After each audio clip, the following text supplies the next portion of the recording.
Okay, we're live. That's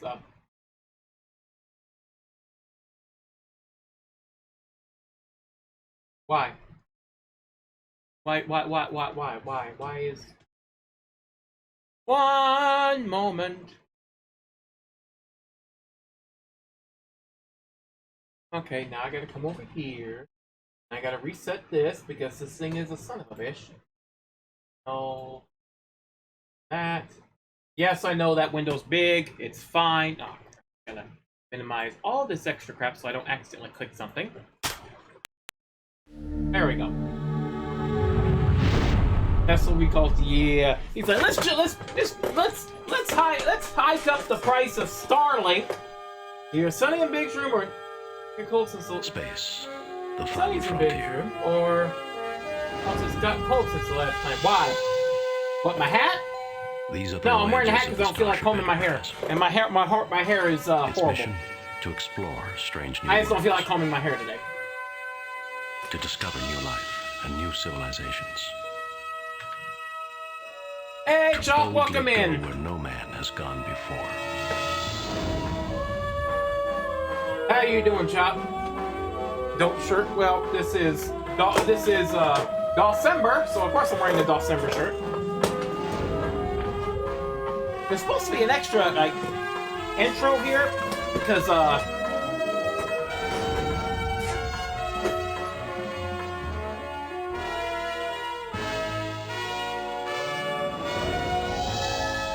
William Campbell, who played the original Trelane, by the way? I should check Load a this. previously saved game. Hold on. I need Bulldope. Did you finish episode 4? I believe we did. Hold on. We finished it. It was Trelane's episode. We took a few side bits because I liked insulting Trelane. Hold on. I need to see. Okay, Star Trek Trelane actor. I need to see. Holy shit, they actually did. Yep. They actually It's a regular phone. No, I'm just checking. They actually did get the original Trelane, the original guy who played Trelane to play Trelane. They got everybody. No. Restart the game. Load a previously. Okay, no. Where was a session?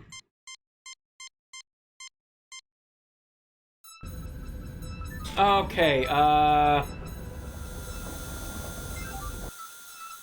pause, because I need to bring up Steam, because I need to remember the goddamn controls.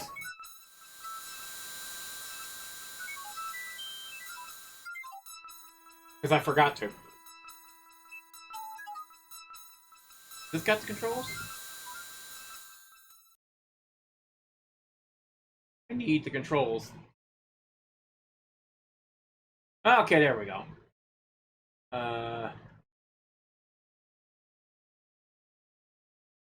Was the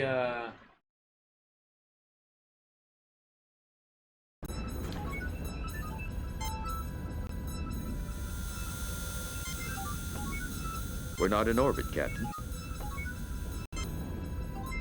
Okay, I can't remember.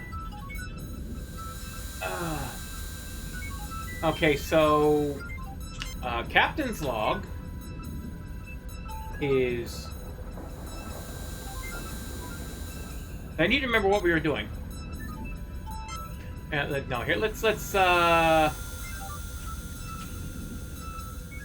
oh, it's T. T talk no. Come on, T. I advise referring to the star map and setting a course for the Onius system. Thank you. Onius system. Now where the hell's my damn map? The Onius system is Onius 2, which is this orange star right the frick over here.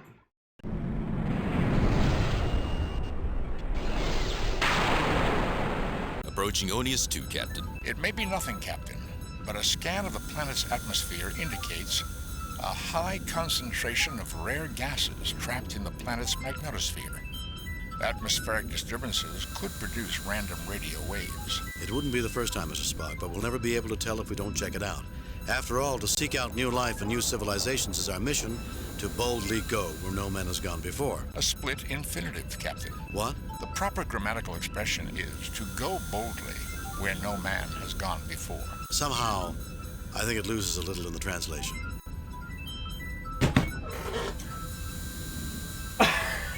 Okay, Entering standard orbit. Rare gas is trapped, so it's like me. Alright. Alright, let's see here, We must first leave orbit, sir. okay, whoops, wrong one. Aura! No signal from the planet other than the distress beacon, sir. Fascinating, Captain. Sensors indicate only 2 faint life forms. It is difficult to distinguish, given the discharges in the planet's magnetosphere. It is, however, safe to transport to the planet's surface. Okay, well, first of all, I'm going to save. Save new game. Replace, delete, cancel. Replace pre. Do I have beam down? Yes, beam down. Save on beam down. Okay, Captain, our sensors will not be particularly useful to you while you're down there, and communications may be erratic, sir. We'll be fine, Lieutenant. What reason is there to worry? I'm afraid, Captain, there are plenty of precedents. We'll be here if you need us. I have no doubt of that. I have tracked the signal to its source. It is near the life forms. The rest of the planet is quite desolate. No sign of life or technology. The atmosphere is thin, but breathable. And I detect numerous micrometeorite hits. There are 3 unformed planets in this system. It's no wonder. There are so many micrometeorites. I'm surprised any Class M planet hasn't been pulverized by now. It is not inconceivable, but it is certainly unusual. Let's do it, Spock. You, McCoy, and I. Oh, and tell Bones to see if a genetic specialist's available. If there are only 2 life forms, we might be privileged to see life at its earliest stages. oh, so we're gonna have 4 people! And he's not a red shirt. Yes, all the original actors. To me is that we've landed on a skeleton after the vultures have picked it clean. A fascinating analogy, Doctor. Captain, the locus of the distress signal is in that building. I think the doctor is right. Anything good here died a long time ago. It feels creepy to me. Thank you for that opinion, Mr. Johns. I'll be certain to use creepy in my log entry about this. That was rather condescending there, Kirk, but you know. Save new game. Replace previous. You do you, Kirk. You do you. Where is beam down? It's saved there. Okay. No, just here. No, I want him to scan.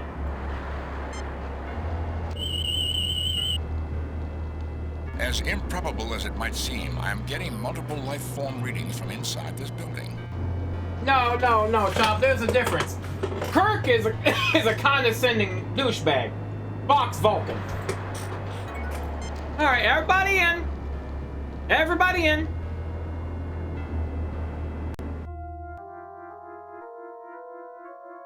All Vulcans are condescending. Well, I have to hand it to whoever built this place. All this equipment looks brand new and in good repair. Let's hope the Enterprise looks this good when it's this old. We should be very careful about how we proceed, Captain. I have a strange feeling that evil is lurking nearby. Evil, Ensign? Something that wants to imperil our souls, sir. We must avoid that at all costs. Really, Johns? Really? This is the guy we brought? Blowing you how good the Enterprise looks? Yes. Which one? My personal favorite is the A, of course. And the B. I love the A and the B. C is alright. D is good. E is alright. Go back outside. You missed something. I missed something? What'd I miss? I don't see anything. The dry, dusty red dirt cakes your boots in a thin patina that will be difficult to brush off. Patina? I thought it was patina. A natural tower of rocks, apparently volcanic. The building, which is old and pitted with micrometeorite strikes, appears ancient, and if built by humanoids, was created for tall individuals. Okay, so yeah, structures, which I did, yeah. That's right, whichever was BC. Your one was the beastie one in the finale with Q. The beastie one? Oh, you talking about the 3 nacelled one? Wait, start final episode of TSG? Okay, wait, I said TNG. Oh yeah, you're talking about the Gal X. Yes. No, you're fine. You're fine. What the hell is this?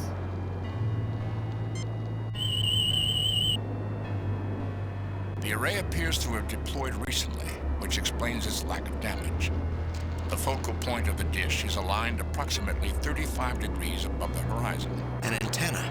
I wonder what it was meant for. That's what we're here to find out, Mr. Johns. This control, excuse me, center dish is control box, which is right here. And the rocks to the left is center. This appears to be similar to Federation technology, Captain. Its control principles are similar to the Medaille sensor dish on Vulcan. It has locked the array at a 35-degree angle. Without knowledge of the code control sequence, I cannot adjust it. I also detect that its power core is not functioning. It operates on geothermal energy, tapping into heat from the ground below. Okay, let me look at it. Unlike the rocks surrounding it, the sensor array dish looks fairly new. And the rocks to the left of the sensor dish. This seems pointless. Wait, the rocks to the left of the sensor dish? Nothing unusual about that object, Captain. Oh, those rocks, maybe. Captain, although this rock formation does indirectly lead to the thermal core, I suggest finding an area that would allow a more direct transfer of energy. Let's go check this over here. No, I love that. I like that version. Oh,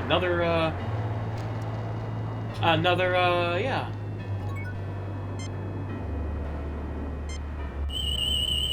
I actually have that one too. The array appears to have deployed recently, which explains its lack of damage.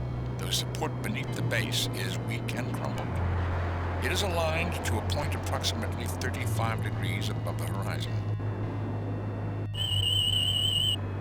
Let's say same thing. Captain, the controls indicate the device is aligned at an angle.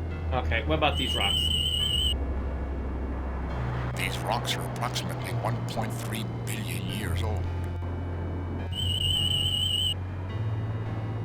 These rocks are approximately 1.3 billion years old.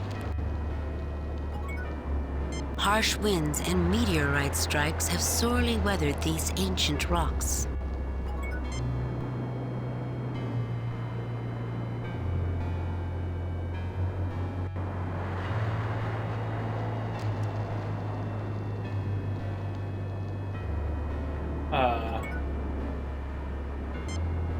Okay, why would I... This rock is a secondary formation produced by the interaction of plates, earthquakes, and volcanism.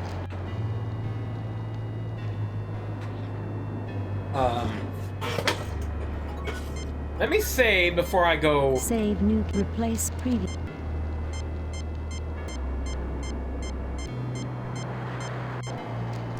Okay,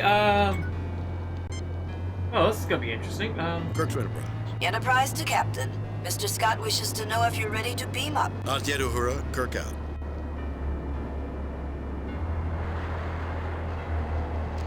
Use Kirk's communicator. Okay, wait, use Kirk's... Kirk's Enterprise. No, Enterprise to Captain. Bunchberry, come on, no, I come on. No effect.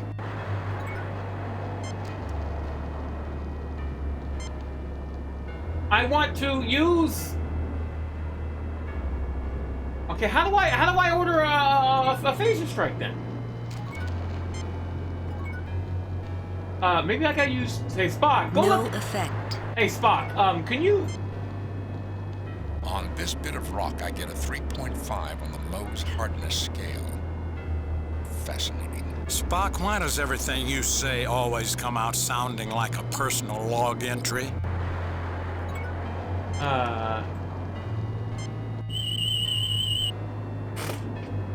This rock is a secondary formation produced by the interaction of plates, earthquakes, and volcanism. Okay, can I just, All these rocks make me think about someday getting back into the sport of rock climbing. Anyone else interested in trying it? I see no logic in such an activity. I pass.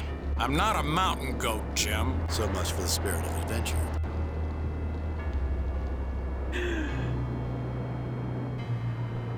Captain Kirk is climbing a mountain. Why is he climbing a mountain? Okay, I want to use this. Kirk's ready. Enterprise to Captain. Mr. Scott wishes... Not yet, Uhura. Kirk. Okay, how do I, okay, if I use Kirk's communicator, call the Enterprise for a phaser strike. Yeah, he doesn't have his jet boots yet.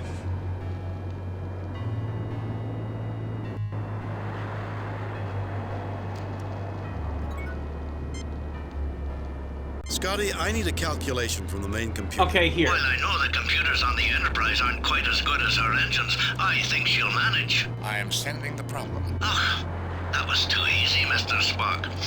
The angle is 32.5 degrees. Thank you, Mr. Scott. So is there anything else you need, Captain? Not now, Scotty. Kirk out.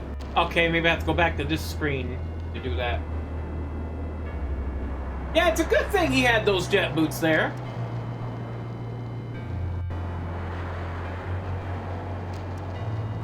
Okay, let me try now.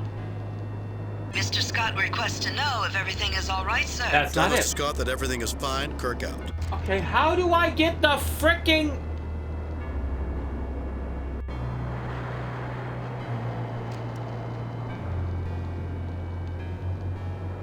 Okay, how do I order the phaser strike to blow up the thingamawhat's? It said I don't know why I need to blow something up, but apparently I need to blow something up.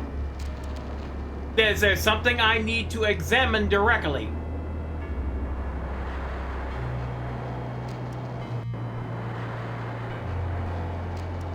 Okay, how do I...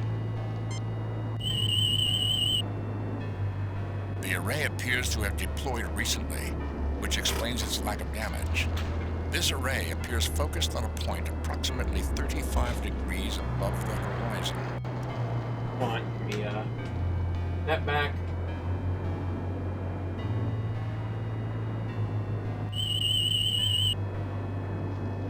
This rock is a secondary Yeah, we formation know, produced- Spock! Okay, what about this?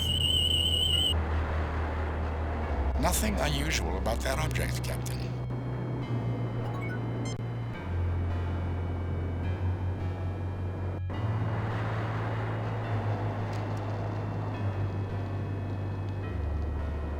Kirk, could you move quickly, please? Be a lot nicer if you moved quicker. Okay, yeah, maybe scan this, maybe.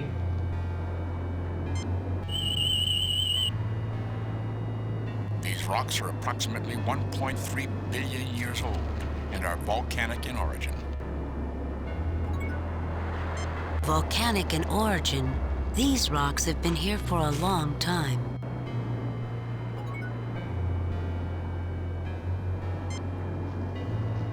Mr. Scott requests to know if everything is all right, sir. Tell Mr. Scott that everything is fine. Kirk out. Okay, maybe I need to...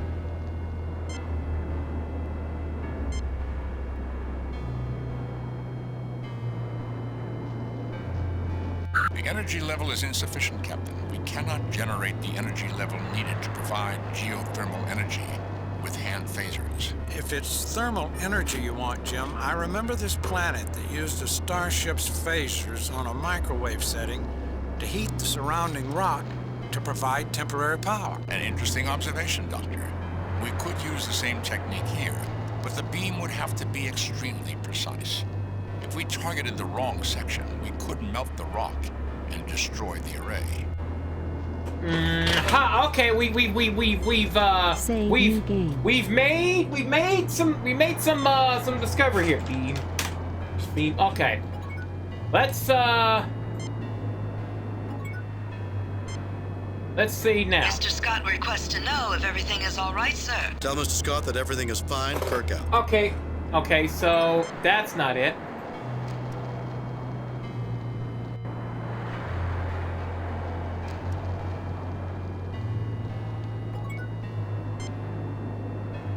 We're ready to assist in any way we can, Captain. Scott out.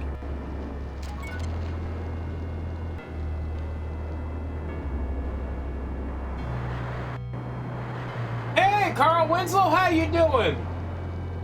Carl Winslow? Hey, Charles, welcome in. Look, Carl Winslow, wait a minute. My brain went, wait, Carl Winslow. Riker isn't doing a standing leg over a kick over a chair. Kirk isn't stuttering a sentence. Spock isn't doing a people's eyebrow. McCoy isn't adding extra salt. Cisco ain't... Wow, man, wow. Hey, Charles. My brain got confused because I see a shout out for Charles, and then I see Carl Winslow, and I'm like, but howdy, welcome in, Carl Winslow. Yes, we are enjoying December. Trying to figure out... Shoot this.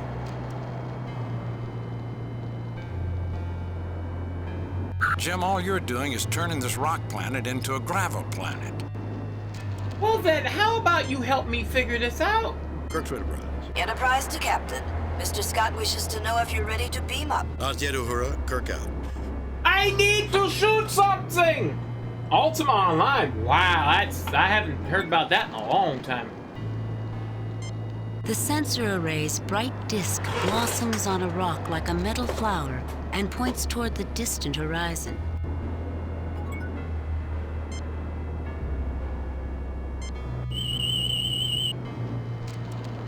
This rock is a secondary formation produced by the interaction of plates, earthquakes, and volcanism.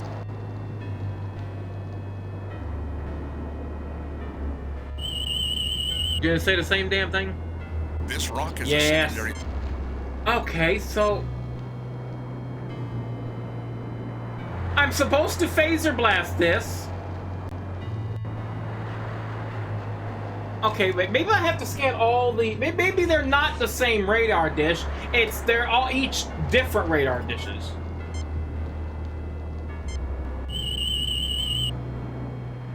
The array appears to have deployed recently, which explains... Okay.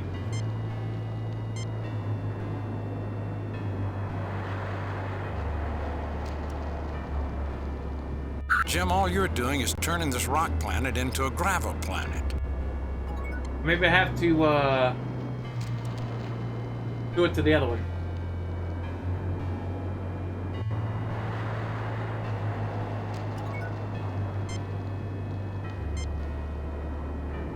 Captain, we are too far from the thermal core to sufficiently heat it. Okay. Okay, so it has to be this one. Well, for the first one.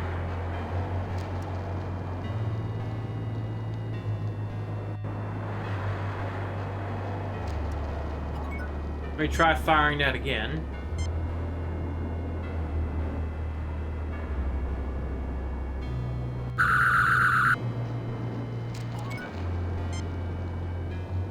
Mr. Scott requests to know if everything is all right, sir. Tell Mr. Scott that everything is fine. Kirk out.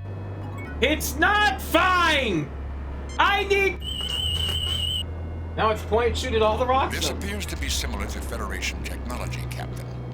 Its control principles are similar to the Madai sensor dish on Vulcan.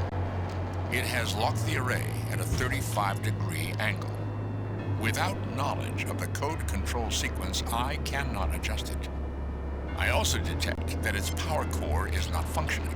It operates on geothermal energy, tapping into heat from the ground below. Did I scan this? This appears to be similar to Federation technology. Yes. Okay.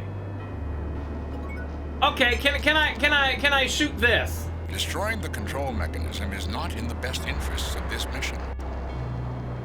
It is fascinating how desperate situations can inspire such illogical actions.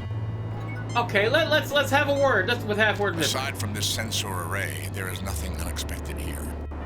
You know, Jim, this is not the kind of place to inspire homesickness.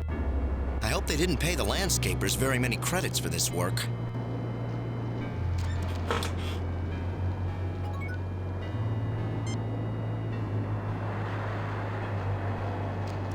Mr. Scott requests to know if everything is all right, sir. Tell Mr. Scott that everything is fine. Kirk out. It's not fine! Captain, Destroying the equipment will achieve nothing. Okay, Spock, how about you tell me that I need to shoot the rock? You absolute freaking... Here, I'll just shoot this one. And Spock just turns, looking at me like, the hell is wrong with you, Jim? What is wrong with you, man?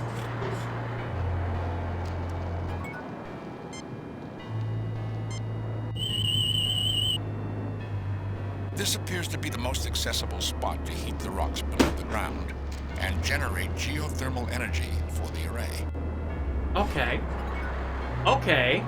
Now. Kirk to Enterprise. Sulu, can you read me? Sulu here, Captain. How can I help you? The Enterprise should broadcast a low-level microwave beam at the coordinates I am sending. We have them, Mr. Spock. Get ready. Stand away from the blast area. Stand by, ready for weapons position. You know, if they're firing phasers, I want to be a little bit farther than that. Microwaves now.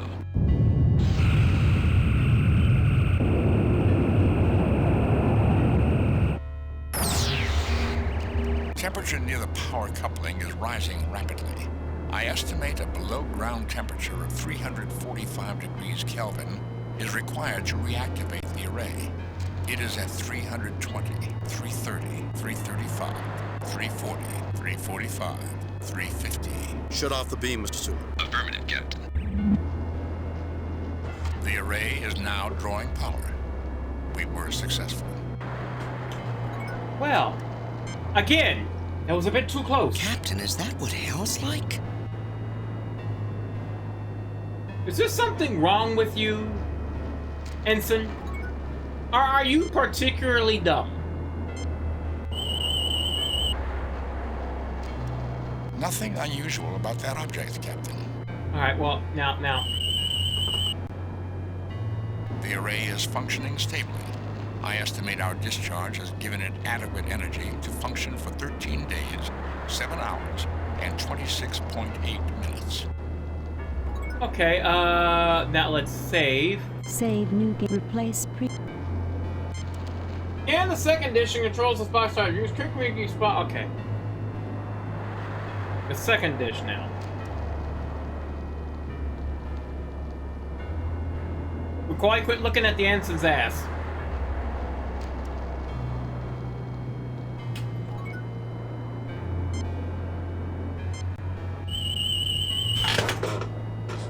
The array appears to have deployed recently, which explains its lack of damage. The support beneath the base is weak and crumbled.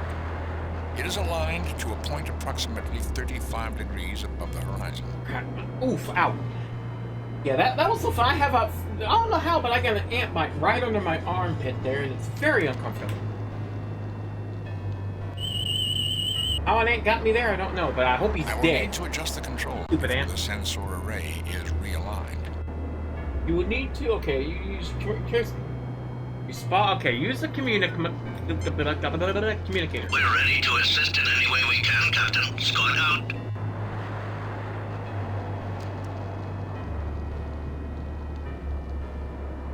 You Spock on the controls. Okay, Spock! Here, just do something. I am now attempting to realign the device to 32.5 degrees. It should now be correctly aligned.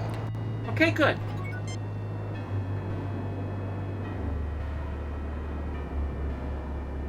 Yeah, these are different ones. They're not the same one.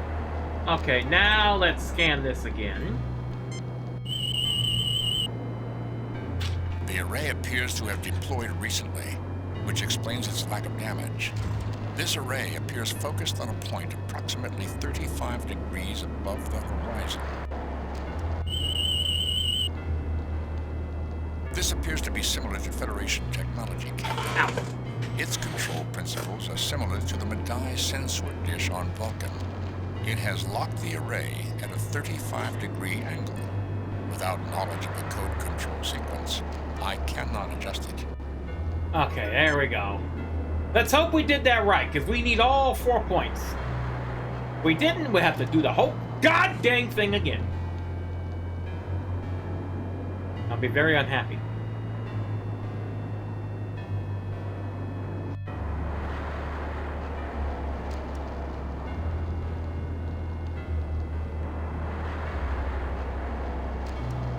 Back into the building. Alright, let's just look at everything here. Thank you. Let me see, what is If not for a thin covering of red dust, you would assume this DNA replicator had just been unboxed and set up. Hey, Spock, scan this shit, would you please? Aside from some dust and dirt and a small chemical deposit on the intake nozzle, this DNA replicator appears to be in the same condition that it was 50,000 years ago. 50,000 years. Jeez, I want a frickin' computer that can last 50,000 years. I would love a computer that can run 50,000. Like, hey, you still running Windows 90? Yeah. Really, dude? We in Windows 2 billion. Hey, man, the computer's been running for 50,000 years. I ain't had no problem.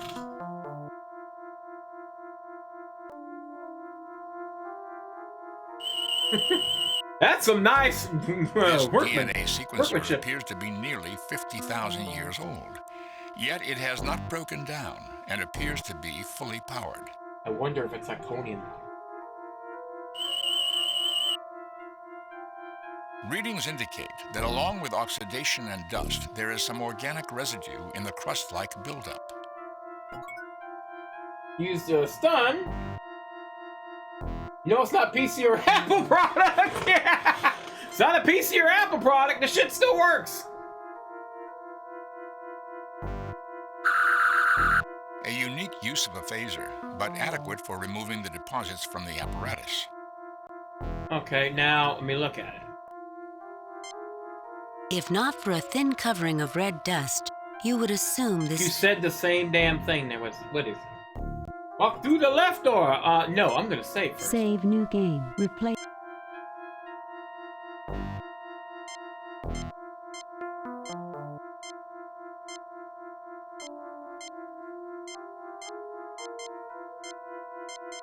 Where is that beam? Oof. On. Oh. My neck got caught and then suddenly I started feeling a little dizzy. I'm like, what the hell? I hope you're doing well, Charles. I hope you're doing well, buddy. Go through the left door. Oh, hey, how are you? You otherworlders. I beseech you, save us from that which seeks our destruction. How fitting for a devil to appear on a world that looks like hell. Enough of that, Mr. Johns. This is just another xenobiological entity. Correction, Doctor. This is a projection of a xenobiological entity. Jim, the only life form readings are within that machine behind the portal. Single-cell organisms with an extremely high reproductive rate, but a very poor metabolism and an extremely short lifespan. Okay. Let's look at this. The monstrous projection towers over you with viscous bodily fluids oozing from sores and coagulating in long, putrid streamers. In its swollen, pus-ridden, piggish eyes, you see fear mixed with cunning.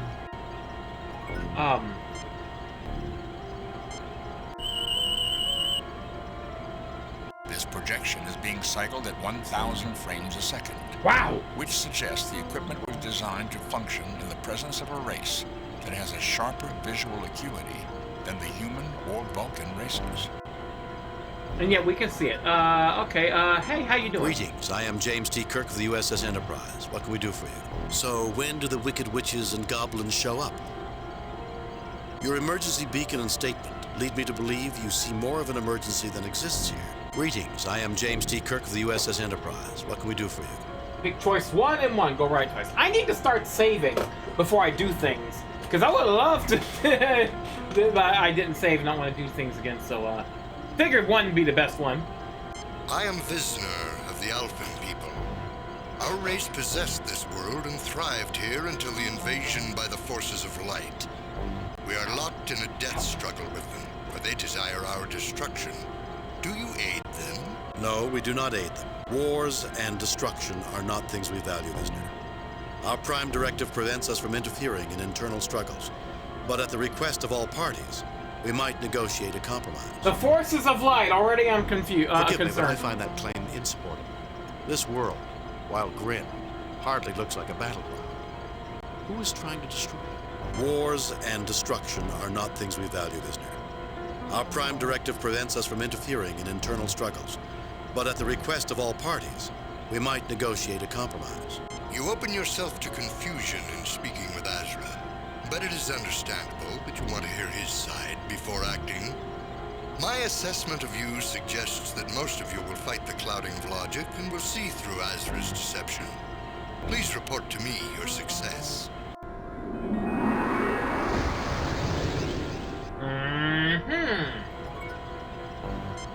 Save new game. There go. She ate. Okay, first of all, I wanna, what is this? A large alien computer. Scan that sucker. Scan it twice. Nothing unusual about that object, Captain. Okay, listen here, motherfucker. All internal systems in Dr. McCoy's tricorder are functioning normally. That's not what I wanted to do, and you damn well know it, game. I'm just a simple country doctor, not a magician. There's some things I just can't fix. I wanted you to scan it, you bumpkin, not frickin' try and fix it! Someone get this guy a mint julep so he can get drunk and shut up. So me as a choice are 2213 so you... Yes, I'm going to save here. We're going to... Save new game. Replace, delete, cancel, save, replace. Yes, we're going to go talk to Azra. I want to mess with him before I actually do anything here. But I like how the guy said forces of light, and I'm like, forces of light,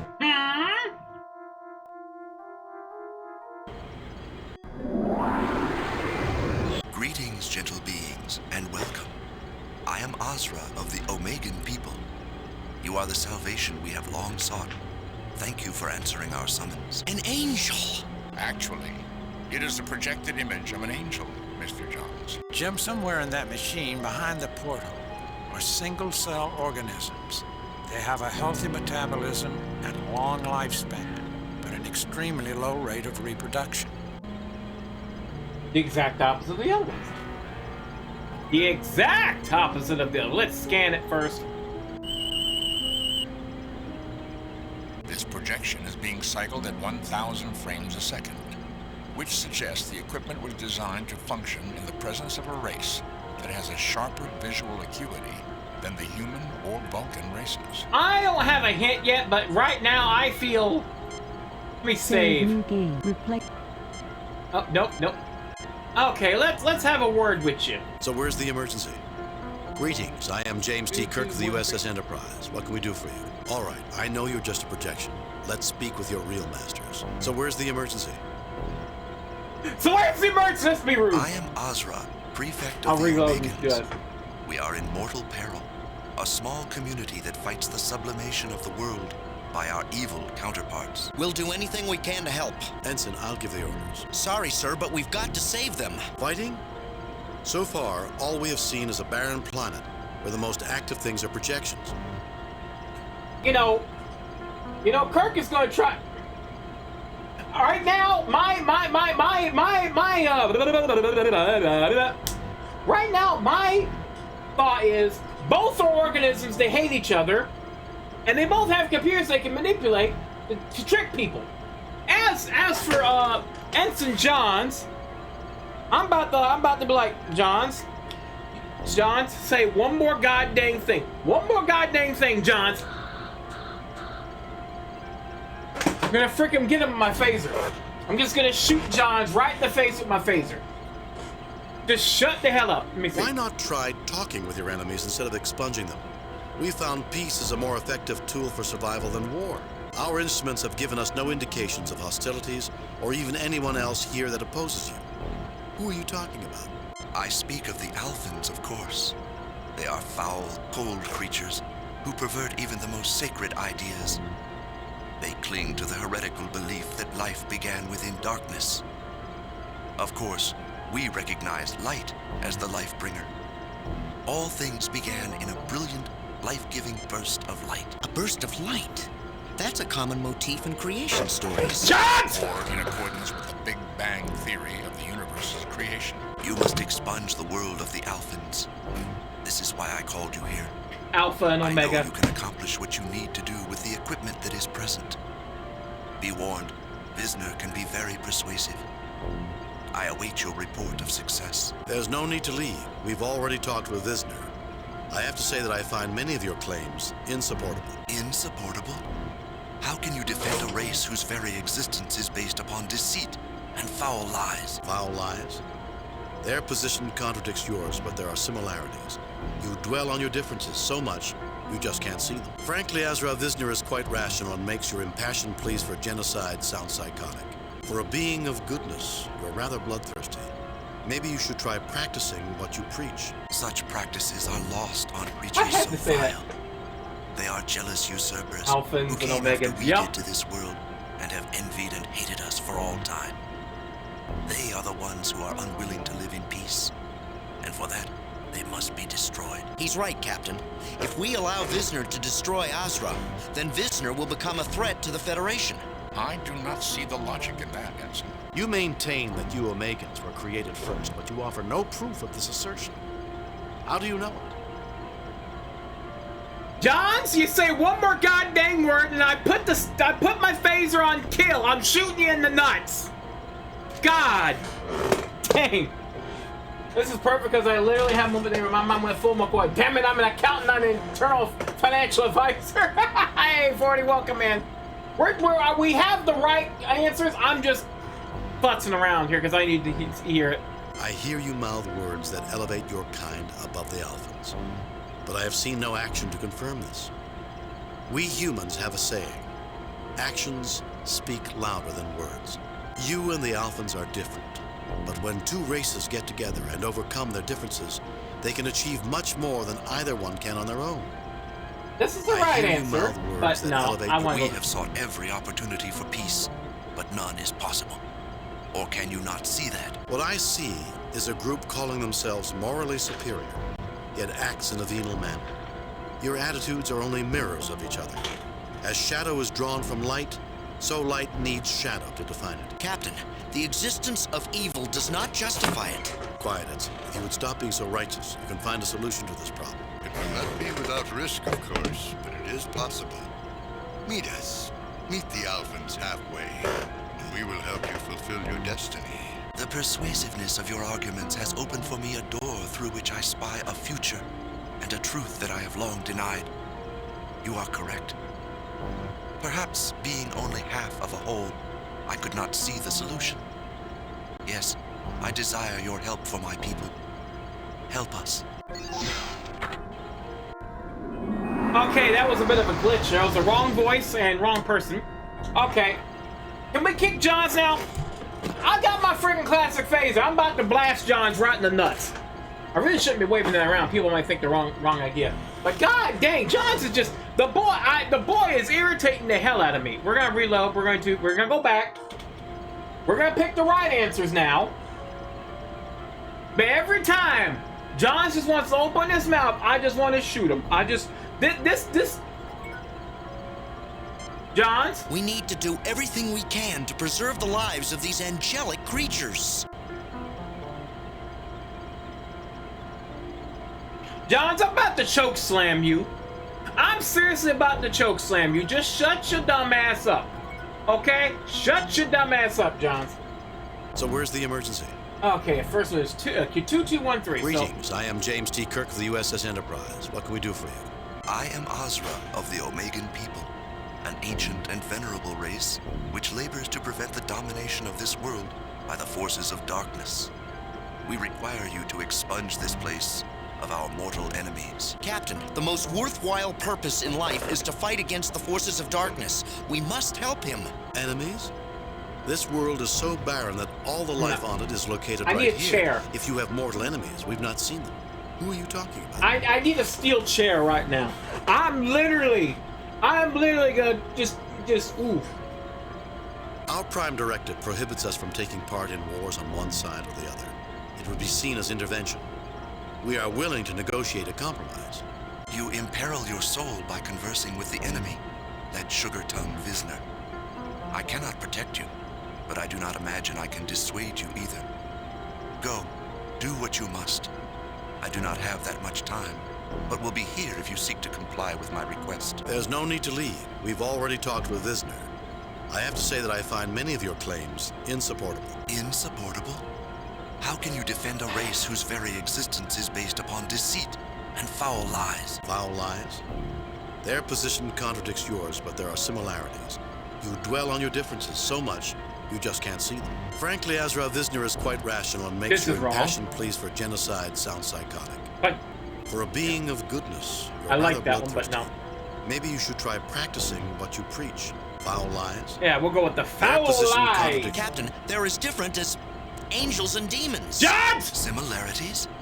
They are beings of shadow. They mock our perfection. They Where's the are club? our antithesis, created after we were to destroy us. Where's the club? And our potential for I'm gonna beat John. You repeatedly proclaim yourself good and suggest you are morally superior to the Alphans. Why don't you act like it? I like that one. We didn't get to do that one, but I'm not gonna go through it again to do that. If you're so perfect, how come you need our help? You said they were created after you were. How do you know that? We know we came first because that is what our sacred scriptures tell us. In the light we were born and commanded to shun that which dwells in darkness. This clearly tells us that we came first. Surely you can see that.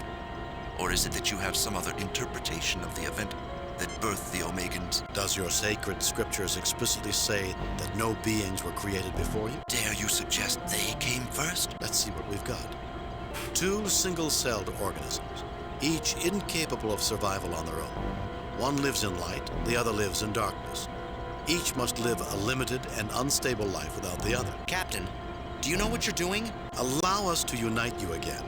Your combined strengths will make you a viable entity again. The persuasiveness of your arguments has opened for me a door through which I spy a future and a truth that I have long denied. You are correct. Perhaps being only half of a whole, I could not see the solution. Yes, I desire your help for my people. Help us. Okay, we might have done that, right? Save new game. Replace. We're gonna save over that. Johns, I'm gonna tell you one. We need to do everything we can. Where's my phaser? Where's my fucking phaser? Captain, what are you doing with that phaser? Take it easy. Don't make any sudden moves. I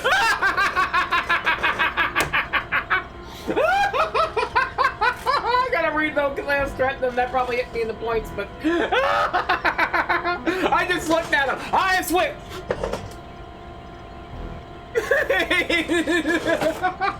I just pointed that shit right at him. He's like, "Oh, wait, don't do it, man." Head back to visitors. Okay. that was funny. Just he actually reacted like, "I'm just gonna shoot you. I'm literally gonna freaking shoot you."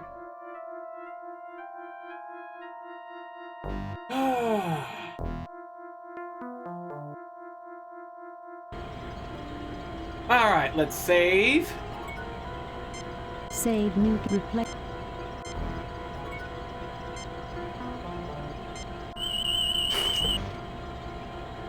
Nothing unusual about that object, Captain.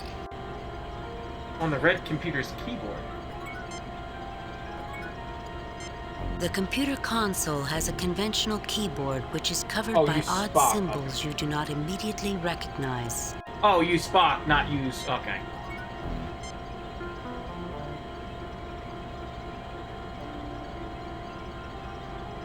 I am reactivating Visner, Captain. Hey, McCoy, could you move out the way, please? Okay, let me save.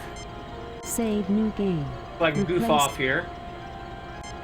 Hey, Viz, now how you doing, buddy? Was it not as I said it would be?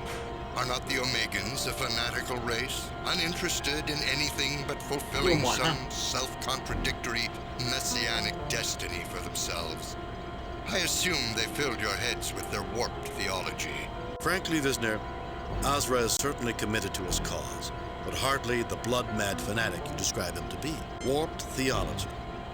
It is true they differ greatly from you, but your worldviews are based on common beliefs. You see things from different perspectives, that's all. Frankly, Visner, Azra is certainly committed to his cause, but hardly the blood-mad fanatic you describe him to be. Okay, yep. We were not fooled by your lies about him, demon. Ensign Johns is overstating his point. Azra's enthusiasm for his position did not bring with it a skewing of perspective that places him outside the range of reality. Azra is capable of reason and tolerance. You can make peace with the Omegans. Peace? They want us dead. From the moment of their invasion, they have desired our destruction. The only chance for our survival is a return to the time before the invasion, which means their death. You want to return to a time before the invasion. But how do you know what that truly means? If you're so logical, why can't you find a peaceful solution? Can't you find similarities with the Omegans? Something that can build a bridge between your cultures? You want to return to it if you're so... How can their concerns match ours when they reach conclusions based on superstition and a document which is largely allegorical in content? Logic, when applied to your arguments and theirs, suggests that you have had the same experience. The two of you are united in a common drive to attain an end.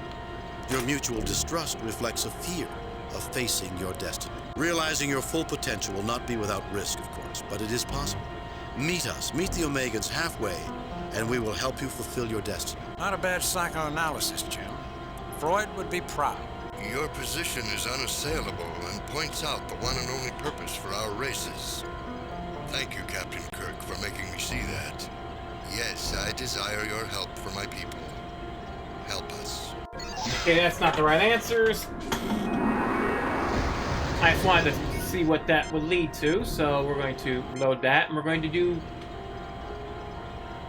2 in 1, like we were supposed to. I just need to see what they're... Was it not as I said it? Frankly, there's a warped theology. It is true they differ greatly from you, but your Unassailable. worldviews are based on common beliefs. You see things from different perspectives, that's all. If only, Herb. If only. Are you utterly ungrounded in logic? They are creatures of superstition.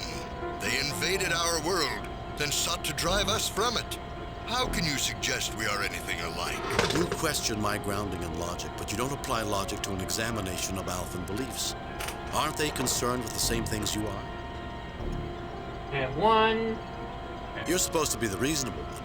Your facts can't be very persuasive if you aren't willing to try and find common ground. You said they usurped your place in the world, which suggests prior ownership by you. What evidence do you have to support that concept? You question my grounding in logic, but you don't apply logic to an examination of Alphan beliefs. Aren't they concerned with the same things you are? How can their concerns match ours when they reach conclusions based on superstition and a document which is largely allegorical in content? Logic, when applied to your arguments and theirs, suggests that you have had the same experience. The two of you are united in a common drive to attain an end. Your mutual distrust reflects a fear of facing your destiny. Realizing your full potential will not be without risk, of course, but it is possible. Meet us, meet the Omegans halfway, and we will help you fulfill your destiny. Not a bad psychoanalysis, Jim. Freud would be proud. Captain, you may be ignoring the obvious. Your position is unassailable and points out the one and only purpose for our races. Thank you, Captain Kirk, for making me see that. Yes, I desire your help for my people. Help us. Wait. Be like, Johns, shut the hell up, you stupid idiot!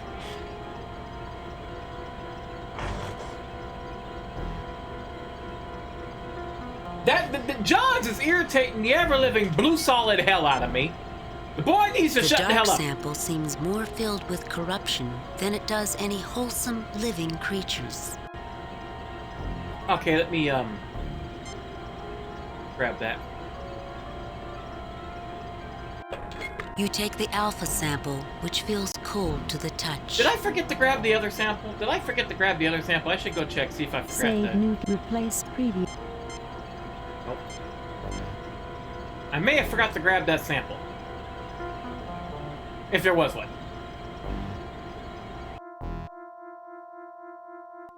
Okay, go back over here. Johns is like, I would have shot him already, honestly. I would have shot him. I'd be like, Johns, open your mouth again. Yeah, I forgot to grab that. Open your goddamn mouth again, and I'm shooting you. You wouldn't shoot me, Captain. By the way, bam, I've been like... The sample dish feels warm to the touch. I'd have shot Johns. I'd have put the phaser up my maximum, and I'd have shot him, and be done with it. And everybody asks, what happened to Johns? He was a red shirt. He was wearing blue. No, he was a red shirt, and that's all we're going to talk about it.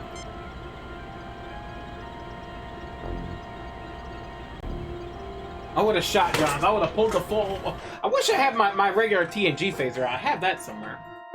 I have the small one. Not like the big hand phaser. I had like the little bitty one that they use, but it's not really itty bitty.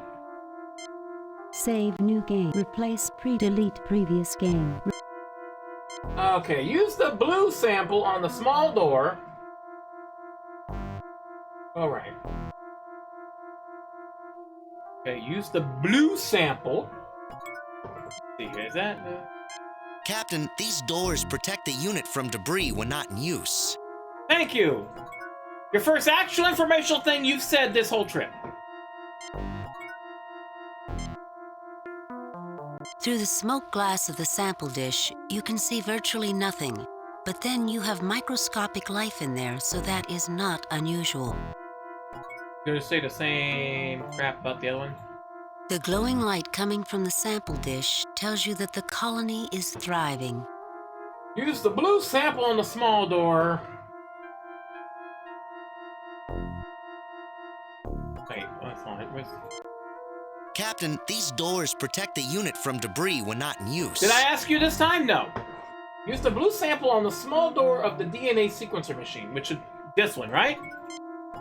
Or am I wrong? If not for a thin covering of Nope.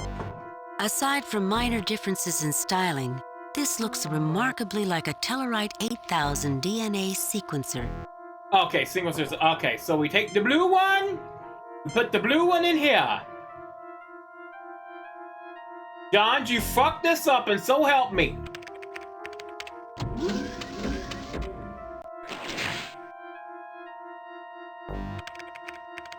I don't know why, but I could not get a good sampling. Johns. Save Johns. new game. Okay, I gotta delete. Save new. Replace delete pre. Save new game. Johns? The hell did you do, Johns? Ensign Johns wears his surprise at the surroundings transparently on his face. Johns, the fuck did you Ensign, do? let Dr. McCoy try that troublesome sequence. I can do the job, sir, if I can have some peace and quiet here. Mr. Johns, I think I'm getting a clear picture here of your difficulties. Do you realize that insubordination is an offense punishable by a court-martial? It looks to me that you're deliberately trying to mislead us. That's not a good career move. Calm down, Ensign. No one is criticizing you. I just need answers. Mr. Johns, I think I'm getting a clear picture here of your difficulties. Do you realize that insubordination is an offense punishable by a court-martial? I might lose my career, but at least I'll be able to sleep at night. Unable to sleep? McCoy's analysis seems to indicate these two life forms need each other. Both life forms agree. What about that would cause you to lose sleep? Ensign, if you don't do what I tell you to do, I'll keep you to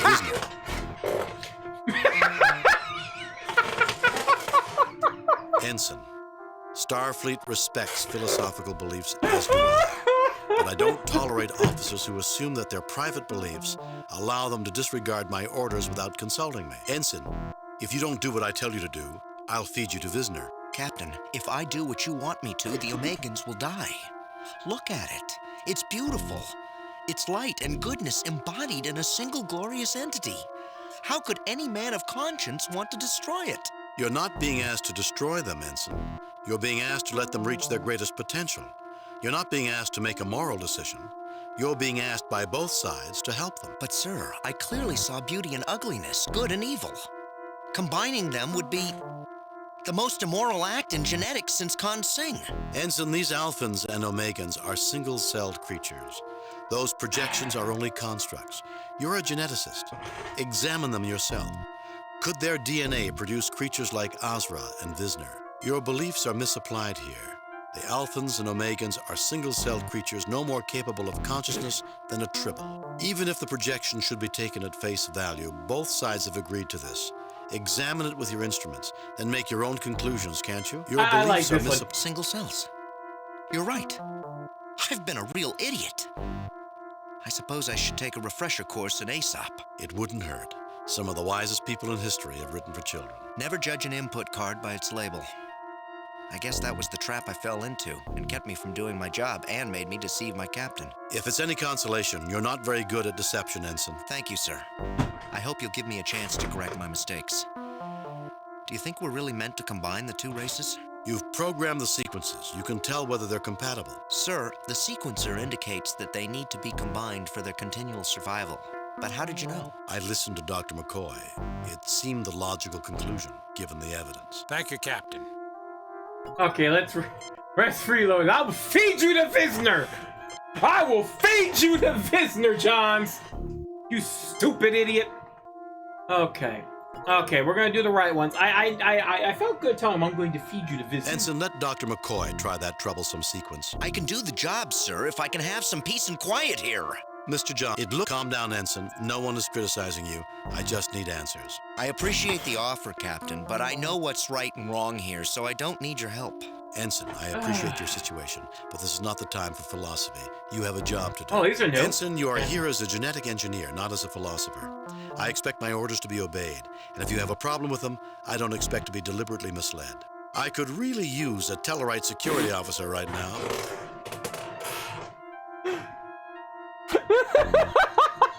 Tellarite security officer. Okay, Ensign, no. I know it has to be. I regret my attempt to mislead you. I will accept whatever punishment you feel is necessary. What is it you think I'm asking you to do, Ensign? You don't understand, Captain.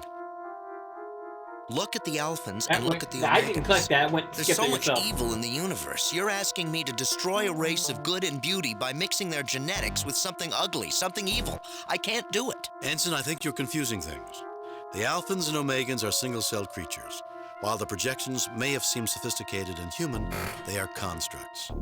You can look at the sequence and tell what you have there for DNA could never produce such a creature, can't you? I am asking you to do nothing of the kind, Ensign. You believe in the struggle of good against evil, and I respect that. The application of your philosophical perspective is misplaced here. The Alphans and Omegans are single-celled creatures. They are no more capable of good or evil than a tribble. Can't you see that? He really likes bringing up the tribbles. Look, mister, even if the projections should be taken at face value, both sides have agreed to this. McCoy says they're only single-celled organisms, and you're smart enough to know if he's right or wrong. Use your instruments, be a geneticist, and then make a decision. Single cells. You're right. It wouldn't hurt. Never judge an input. If it's any consolation... Thank you, sir. You've programmed the sequences. You can tell whether they're... Sir, the sequencer indicates that they need to be combined for their I listened to... Thank you, Captain. Okay, the Tellarite security guard was just too good to pass up. That was too good of a thing to pass up. I had to. That was just Ensign, was let just Dr. too good. McCoy try that troublesome sequence. I can do the job, sir, if I can have some peace and quiet here. Mr. John, calm down, Ensign. I appreciate the offer, Captain, but I know what's right and wrong I here, really so like I don't that need your one. help. I really did. Ensign, I appreciate your situation, but this is not the time for philosophy. You have a job to do. You don't understand, Captain. Look at the Alphans and look at the Omegans. There's so much evil in the universe. You're asking me to destroy a race of good and beauty by mixing their genetics with something ugly, something evil. I can't do it. Ensign, these Alphans and Omegans are single-celled creatures. Those projections are only constructs. Examine them yourself. Could their DNA produce creatures like Azra and Vizsner? I am asking you to do nothing of the kind, Ensign. Ensign, I think you're confusing things. Ensign, these Alphans and Omegans are single-celled creatures. Those projections are only constructs. Examine them. Single cells. You're right. I've been a real idiot, judging a book by its cover. I suppose I should take a refresher course in Aesop. It wouldn't hurt. Some of the wisest people in history have written for children. Thank you, sir. I hope you'll give me a chance to correct my mistakes. Do you think we're really meant to combine the two races? You've programmed the sequences. You can tell whether they're compatible. Sir, the sequencer indicates that they need to be combined for their continual survival. But how did you know? I listened to Dr. McCoy. It seemed the logical conclusion, given the evidence. Thank you, Captain. Okay, use both samples on the sequence door. Okay.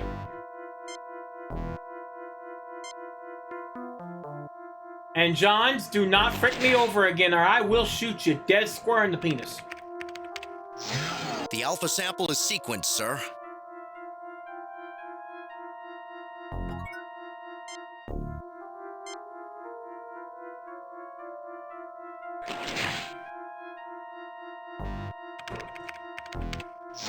This sample sequence is like a dream. Use both sample sequencer. Use Johns on the console hooked up to the sequencer, then use it on the replicator. Okay. Now, Johns, I need you. No effect. I was gonna slap him.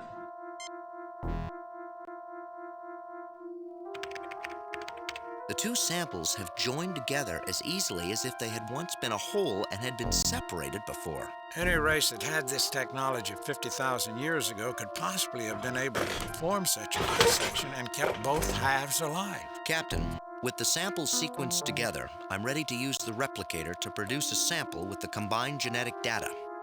Okay, then, do it. I am producing a new culture, Captain. Captain, the genetic sequence is still stored in the computer. If we need another sample, the replicator can generate it.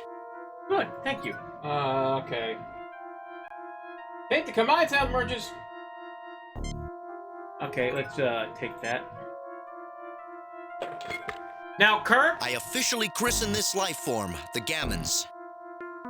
No one asked you, Johns! No one freaking asked you! Save Also, new game. Kirk, Replace please, previous game. do not stick your dick in that, okay? We know you sleep with everybody and everything. Do not stick your dick in that, please. If you do, I will shoot you, Kirk. Oh, lovely, look at this. A large alien computer. Just imagine if someone coughed to sneeze during... Hey, here, Captain, we got the hot food! Well, let's see what happens. Oh, they look like boogers. Lot sample choice 3. Okay, let's see here. Let me scan it. Nothing unusual about that object, Captain. Save new game. Replace previous. Okay, take the sample. Right there. Oh, good, McCoy does it this Well, time. Jim, it doesn't look like it does anything. You spoke too soon, I guess I McCoy. spoke too soon. It took it in. It looks as if the colony is getting a foothold in there. Life energy levels are spiking. They're building to a level sufficient for sending out a signal 100 times stronger than the one that brought us here, Captain. The Gammon sample appears to be thriving in this environment. Oh, hello. Thank you for your hard work.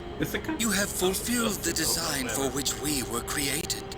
I am authorized to tell you the true nature of this planet and those who brought you here. All you need do is ask. Okay, I can talk with you. Okay. Save new game. Replace previous game.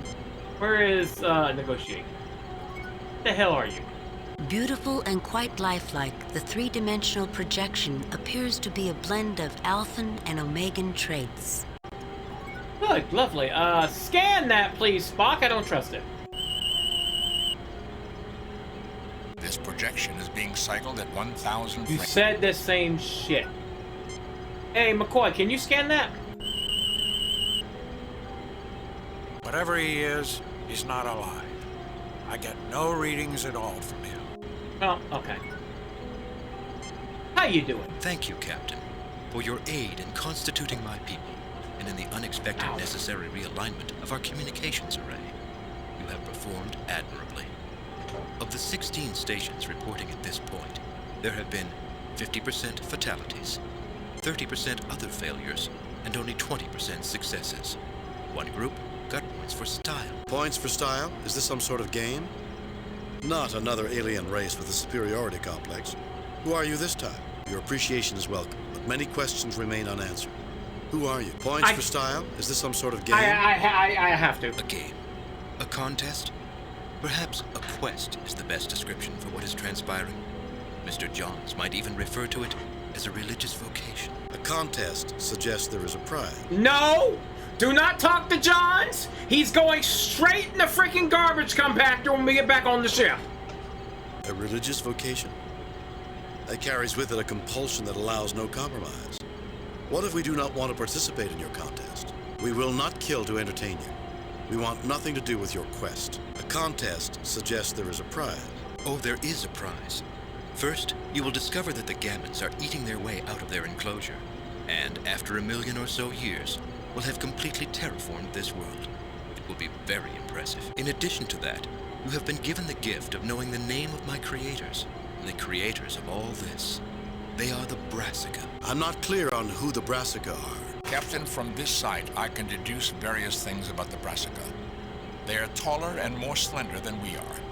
They are possessed of 3 fingers and a thumb on each hand. I suppose bilateral symmetry, and I know they possess greater visual acuity than humans. They visited this place well before humans had left the Cro-Magnon stage of development.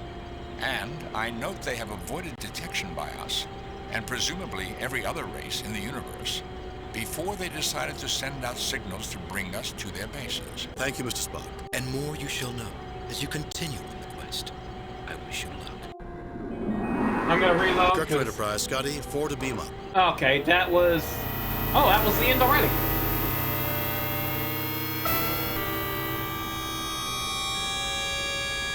Good thing I saved. Alpha and Omega, the beginning and the end. In this case, Bones, a new beginning. We were the midwives for the rebirth of a life form. 2 halves that have been made whole again. That's the way it was meant to be. And let us hope that this is the end of Ensign John's prejudices. We can all learn to stop judging people by appearances.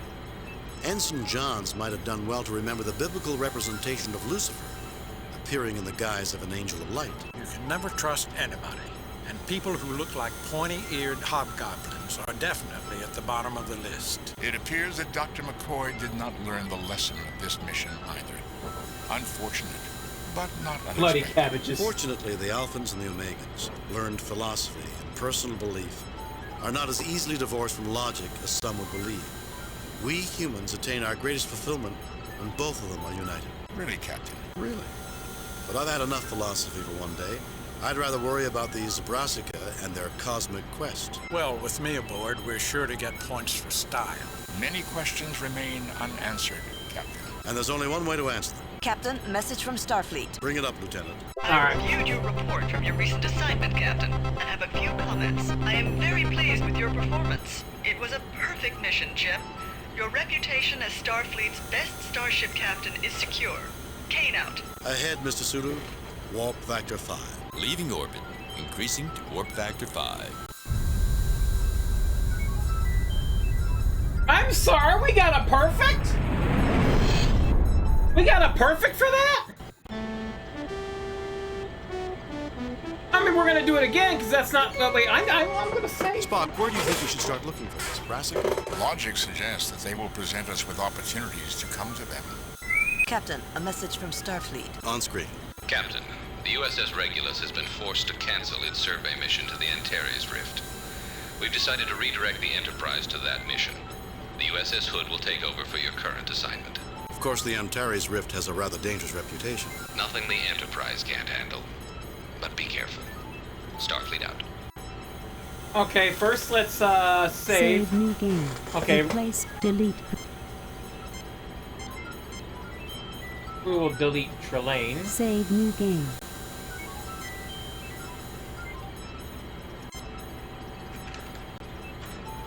Okay, hold on. Let's reload. But we got a perfect. Hold on. Wait, hold on. Where's the what's the button for Captain's Log? Where the hell is that?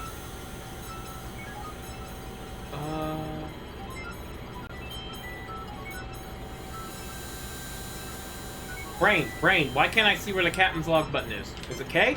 No. No, there it is. 4 points. 4 points.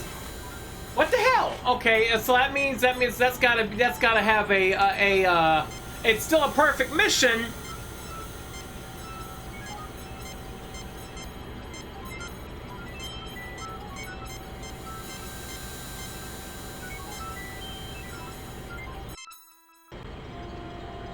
That's interesting.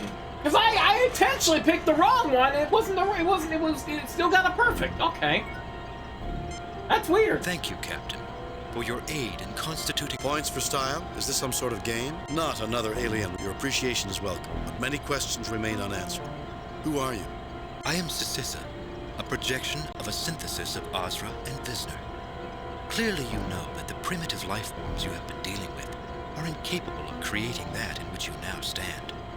You will also note that the more demonic of the creatures displayed a passivity you did not expect, while the morally pure creature was aggressive and bloodthirsty. The contradictions were noted and duly dealt with. I take it you were testing us on our ability to deal with disparate and contradictory inputs. Yes, your reasoning ability was being tested, as well as your ability to adapt to new ideas when they conflict with deeply held beliefs and cultural customs. You passed quite admirably. The Brassica are impressed. I'm not clear on who the Brassica are. Captain, from this site, I can deduce various things about the Brassica. They are taller and more slender than we are. They are possessed of three... Okay, we heard that. And more you shall know as you continue on the quest. I wish you luck. Kirk to Enterprise, Scotty, 4 to beam up. That's interesting, though. Less dialogue with choice 3. Alpha and Omega, the beginning and the end. In this case, Bones, a new beginning. We were the midwives for the rebirth of a life form. 2 halves that have been made whole again. That's the way it was meant to be. And let us hope that this is the end of Ensign John's prejudices. We can all learn to stop judging people by appearances. Ensign Johns might have done well to remember the biblical representation of Lucifer, appearing in the guise of an angel. Be there in a minute! You can never trust anybody. And people who look like pointy-eared hobgoblins are definitely at the bottom of the list. It appears that Dr. McCoy did not learn the lesson of this mission either. Unfortunate, but not unexpected. Fortunately, the Alphans and the Omegans learned philosophy and personal belief are not as easily divorced from logic as some would believe. We humans attain our greatest fulfillment when both of them are united. Really, Captain? Really. But I've had enough philosophy for one day. I'd rather worry about these Brassica and their cosmic quest. Well, with me aboard, we're sure to get points for style. Many questions remain unanswered. It's like so. I wasn't expecting and there's that. only one way to answer them. Captain, message from Starfleet. All right, see if we get a perfect. I reviewed your report from your recent assignment, Captain, and have a few comments. I am very pleased with your performance. It was a perfect mission, Jim. Your reputation as Starfleet's best starship captain is secure. Kane out. Ahead, Mr. Sulu. Warp factor Okay, 5. so it's still a Leaving perfect. orbit, increasing to warp factor 5. Okay. So that last choice, and see, it can be either 1 or 3. Or wait, no, was it 2 or 3? Huh. Spock, where do you think we should start looking for this? Brassica? Logic suggests that they will present us with opportunities to come to them. Captain, a message from Starfleet. On screen. Okay, then we'll Captain, save. the USS Regulus has been forced to cancel its survey mission to the Antares Rift. We've decided to redirect the Enterprise to that mission. The USS Hood will take over for your current assignment. Of course, the Antares Rift has a rather dangerous reputation. Nothing the Enterprise can't handle. But be careful. Starfleet out. Okay, let's save. Save new game. Replace. Okay. All right. No, you're fine. No, you're fine. You're fine, Dave. Anyway, I'll go ahead and take a break because it's dinner time. Yes, so, quit the game. Yes, quit the game. We've already saved. So I'm gonna go be our.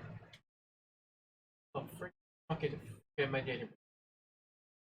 Okay, fine. No, it's fine. Fine. All right, here. We'll just fix this to null, so I don't have to fight with you. Or not. You're not going to let me fix it. Fine. Anyway, I'll be RB. Enjoy these clips or commercials. I don't think you can really sneak. I'll be by back these in about without 10 to taking 15-ish. damage. I could be wrong. I don't think it's gonna happen now. Oh, we did. I said corrected. Oh, I said corrected. Okay. That's why I kept playing. Every time I've res you for like the last hour, I've been blowing you. Is what he said out loud. You're welcome for that, by the way.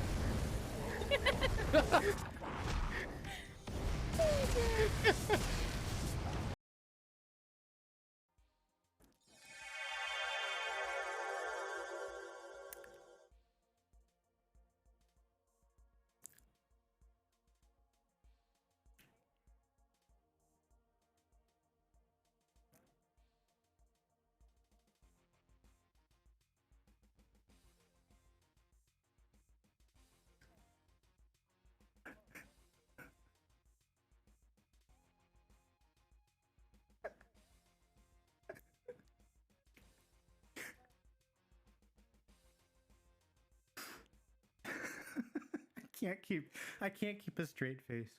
I'm terrible at this.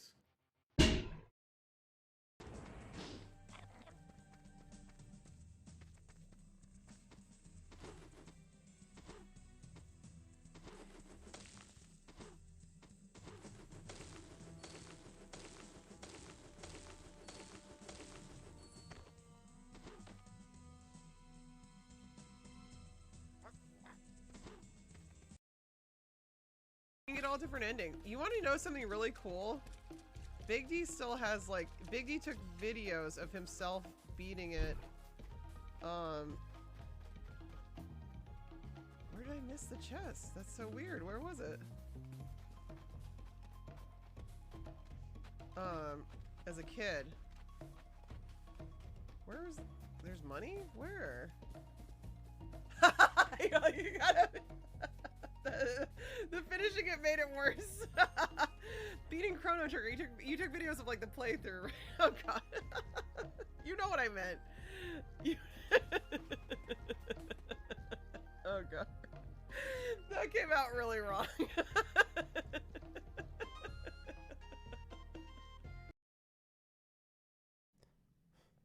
Sounds so dramatic. There's nothing to do here. Wait, what?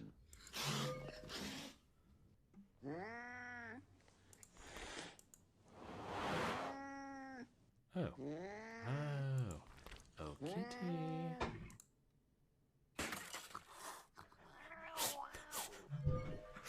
It's a very lively cat. Hooray, it works. Tim is now safe. Just caught in a giant mousetrap.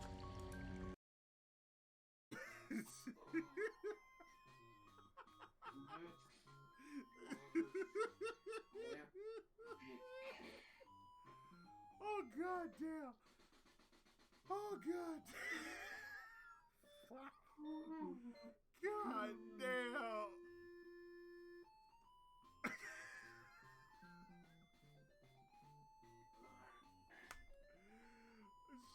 Shit. Yes.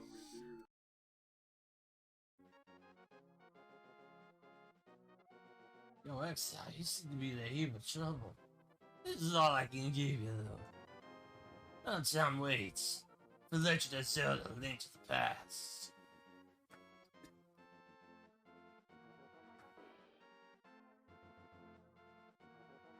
Please don't shoot me, Tom Waits.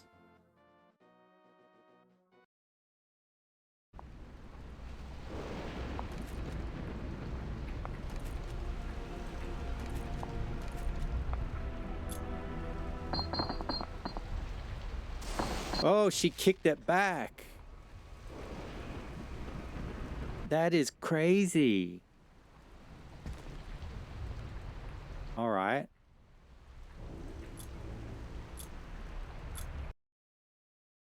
Woo! Thought he had a hand on me, huh? Good thing I handled the situation. Oh no! Woo. I was at the mercy of his fingertips. Ah, no, he grabbed me.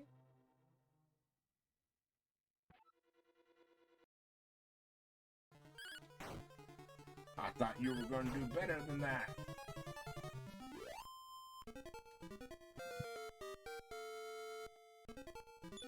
Okay. Damn, he's got massive hit points.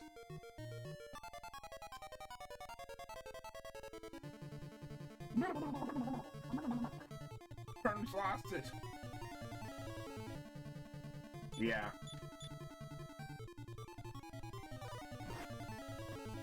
Turns lost it.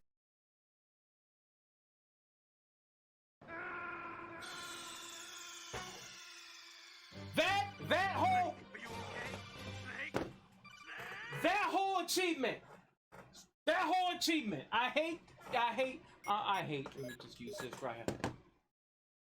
DM was here. He tell you it took me, what was it, 30 to 45 minutes of me fighting that goddamn ever-loving snake with. Wait, 40 seagulls raped a poor defenseless girl. Damn. Oh, and then here comes the boss again. Well, okay, since I'm not going to give computer the dignity, I'll let the boss do it instead. Unless a miracle happens. Unless a miracle happens. Unless a miracle happens. No! That would have been a miracle. Yeah, that would have been a legitimate miracle.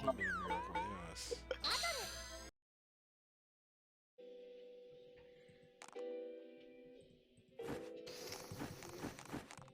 I don't understand what they're doing wrong.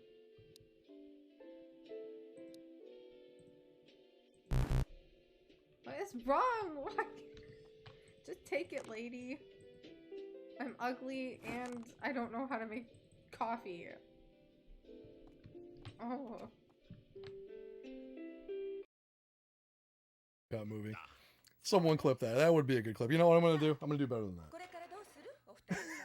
I shouldn't do this. I shouldn't do this, but I'm gonna make this a moment. We all had a moment together. I'm gonna try to use my moments more. So you guys are all gonna be part of the moment. One day, if I ever get to like partner, well, let me do it real quick. Before we lose.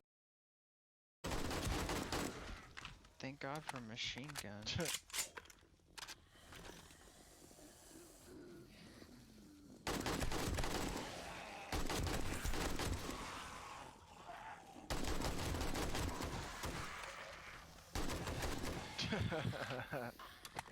Oh shit.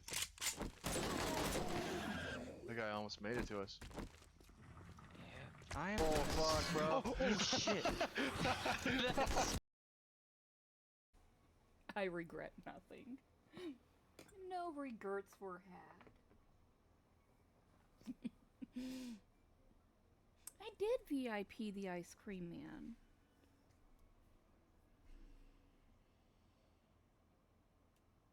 I mean, we're always together. You're why we've got nuggies.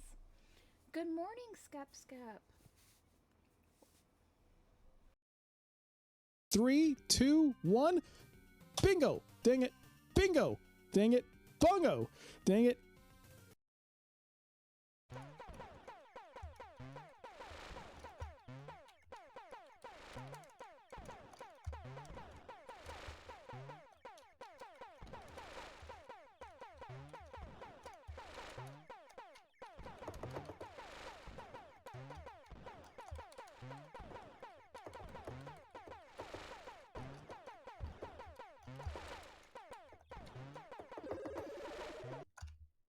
Yeah.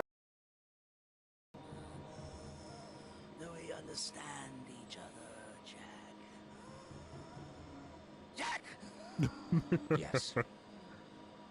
Good. And you're gonna burn. Boom.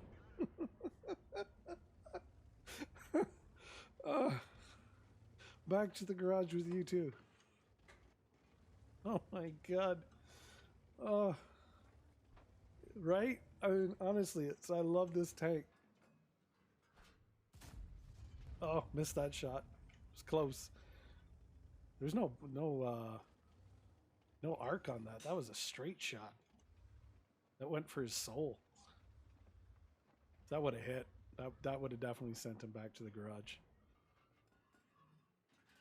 Oh, come on, Leopard, please. Boom.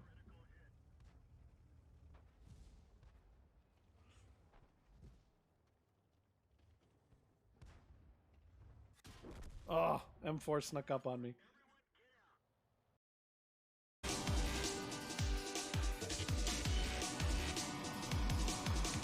Yeah, so I can immediately tell that the throttle on my Logitech, on my Thrustmaster T-Flight Hodus X is more comfortable than this one, just because it's got this such a weird banana shape here. It's like holding a giant dildo or something, rather than an actual throttle. It's really making me like extend my fingers this way. It almost feels like I should angle this like that. Tasha's Tifa cosplay, all that stuff is being commissioned. So all the stuff that the subs and everything is pretty much going right back into the channel. Yeah, almost all of it goes directly back into the channel. What have I not done? Swanky, what's up? How you doing?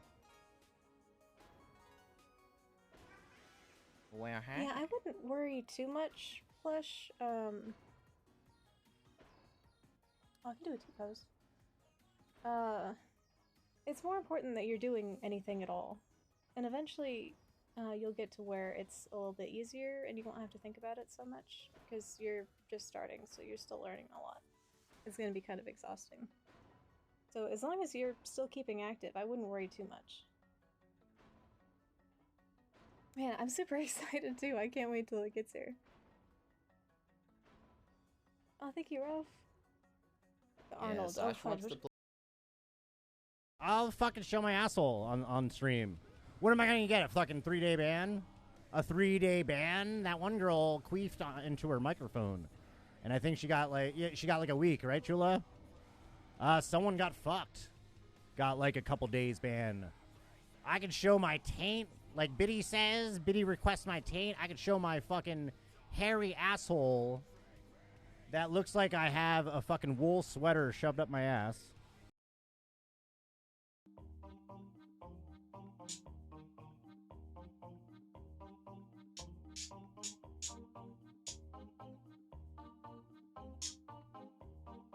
Now I don't want to do this anymore.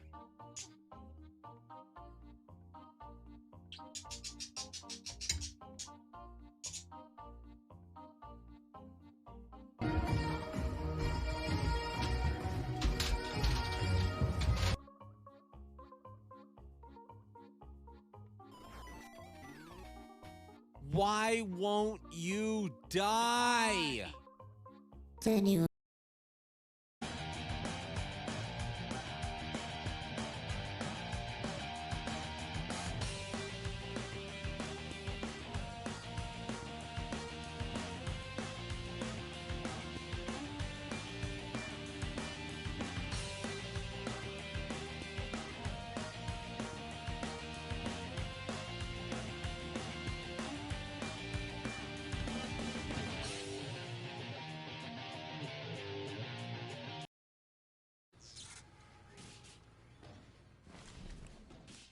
Kein gutes Gefühl.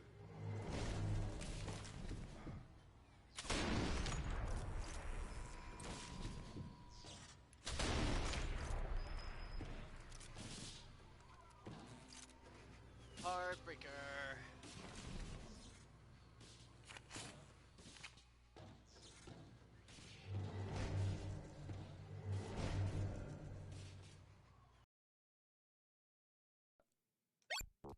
Good. I disagree. I'm gonna take the knight's armor, just in case.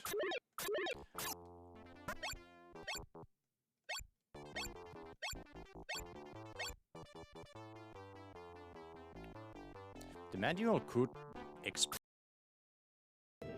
I have to find the key real quick. I was. Sorry. Don't worry. It's almost. Just. Aha! Finally. Tease. Oh crap.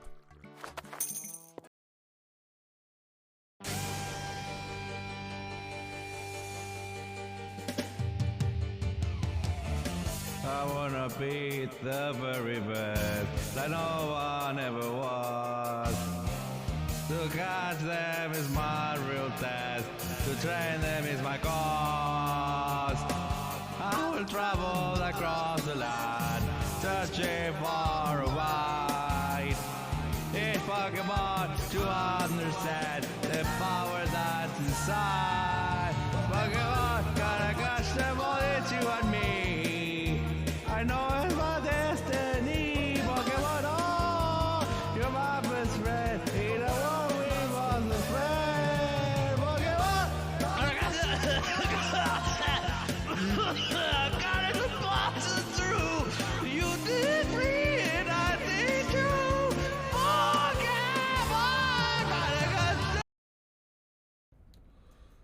This is kind of pervy, but like, can you send me like nudes? Or can I send you a picture of my ween? Please let me show you my penis. It's so sad and alone. What in the fuck? My penis needs to be viewed. Ooh.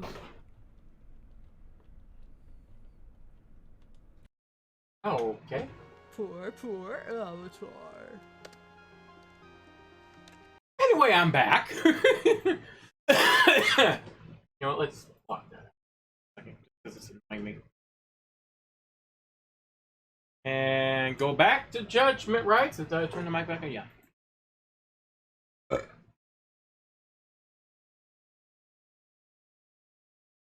That's okay. That didn't even do like I wanted to. But it didn't do what I wanted to do. No, stop.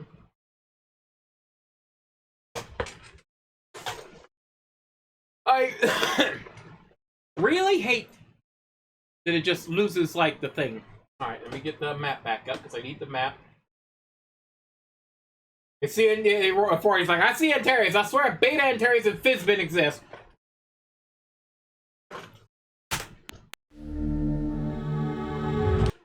Load previously saved game. Yes, we're gonna load session 2. All right.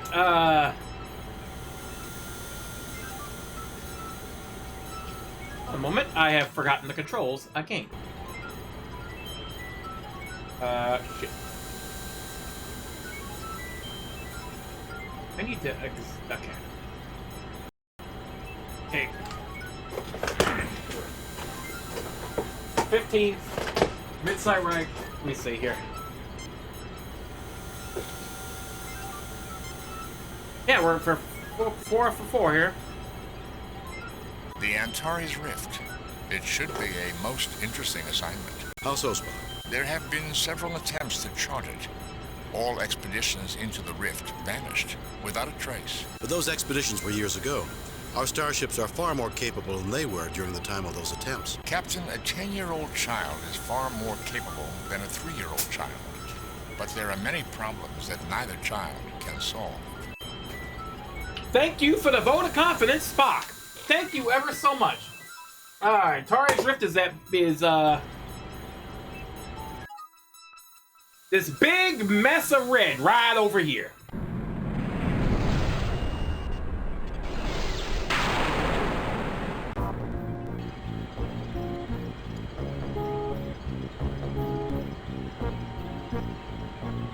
Captain's log, stardate 6257.6. We have entered the Antares Rift and found spatial disruptions in the rift that make using warp engines extremely dangerous. Repairs are almost complete on the minor damage we suffered upon entry into the rift. We are continuing our survey using impulse engines. My poor babies. Warp engines were meant to be used, Captain. Communications are back online, Captain. Deflectors at 93% power and increasing. Captain, undoubtedly that phenomenon would explain many of the strange disappearances in this sector. Still, with our warp engines deactivated, our computers indicate we will be safe. Wrong! Wrong! That don't look safe. Communications are out again, Captain. Is anyone hurt? If you as human, Mr. Spock's pride might be... Captain, sensors failed to indicate anything unusual prior to the explosion. I would speculate that it was caused by an extremely unusual rift in the space-time continuum.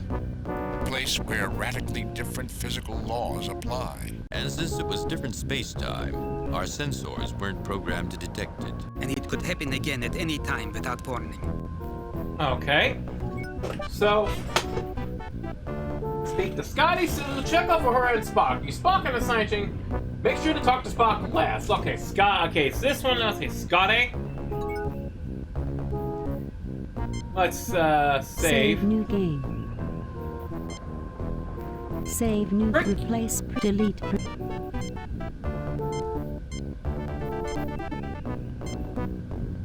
Save new game.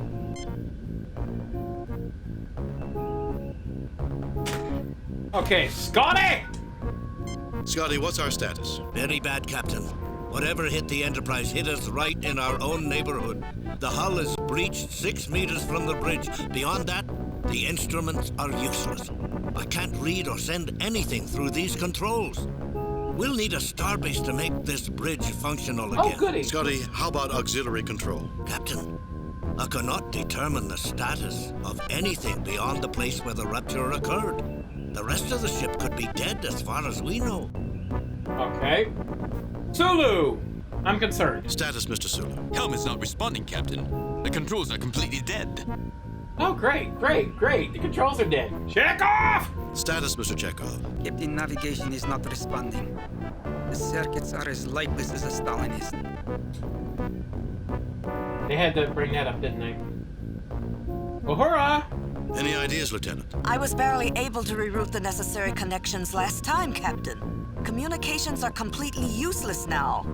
We may be able to enter codes into the library computer and instruct others to send messages to us.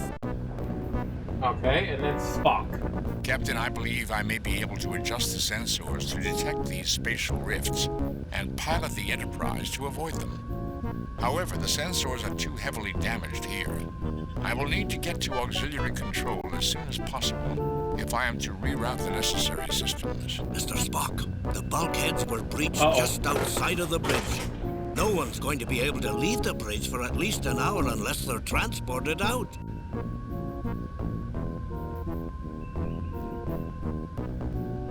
You Spock on a science station twice. Okay. Captain, the library computer is online. Apparently, its circuits were shielded from the explosion. Captain, I have managed to program a message into the library computer. The first time a person accesses the computer, they will read our distress signal. Hopefully, they can code a reply into the computer, which we can access. Okay, Spock, do it again. Captain, the transporters are operational. I request permission to be transported, so I can begin the adjustments to sensors as soon as possible. Go ahead, Spock. And pick choice one. No, Spock, I'll go first. Go ahead, Spock. Okay, let Spock go. Your science station. Don't frick it up, Spock. Spock. What the fuck?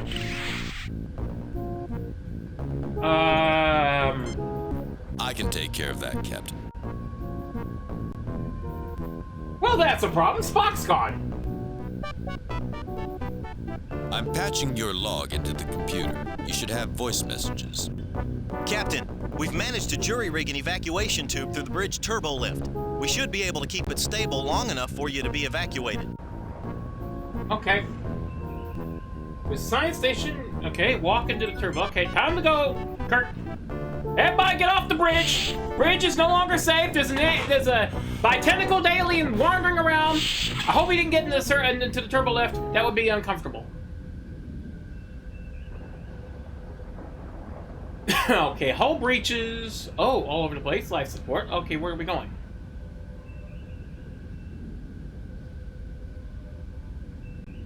Negative. Look for the yellow areas at the bottom half of the reference panel. Yellow areas. Box plug to say location's name. Auxiliary control is located around the bridge. Click. Okay, we gotta go to auxiliary control. Oh, the battle bridge. Captain's log. After equipping ourselves with tricorders and phasers, we are now searching for a way to find Spock and return him to us. I've determined that the best place to start.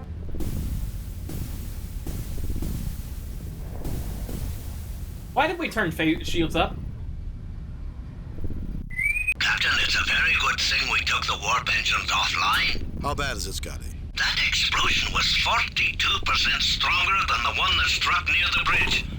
Our left warp nacelle is crippled, Captain. I hope it's not a trend. Keep me posted, Mr. Scott. Kirk out. Lovely. Okay. After Kirk rises, your communicator call Scotty. Yes. Hey, Scotty! Kirk to Scott. Come in, Scotty. Kirk to Uhura. Come in, Lieutenant. Kirk to sick bay. Bones, where are you? Okay, we had a computer. Kirk to Scott. Come in, Scott. Captain, I got bad news for you. This rift is affecting the hull of the ship. Our hull integrity is dropping fast. How bad is it, Scotty? It's at 92% and dropping rapidly. According to our system specs, If it drops below 63%... Put as much powers as you can to the shields. Use them to support our hull integrity. Divert as much power as you can to the sensors. Let's find out what's causing this. Won't work. Evacuate all people from the outer decks. Divert power from life support on those decks evenly to shields and sensors. Put as much powers as you can to the shields. Use them to support our hull integrity. Okay, choice one, okay. That will probably only buy us a few minutes, Captain. Do it, Scotty. Every minute counts. Kirk out. Okay, enter the door directly. Okay, let's save. Save new game. Delete previous. Okay, no. Save new game. Distress. Okay, we're in. Okay, who the hell is this? Is this Chekhov? Pavel Chekhov is a little nervous right now. James Kirk wonders about his friend Spock's safety. Angus Walker wonders how they're going to remove the aliens this time. Red Shirt's gonna die. Hikaru Sulu has seen more than one attempt by aliens to take control of the ship, and they've always failed. Enter the door directly ahead. Okay. Our highest priority is control of the sensors. We must find Spock. I'll handle it, Captain. Remember, I was a physicist when I first joined the Enterprise. Ah! Captain, look! I'm sorry, what the hell are you? A strange alien. Does anyone have a medical? I have one, okay. Oh, it's Chekhov. Captain, I'm getting a sensor reading on the alien. I'm sure Dr. McCoy will find this data interesting. Excuse me! Captain, what happened? It appears our alien friend likes its privacy. Well, that was rude. I could use advice. Suggestions, anyone? Spock. I know, Captain. We miss him too. Well, they say the price of freedom is eternal vigilance. What does that mean, Solo? That we should have been more vigilant? How could we if the sensor said nothing? Well, maybe if Starfleet sensor designers would be quicker to modify their sensors to react to new phenomena. You two are as bad as Spock and McCoy. Hold on. Yes. Okay. I can't see. Make sure everything's going right there. Why do aliens always seem to invade the Enterprise? Actually, Pavel, last year, 5 different alien species tried to take over the USS Regulus. The Enterprise is at it relatively easy compared to them. But why do all the competent aliens always seem to invade the Enterprise? That's a good point. Awaiting orders, Captain. Yeah, you're gonna die there, Red Shirt. Okay. Enter sick bay. Sick bay.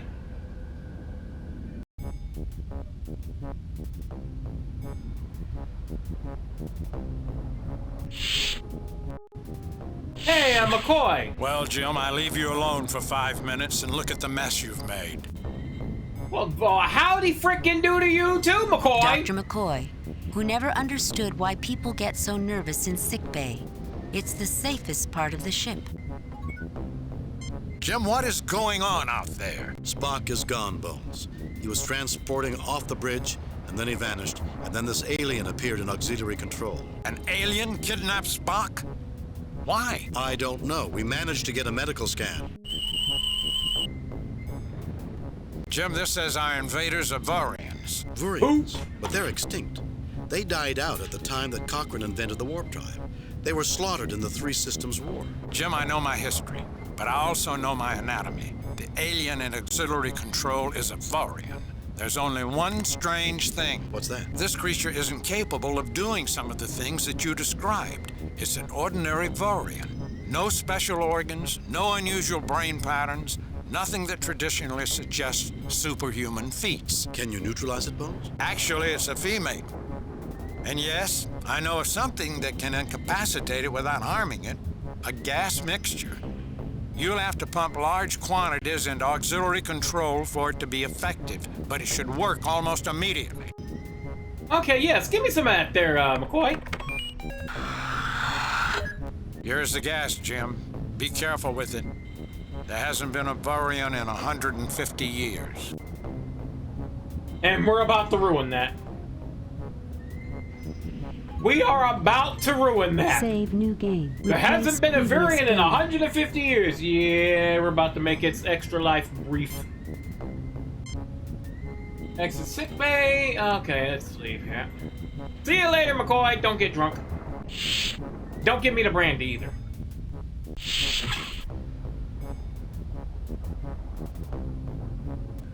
Oh. Right down the corridor to end up back at Turbo. Look at the right-hand part of the ship for engineering and click engineering. Oh, engineering. Captain, there has been an explosion near the shuttle bay. I'm fine. There has been no significant damage. Any luck communicating with Starfleet Command? I have made contact with the light cruiser USS Jefferson, sir. It will reach the edge of Antares Rift in 16 hours. The Rift is playing havoc with communications. A light Thank you, cruiser. Lieutenant Kirk out. A light cruiser. What's a light cruiser gonna do? Get itself into frickin' trouble, that's what. What is This board is a summary of the ship's engineering status, so that Mr. Scott and the other engineers will have necessary information before they enter engineering. The hull integrity status looks dangerously low. Oh, of course, we better hurry. The ship is going to blow up again.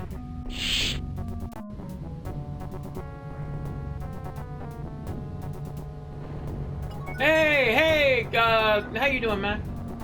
Mr. Scott is wondering how Kirk's adventures are going to affect his poor engines this time. Yeah, because they're his babies. He don't care about nobody else but them damn engines. Don't touch them damn engines, because frickin' Scotty will beat the shit out of you. Don't touch the engines. Ever. If you even look at them wrong, Scotty will come out. Listen here, laddie. I'll beat the living hell out of you. And then promptly shoves a phaser in your mouth and opens fire. Captain, is it too late to put in a request for an early retirement? Scotty, if we hit any more of these random detonations, it'll be mandatory retirement for all of us. Actually, Captain, I was hoping for a better pension. Even in the 23rd, or is it 22nd century? Either way, even then, they're looking for better pensions. Okay, look under the light for the life support device. Okay. This device stores special chemicals that are pumped into the ship's atmosphere when needed, and is operated by the life support system. This device stores Okay, let me save before I do anything stupid. Okay, I gotta put this.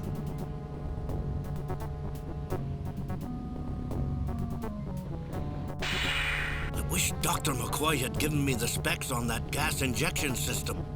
It looks like a rather clumsy fit. I'll do it, Scotty. You'd think that Dr. McCoy would have some respect for engineering. Life support control systems. This monitors and controls the ship's life support. Okay, let me. No effect. I said let me use that. Let me do it. Time Kirk actually did some more work here. Besides mouth off. Let's see how our alien friend stuff. likes Dr. McCoy's medicine. Probably as much as we do, Hikaru. Mr. Kyle, can you transport me to auxiliary control? Aye, sir. But I have to remind you how dangerous intership transporting can be. We've really been pushing our luck today. I'm aware of that, Mr. Kyle, but we have to take the risk. Why transport? Why not just kick the turbo lift back? Look, something's happening. Could have just took the turbo lift back. You scared it away. And the group is back to use the right side of the console. Okay, use the right side. This station is identical to the bridge's science station, allowing access to external sensors and the library computer. Okay. Everything seems to be working. Library computer, external sensors. Mr. Sulu, see if you can find where the Vurian went. Maybe that will lead us to Spock. Captain, I'm detecting the Vurian. She seems to have vanished through a rift in space. I have the coordinates of her last known location. Hey, the room moved to the turbo lift. Okay, we're going to the transfer. Okay. Transporters. The only transport room in the whole damn ship. Mr. Kyle, you have the coordinates where the alien teleported? Captain, you're asking me to transport you into another dimension. I may not be able to lock onto you there. I'm aware of the risk, Mr. Kyle. You have your orders. Aye, sir.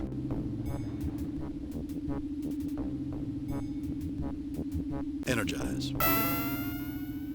And it's at this moment Mr. Kyle thought about, maybe I should have took that posting at Starfleet Command. Captain's personal line. I have transported to many strange places in my day, but beaming into an alien dimension is something entirely unique. Only the extreme risk to my ship and my friend Spock would cause me to take such a drastic risk. This doesn't look like a nice place to visit. There's a Vurian. I don't see Spock. He's got to be around here somewhere. Okay, Save new where game. is Beam Day? Where's... Delete, cancel, save new game. No.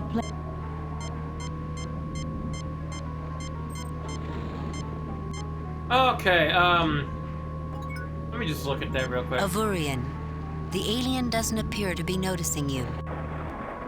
Okay, scan with the two tricores. Scan the colored stones. They seem more organic than mineral, Captain. What about this one? They seem more... You're gonna say that for the same, all the same of them? They seem more... Okay, yep. Okay, we're gonna use the medical one now, okay. Captain, I am getting organic readings.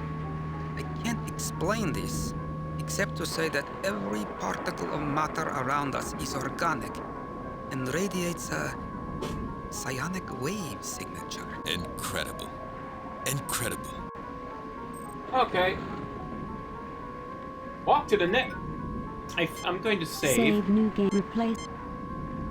First beam down. Beam down. Beam down. I'm going to scan this guy.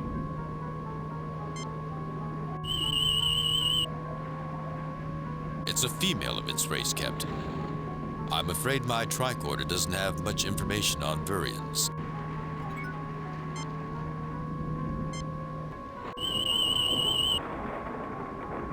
No effect, Captain. I don't have enough knowledge of Vurian anatomy.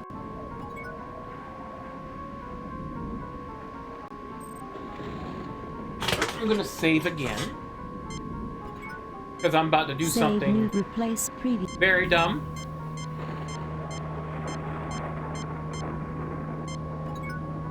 Well, first... Greetings, Lord Kirk. I am Iminata. I regret the discomfort that I put you through on your ship. I wish only to preserve my joy by serving the Savant. Are you willing to help me, Eminata? Oh. Where's Spock? How did you come to be here? Where's Spock? The Lord Spock is not far. His mind dances in the bliss of this place. He would welcome you. It is not a long or difficult search to find him.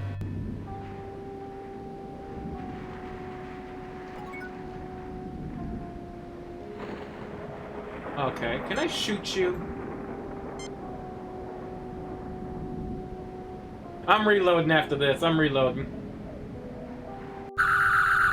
It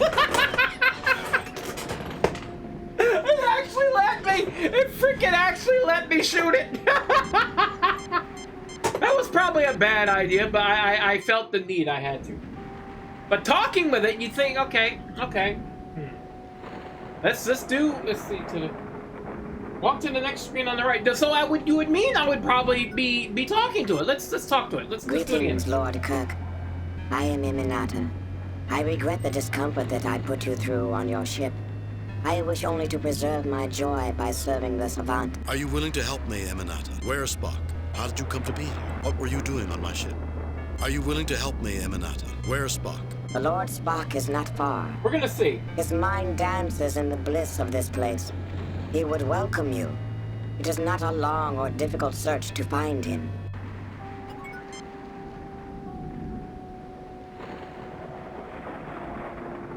I love the fact that they did give me the option to shoot it. Like, listen here, sucker! Go to the right, what the hell is this? A pouch from the Vurian life support capsule. The remains of a Vurian life support capsule. The remains of... This is all a Vurian life support capsule. Okay, can I take this? Yes, let's take it. Pick the brass parts on the ground, go right another screen. Okay.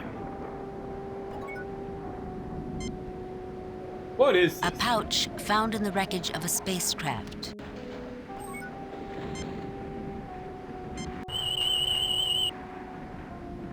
It's some kind of life pod, Captain. I believe it is of Vurian design. That's a huge freaking life pod. What is this hole here? A mysterious hole in this dimension. Scan that.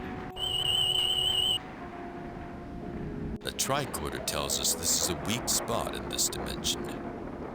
I get a very odd feeling from this place. Save new game. Delete pre.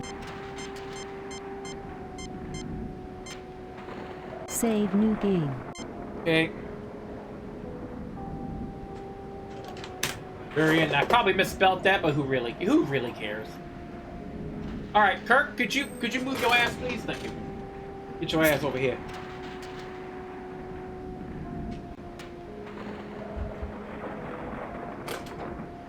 Hey, Spock, how you doing? What have they done to you? Fascinating. Emotional intensity of a previously unknown level.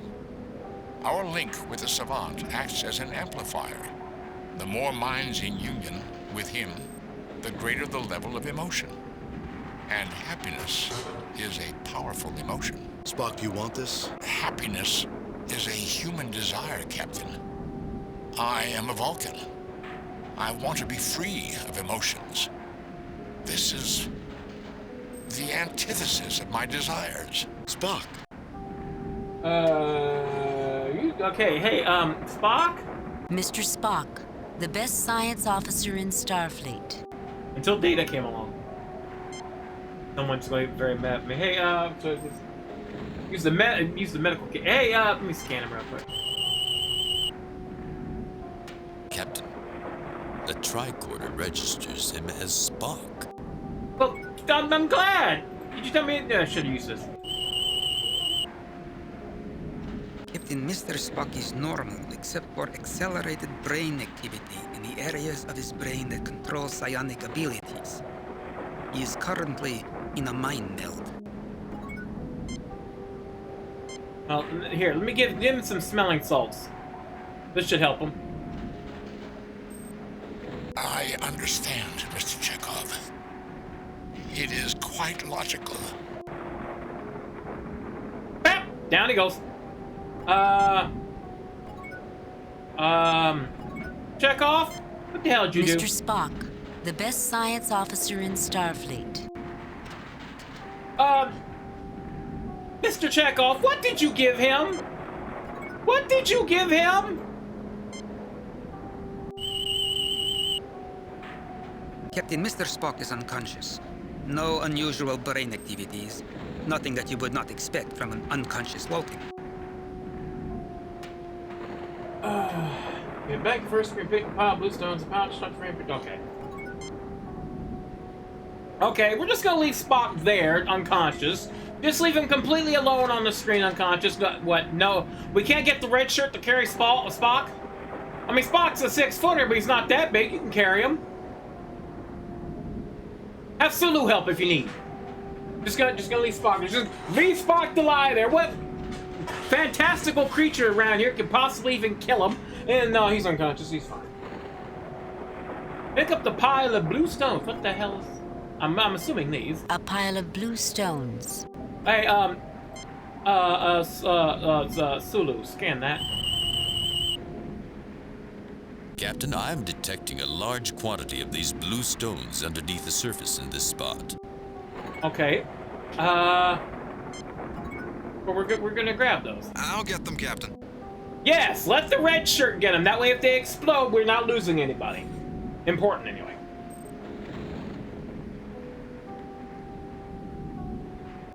I've put them in the pouch we found.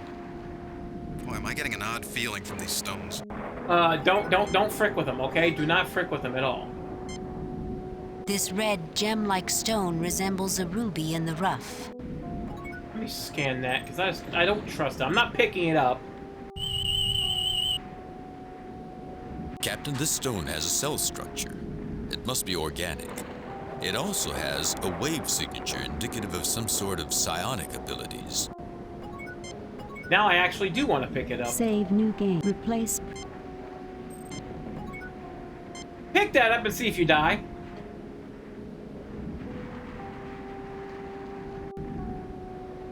I heard that, Mr. Sulu. I didn't say anything. You've always been saying things behind my back. You've always said I don't have enough discipline, that I don't respect my crew. You're insubordinate, Mr. Sulu. Get hold of yourself, Captain. What on earth was I saying? I'm sorry, Mr. Sulu, that was not... Captain, I think we better get out of here as soon as possible. Do I still have that on me?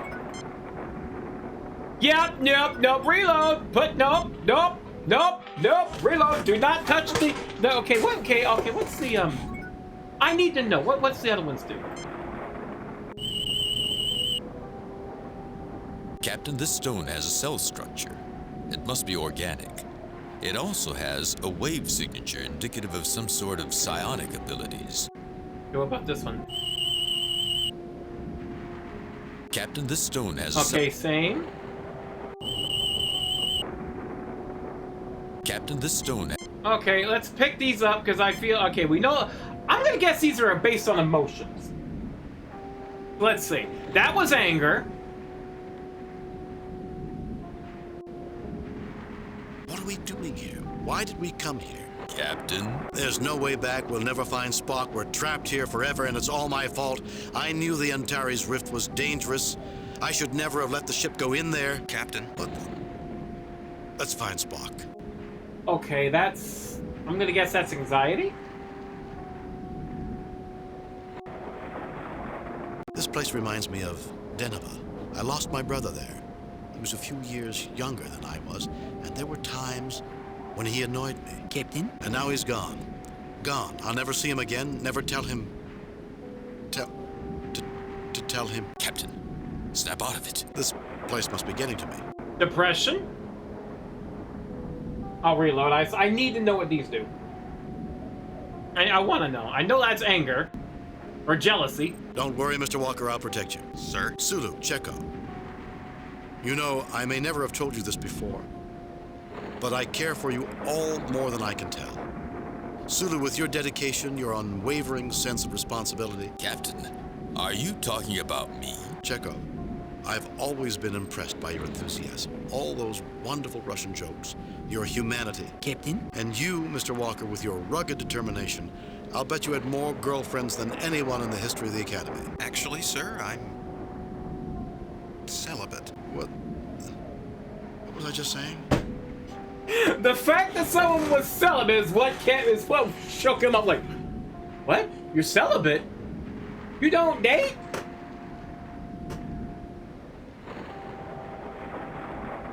Kirk's a little confused at that. They caught him off guard.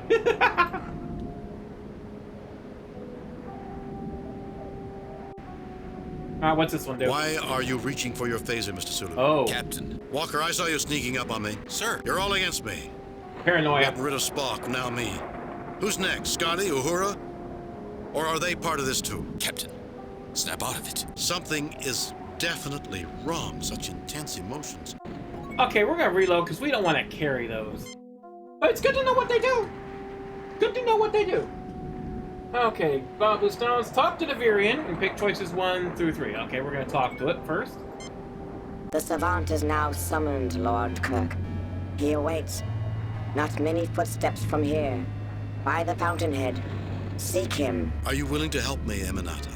1 and 3. How did you come to be here? What were you doing on my ship? The fuck? Are you willing to help me, Eminata? I am so full of joy, Lord Kirk, that it is difficult for me to experience other emotions. Even ones I know I should be feeling, such as regret. Do to me what must be done. Oh, don't say that around Kirk. Don't say that around Kirk, lady. You're a female. That's pretty much all the carte blanche Kirk needs. That's all the go-ahead Kirk needs. The Savant is now summoned, Lord Kirk. Do to me what you will, Kirk's like. Not many footsteps from here. By the fountainhead. Seek him. Are you willing to help me, Eminata? 1 and 3. Okay, what? Possibly. I am aware of your ship's distress. I can bring it to the attention of the Savant. It may help. Actually, I was thinking more about freeing Spock. What is the Savant? I would appreciate the savant being informed. Actually, I was thinking I would appreciate the savant being informed. It is done. The savant awaits. The savant awaits! Okay.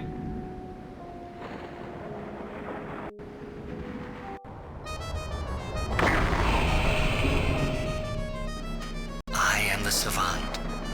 I wish you and all entities nothing but joy. Who are you? I know who the hell that is. I know who the hell that is. Why do you ensnare others against their will? Release Spock at once and allow us to return to our ship. Who are you? Okay, not really. Pick. Okay, pick. Select choice 1. Once, eons ago, I was akin to you. Is that who I think it is? A creature of flesh and pain. But I released myself from these bonds and became an entity of pure emotion. And I came to this place to find a shelter from the cares of the universe.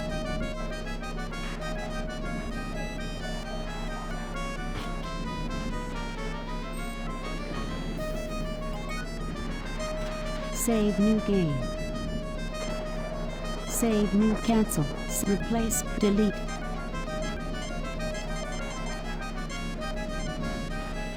Save new game. It's like Gary. What's his name? Gary something, I think. The savant. Captain, you misunderstand me. It is not my will to bring harm to any creature. I have taken 2 creatures that are without the most important thing in existence, joy, and given it to them in infinite variety and abundance. The Vurian was filled with despair at the death of her race. She was overwhelmed by sorrow and grief. I have healed her of these afflictions forever. Yes! As for the Vulcan, he has been conditioned to deny his emotions. I am bringing him in contact with a part of himself that will enhance his life. It is a gift of love. Not Gary, no. You have no right to inflict emotions on any being, regardless of how positive you may think them to Was be, it Gary? without their consent. Was it Gary, the one that suddenly became omnipotent and Kirk had to kill him? Or is it Gary? I can't remember. Is it him? It was his buddy on the ship, the one that suddenly developed powers and went a bit mad. Hold on. Let me look it up. Oh! Owen's being slow.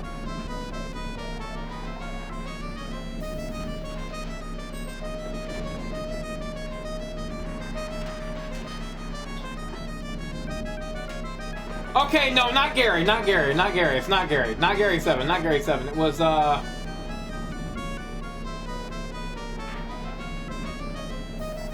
Ah, damn it. Okay, it wasn't Gary. It was, I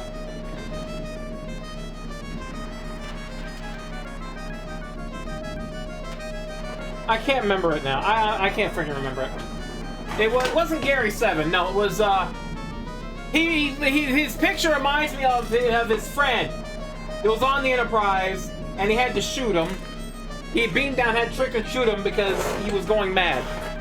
Alright. Initiate another conversation. Pick choices 3 and 3. Get a life. You can't just sit around feeling happy for eternity. What does that accomplish? Love? Spock doesn't want your gift. He doesn't need your gift. Release him and let us return to our ship. You have no right to inflict emotions on any being, regardless of how positive you may think them to be, without their consent. Get a life.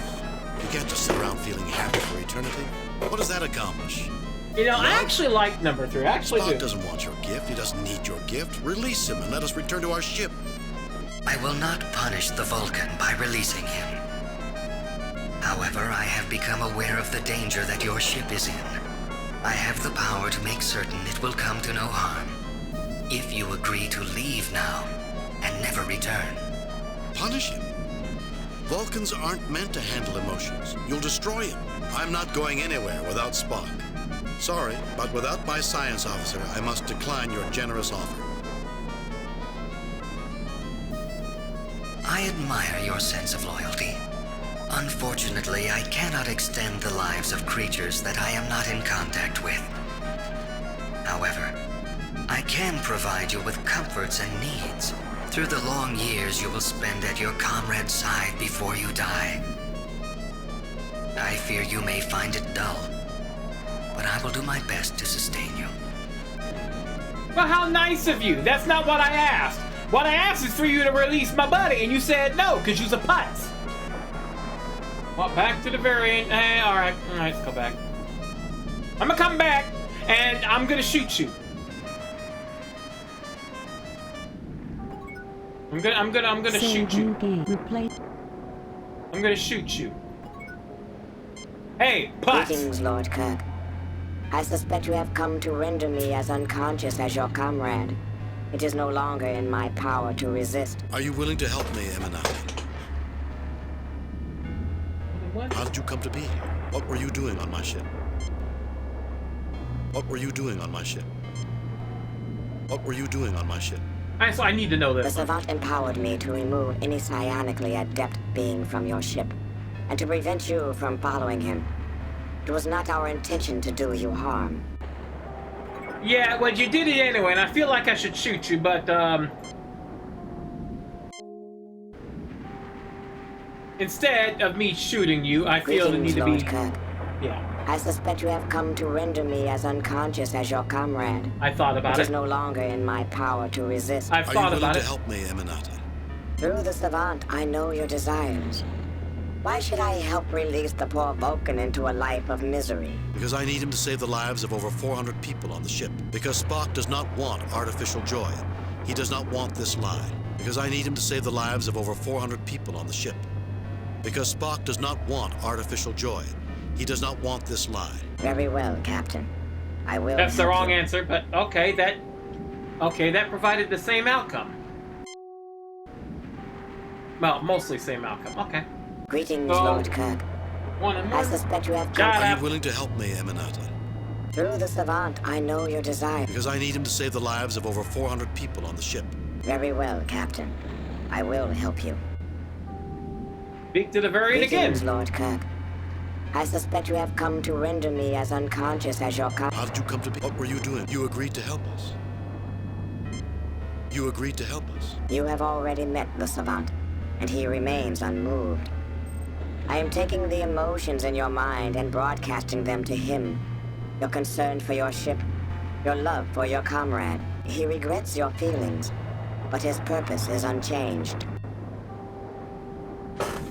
Use the pouch. Okay. Save new, replace pre. See, this is where I would just say, hey, is anyone in control of the weapons? Yeah, could you please shoot the Savant? Just several photon torpedoes should do it. If we could. Or just beam the torpedoes here, I'll move them over and he'll blow them up. It'll be fine. Okay, now use the pouch on the Savant. Okie dokie. Use it to pouch it on the Savant. Here you go. I'm gonna take these balls and I'm gonna shove them in your face. That didn't sound right. No. Grief. Pain. Gentle lords, why have you inflicted this upon me? I thought I was free of grief forever. I'm sorry. We need to attract the attention of the Savant. Big choices, 2 and 1. I'm sorry. I wasn't sure of what would happen. I'll stop. I'm sorry. We need to attract... I'm sorry. I wasn't sure of what would happen. I'll stop. Yeah, we'll go with 2. The joy returns. Do not take it from me again.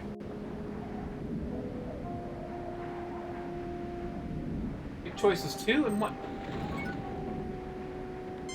Wait, hold on. Did I do something wrong here? Okay, wait. Did I do something wrong? Let me see. Greetings, Lord Kirk. How did you come to be here? What were you doing? Are you certain you can't help us? How did you come to be here? You choose choice. Okay, I just look. Speak very again. Choose choice. What were you? Are you certain you can't help us? I can try. I am attempting to again broadcast your emotions to the Savant. Okay. So he can better understand. He rejects your emotions. He says that these primitive experiences should be ignored. Okay, now you get the balls again. No.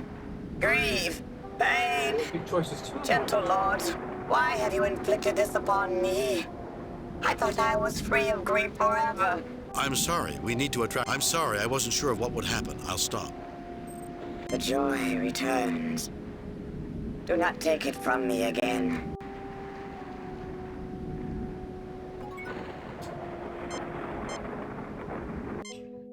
Use the pouch on the savant. I'm sitting there torching the variant. I'm sitting there. Here's the balls. Here's the balls. Well, it's like, why wasn't this working? Oh, herps. This is shoving the balls in her face and she's not enjoying them. Why ain't you enjoying? Oh, this is the wrong person. You disturb my rest. Fortunately, I am not alone in bliss. Do not use such a tactic again on me. I warn you. What is this? What am I feeling? What have you done? What's the matter, Savant?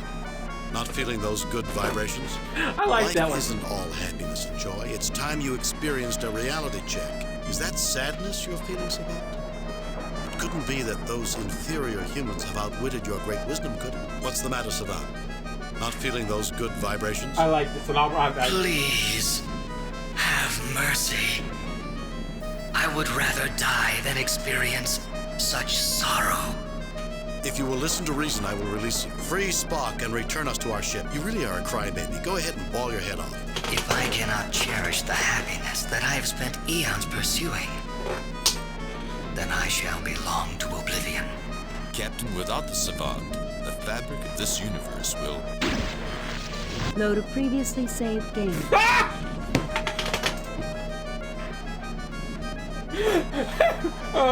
That's a death. I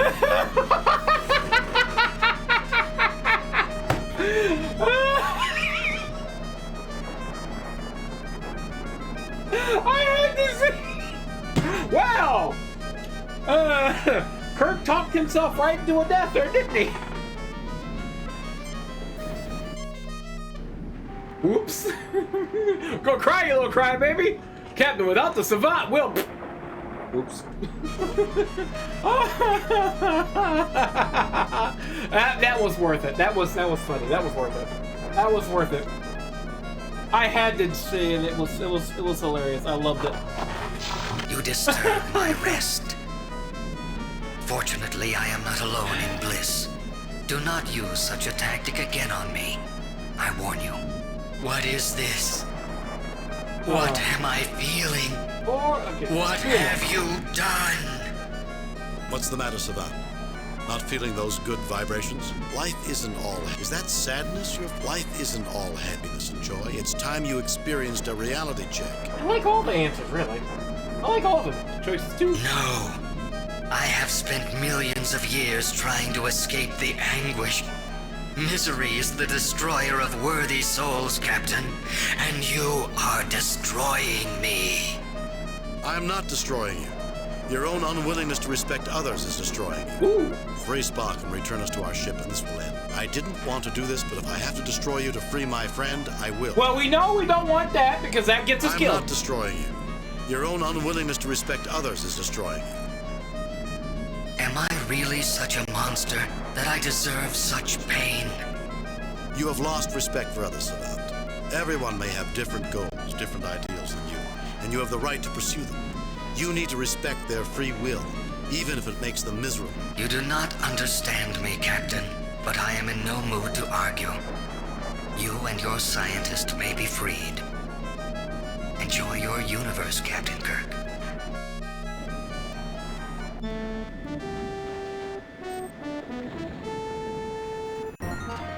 Captain's log, we are out of the Antares Rift and are on our way to Starbase 8, where the Enterprise has extensive repairs scheduled. All crew members, including First Officer Spock, are safely aboard. So, Spock, you mean you had an eternity of pure enjoyment and you gave it up? Affirmative, Doctor. That has to be the most illogical thing I've ever heard. Humans spend their entire lifetime dreaming of an eternity of pleasure. As do animals in the field. Perhaps humans are meant to be better than that. Perhaps we should dream of greatness and not simple gratification. Greatness is a term subject to individual interpretation, Captain. The savant viewed the pursuit of greatness as useless, because all great deeds and accomplishments are destined to be forgotten in cosmic terms. A cosmic being thinks in cosmic terms, Spock. But somehow that philosophy overlooks a lot of life's little pleasures. There's just one thing that bothers me about the whole thing. Really, Doctor? Spock finally got to enjoy himself, and I wasn't there to see it. Now that's something worth remembering. Message from Starfleet Command. On screen. I reviewed your report from your recent assignment, Captain, and have a few comments. The top brass at Starfleet are impressed with the results of your recent performance. Outstanding work, Jim. Keep up the good work. That's not a perfect. That's not a perfect. That's not a perfect. We didn't get a perfect. How long until we reach Nova Atar, Ensign? About 23 hours, Captain. 22 hours, 53 minutes, and 17 seconds to be precise. Spock, there's no need to be precise. We're going on shore leave. Rest, relaxation, no calls from Starfleet. Okay, let's... Captain, we have a message coming in from Admiral Richards at Starfleet. On screen, Lieutenant. Hello, Jim. I know you're going on shore leave, but... What is it, Chris? Since you're going there anyway, and it's only a small favor... Favor? I don't want to inconvenience you, but... Fine, you have it. What would you like me to do? We recently discovered that one of the exhibits in the Smithsonian Annex at Nova Atar is of great historical significance to the Serenzi, an influential family from planet Lakian. The museum is going to have a small ceremony to return the item. The Federation planned to send a representative, but, well, she couldn't make it. Since you'll be in the neighborhood, well, no dress uniforms. All you have to do is smile and shake hands. Smile, shake hands. It would be my pleasure, Admiral. My chief engineer had already promised to show me around. We'll be there. Thanks, Jim. I owe you one. Check your data files for details. Oh, one more thing, Jim. Due to the security concerns, you won't be allowed to bring any electronic equipment with you. Richards out. Now, I was saying... Captain, do we really have to stand around and lots listen of to speeches talking. from a bunch of politicians? It won't be all bad, Scotty. Just skip it, because... no, it's, K. No. K. We only got 3 points! We only got 3 points! I screwed something up there. Okay, so what we're going to do is we're going to load... Here? Maybe? When we just pick... Okay, wait, no, I need to go back. I need to go back farther.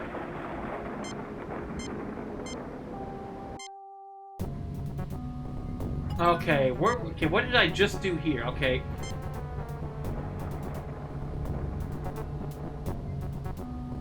Maybe it was because I talked to the Dr. Viridian. McCoy had given me the specs on that gas injection system. It looks like a rather clumsy fit. I'll do it, Scotty. You'd think that Dr. McCoy would have some respect for engineering. Okay, then we use this here. Yep. Let's see how our alien... Probably as much as... Mr. Kyle, can you transport... Aye, sir. I'm aware of that, Mr... Okay, somewhere along the way I screwed up, which is entirely possible. Something's happening.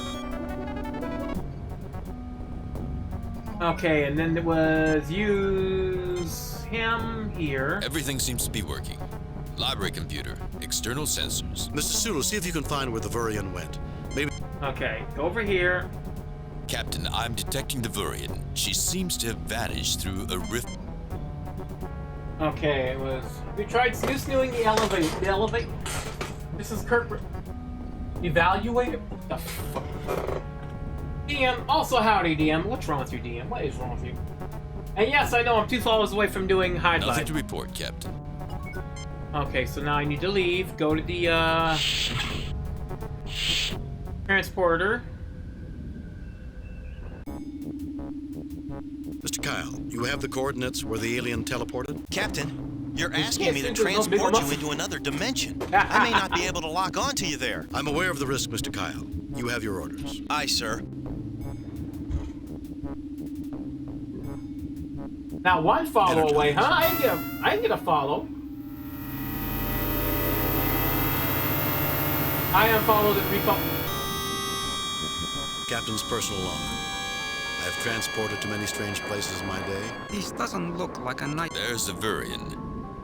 He's got to be around here somewhere. Okay, so don't... Okay, scan the colored stones with the 2 tricores. Let's just follow the walkthrough exactly here.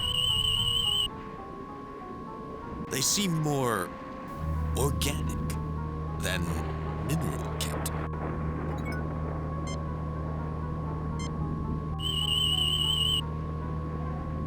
Captain, I am getting organic readings. I can't explain this, except to say that every particle of matter around us is organic and radiates a psionic wave. Next screen, right, pick up the brown pouch. Incredible. Incredible. Okay, let's just follow the walkthrough exactly. Ignore the Virian who's laying there helpless.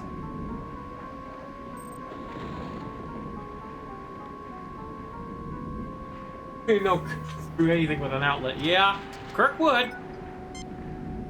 Kirkwood. So...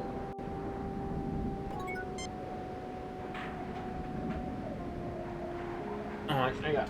Oh, crap, my neck here.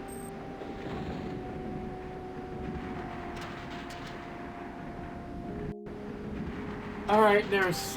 boy, check up here. What Ramus? What have they done to you? Fascinating. Emotional intensity of a previously unknown level. Okay, we already you talked want this? Happiness is Spock. Okay, now...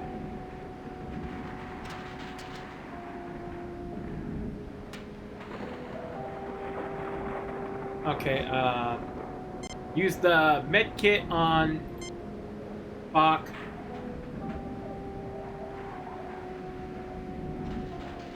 I understand, Mr. Chekhov. It is quite logical. Okay. We leave Spock here, of course.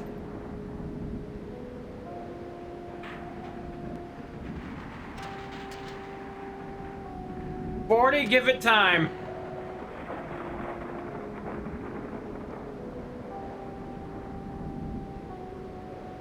Electric sockets.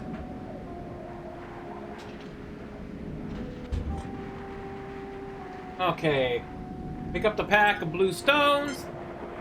I'll get them, Captain.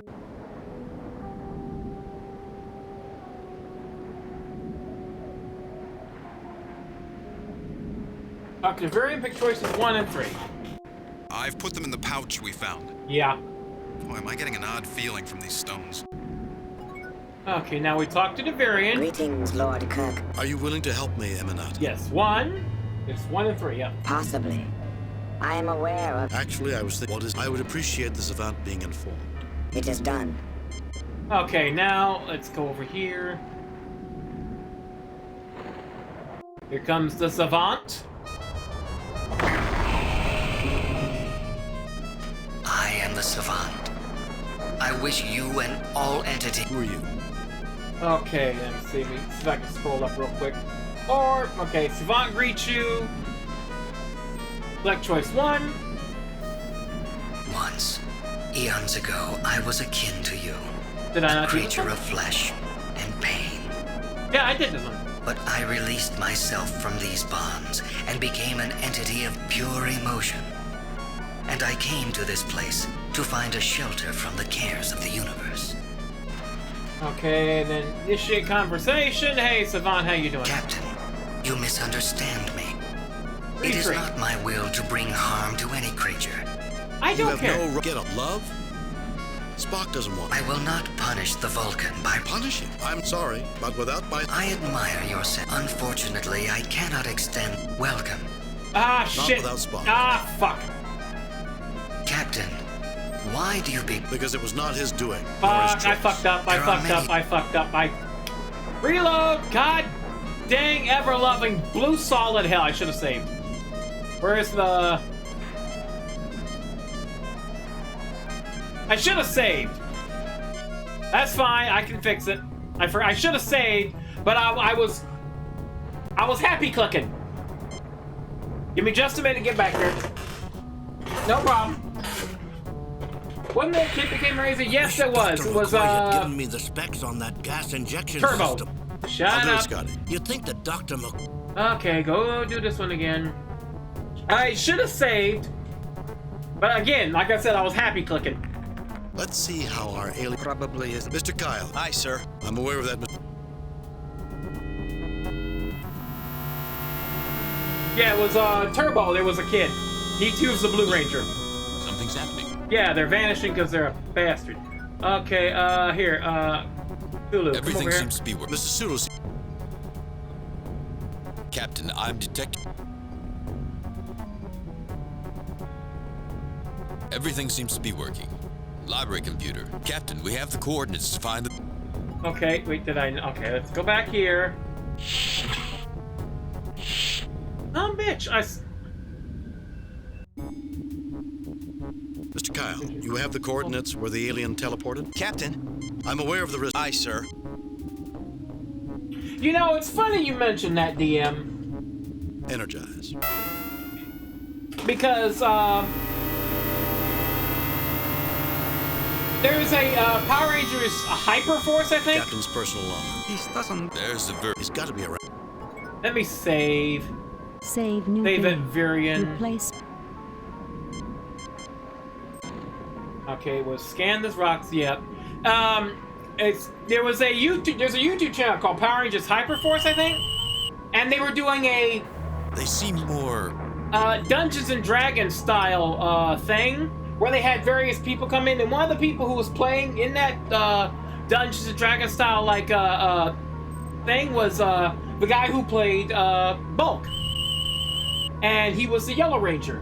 Captain, I am getting. And they actually officially made him new Yellow Ranger. Okay, and he's actually in Power Rangers Battle for the Grid. He's actually a character in it. Okay, then we'll just scan that. Ignore you.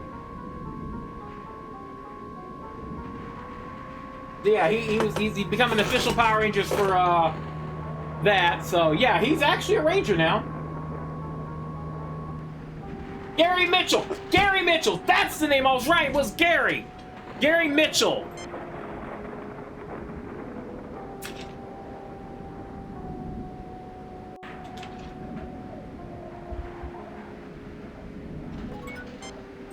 That's who it was. That's who that was.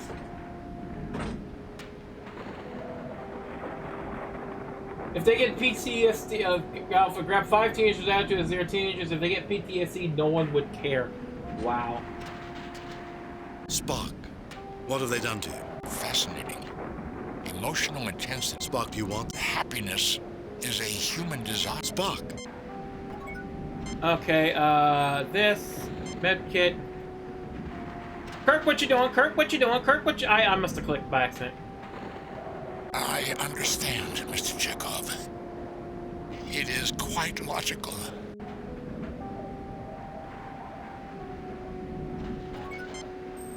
Okay. Yeah. Season 1, Episode 3. Yeah, it was kind of early in the series, too. I knew it was there. I knew it!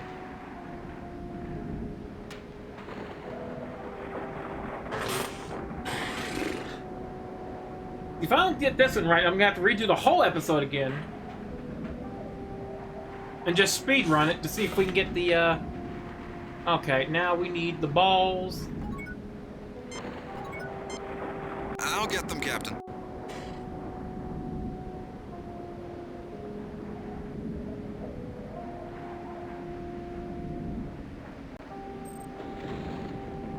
I've put them in the pouch we found. Boy, am I getting an odd feeling from these stones. And we talked to the Virion. Greetings, Yeah, one is right. Lord Kirk. Are you willing to help me, Eminent? Yes. Possibly. Actually, I would appreciate the savant being. It is done. Okay, let's save here at... Save new game. Replace. Nope. Virion. Then we go to the Savant.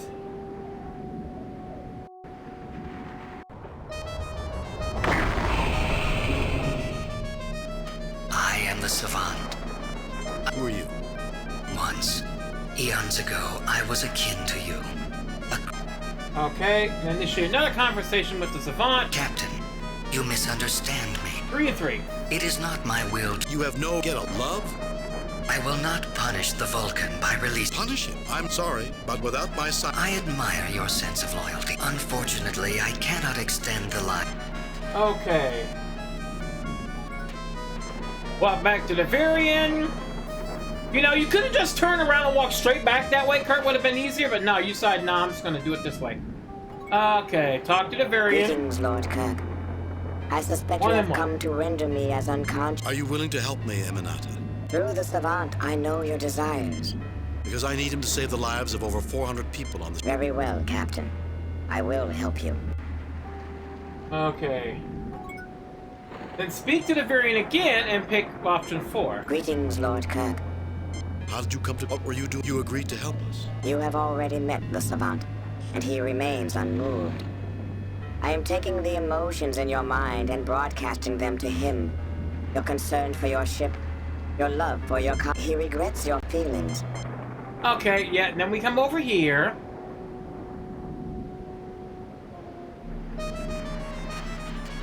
Then use the pouch. Okay. Use the pouch on the Savant. Hey, buddy, here you go. Try this again, because we gotta get all 4 points. Here, have you that. Disturb my rest. What is this? What's the matter, Savant? Not feeling those good vibrations? Life isn't all happy. No. I have spent millions of years trying. I'm not destroying you. Your own unwillingness to respect others is destroying you. Am I really such a monster that I deserve such pain? Yes! You have lost respect for others, Savant. Hey. Everyone may have different goals, different ideals than you, and you have the right to pursue them. You need to respect their free will, even if it makes them miserable. You do not understand me, Captain, but I am in no mood to argue. You and your scientist may be freed. Enjoy your universe, Captain Kirk.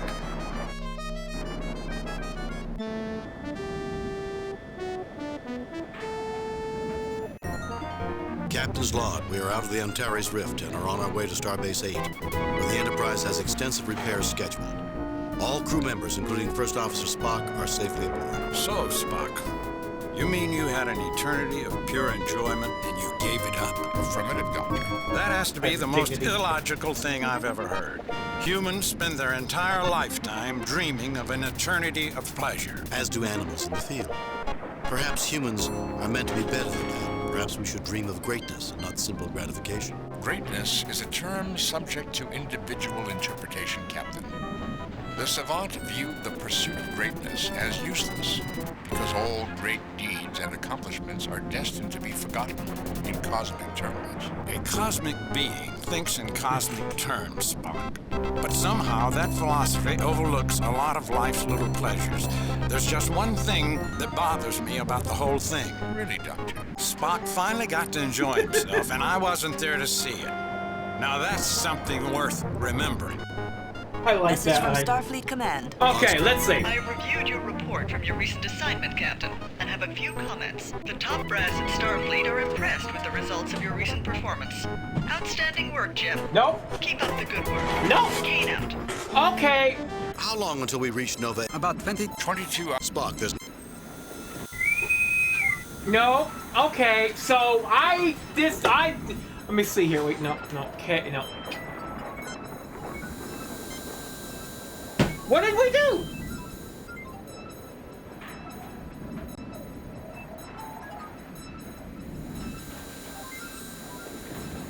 Somewhere I screwed up. I do not know where, but somewhere I screwed Captain, up.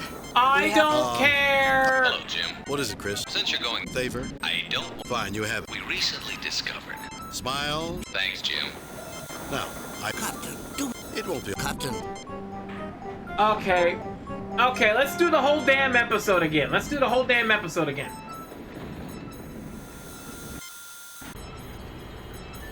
Which was, we're heading towards the Antares, I believe. The Antares, where freaking hell? Which is over here. Somewhere I screwed up. I don't know where, but somewhere I screwed up. Let's just straight... Captain's log, stardate 6257.6. We have entered the Antares Rift and found special... My poor babies. Okay, get the text. Captain, I'm... Yeah, I don't know what I did. Communications are out again. If you was human... Captain, sensors failed to indicate... It needs your final mission. And since it was... And it could happen again. Okay, first thing is talk to Scotty. Scotty, what's our status? Very bad, Captain.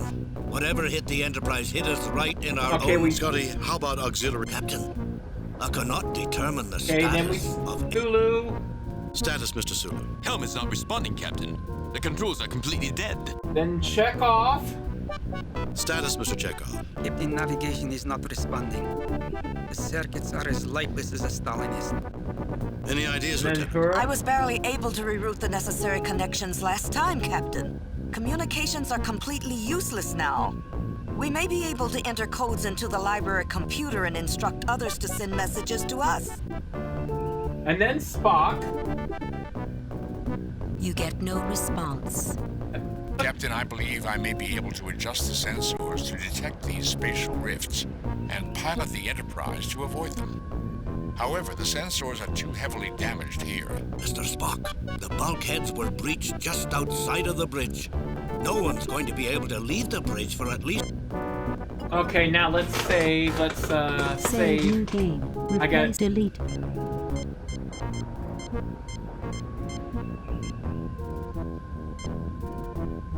Save new game. Okay. And okay, now you Spock on the science station. Captain, the library computer is online. Apparently, its circuits were shielded from the explosion. Captain, I have managed to... Captain, the transporters are operational. Go ahead, Spock. One, and then one.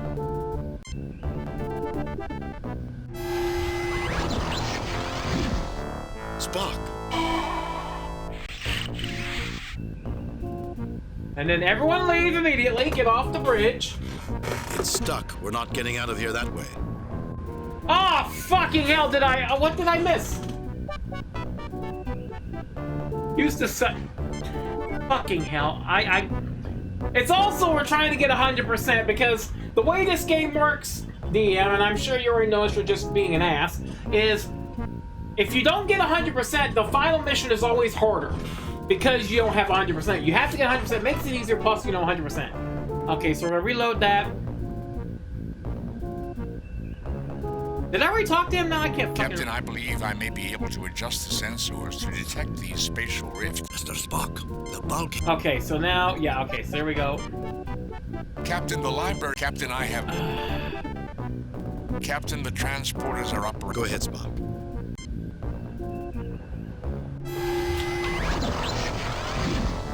Spock. I forgot to use the science console first. I can take care of that, Captain.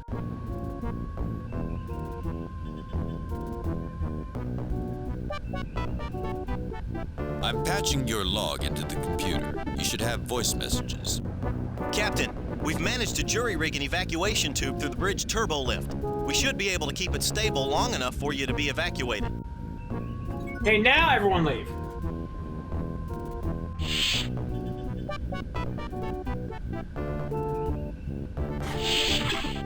Okay, then we go to auxiliary control. Auxiliary control's right here. Captain's log. After equipping ourselves...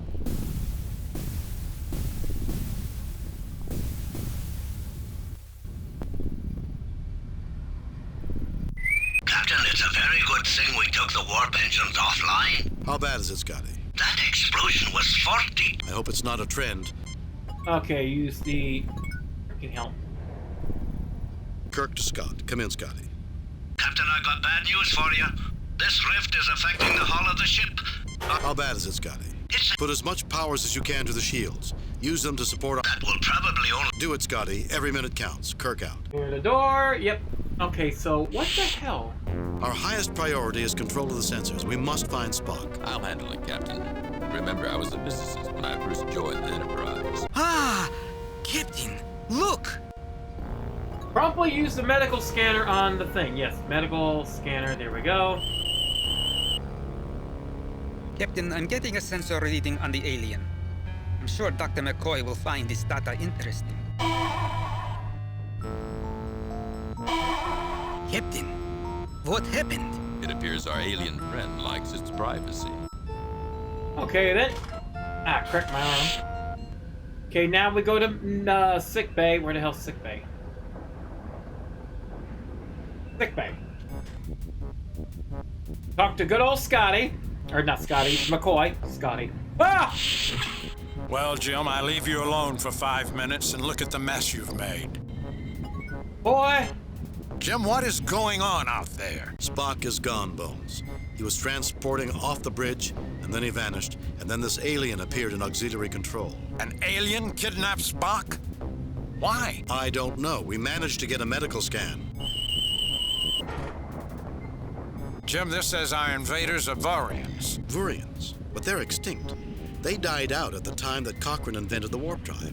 They were slaughtered in the Three Systems War. Jim, I know my history, but I also know my anatomy. The alien in auxiliary control is a Vaurian. There's only one strange thing. What's that? This creature isn't capable of doing some of the things that you described. It's an ordinary Vaurian. No special organs, no unusual brain patterns, nothing that traditionally suggests superhuman feats. Can you neutralize it, Bones? Actually, it's a female. And yes, I know of something that can incapacitate it without harming it. Sick bay. A gas mixture. You'll have to pump large quantities. Okay, let's skip that. Sick bay. Right on the corner, Here's the gas, Jim. Be careful. Thank you. You get no because I'm trying to talk to things I shouldn't talk to, like walls.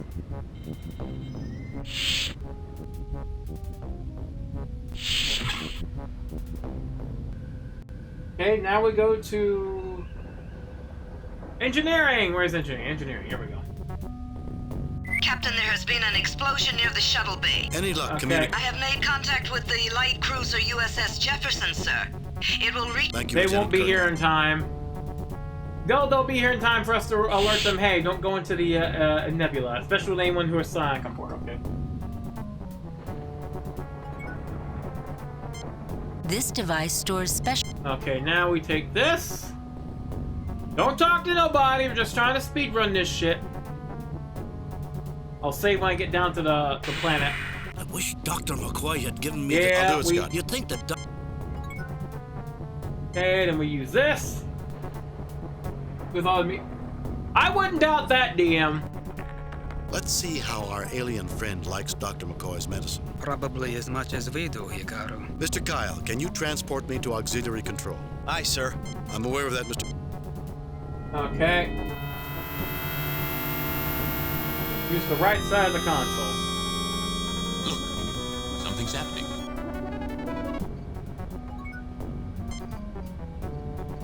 Everything seems to be working.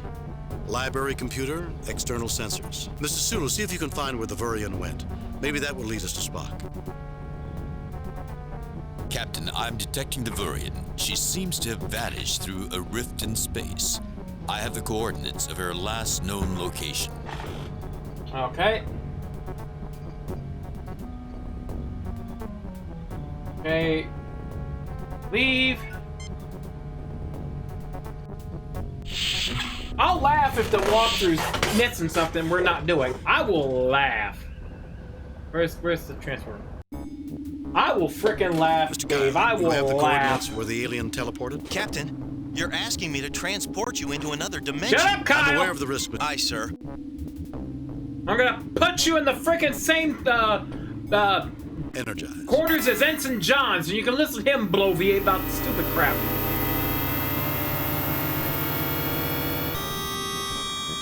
Captain's personal log. This doesn't look... There's the Vaurian. He's got to be around. Okay, save. Save new game. Replace.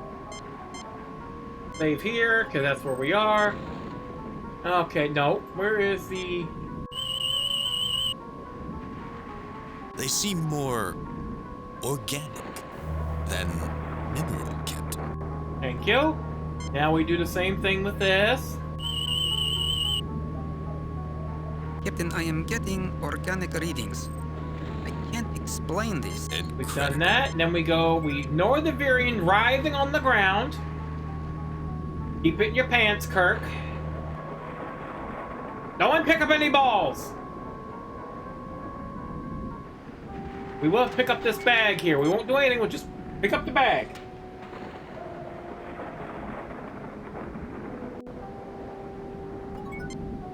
We go this way. Pick up the brown pouch, it's outlined on the ground. Go right in the screen. After reuniting with Spock, use the med kit on him. Spock, what have they done to you? Fascinating. Emotional intensity of a previously unknown level. Our link with the Savant acts as an amplifier. The more minds in union with him, the greater the level of emotion. And happiness is a powerful emotion. Spock, do you want this? Happiness is a human desire, Captain.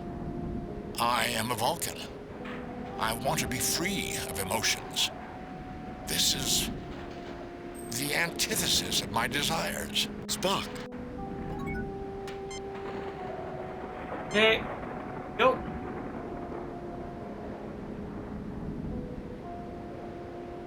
I understand, Mr. Chekhov. It is quite logical. Yeah, just give him a little bit of that, knock him out.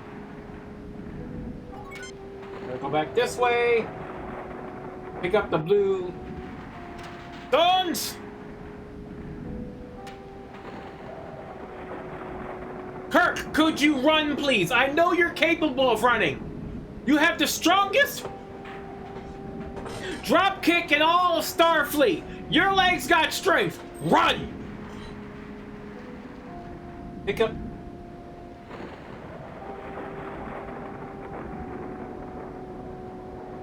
Aha! Maybe that's what we're doing. Pick up the pair of blue stones with the pouch. Okay, maybe that's what we're goofing up on. I'll get them, Captain.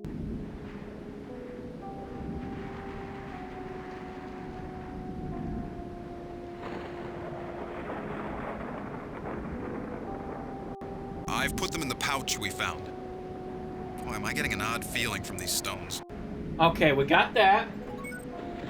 Talk to the Virion, pick choices 1 and 3. Okay, listen here, you writhing little freak. Greetings, Lord Kirk. I am 1 and Eminata. 3. Are you willing to help me, Eminata? Possibly. I am a... Actually, I would appreciate the Savant being informed. It is done. There we go. Save! Save, mute, replay, delete, cancel, replace, Savant. We're gonna go talk to his dumbness.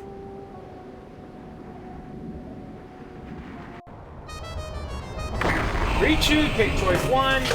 This is getting irritating, I swear. I wish you and all entities nothing but joy. Who are you? Once. We already know. Okay. Initiate that conversation and pick 3 and 3. Captain, you misunderstand me. I don't care. Get a love? I will not punish the... Punish him? I'm sorry, but what... I admire your sense of loyalty. Unfortunately, I cannot... Okay, then we go back, talk to the Virion again, select choice 4. No. Go back to Virion, pick choices 1 and 1. Okay. Greetings, Lord Kirk. Are you willing to help me, Eminata?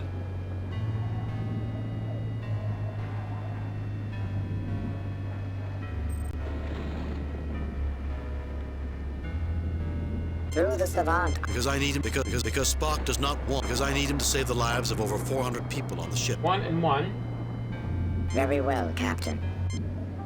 Greetings, Lord Kirk. How did you come? Were you agreed to help? You have already met the Savant. He regrets your feelings. Okay. Use the pouch on the Savant. Pick choices 2 and 1.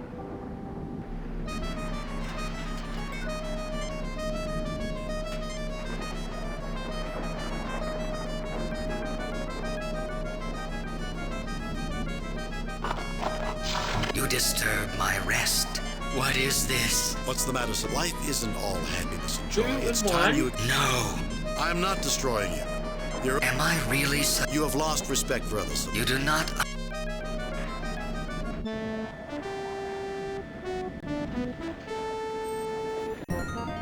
Captain's log. We are out of the... So, Spot. Okay, so we're gonna... That has to... As to Anna. Great. It cost really does. Spot. Message from Starfleet Command. On screen. I reviewed your report from your recent assignment, Captain, and have a few comments. The top brass in Starfleet are impressed with the results of your recent performance. Okay, okay, okay. Keep up the good work. Kane out. Okay, nope. That's not doing it. That's not doing it. How long until we... About 20 to 22. Spock, this...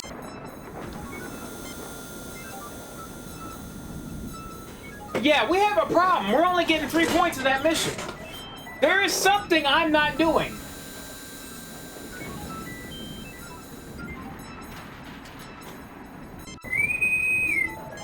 Okay, okay, we're gonna go back to the beginning of that mission. Okay, let's, okay, where is this? Let's look at the, let's see, where is it?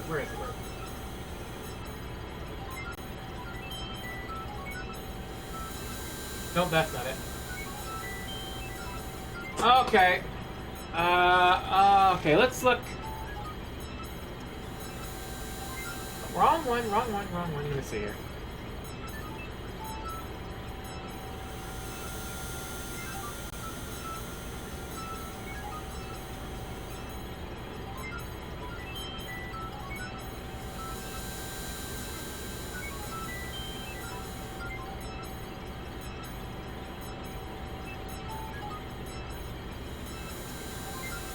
I get a scan of the alien.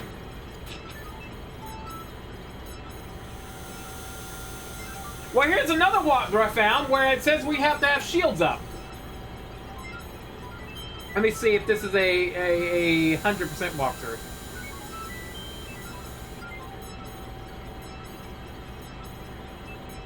Means earning 100% earning all available commendation points. Okay.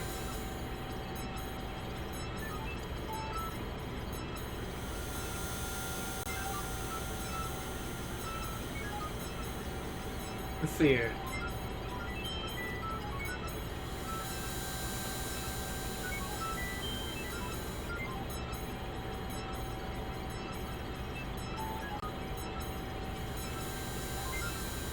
Raid again? What do you mean raid? What are you talking about? I don't know what the hell you're talking about, dude. I'm gonna get medical scan. Since the alien keeps kicking off oxygen, I get a scan of the alien.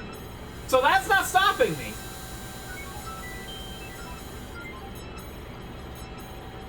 That's not stopping me. I'm getting a scan of the alien before it kicks us out. And it's enough to...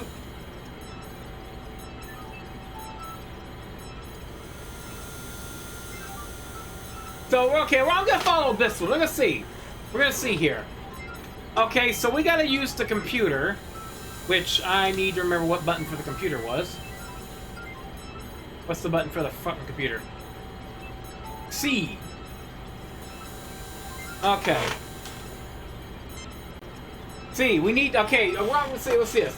We use the computer research Regulus. The fuck you say? R-E-G-U-L, Reg, U.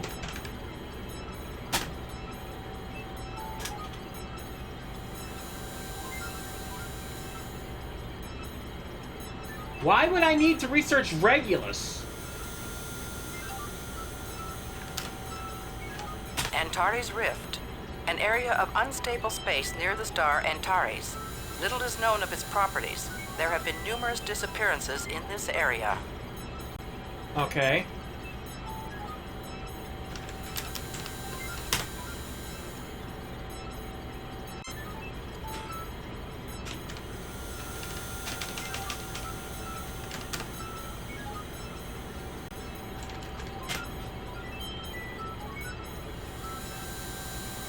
Okay.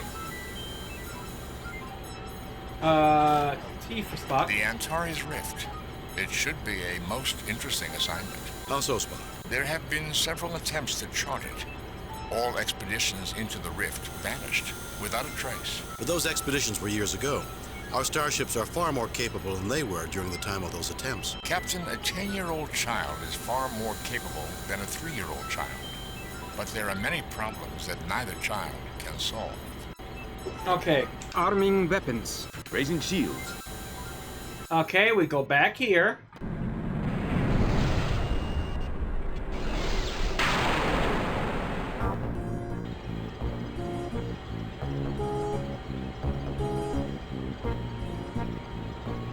Captain's log, stardate 6257.6. We have entered the Antares Rift and found spatial disruptions in the rift that make using warp engines extremely dangerous. Repairs are almost... My poor babies. Warp engines were meant to... Communications are back online. Deflectors at 93% power and increasing. Captain, undoubtedly that phenomenon would explain many of the strange disappearances in this sector.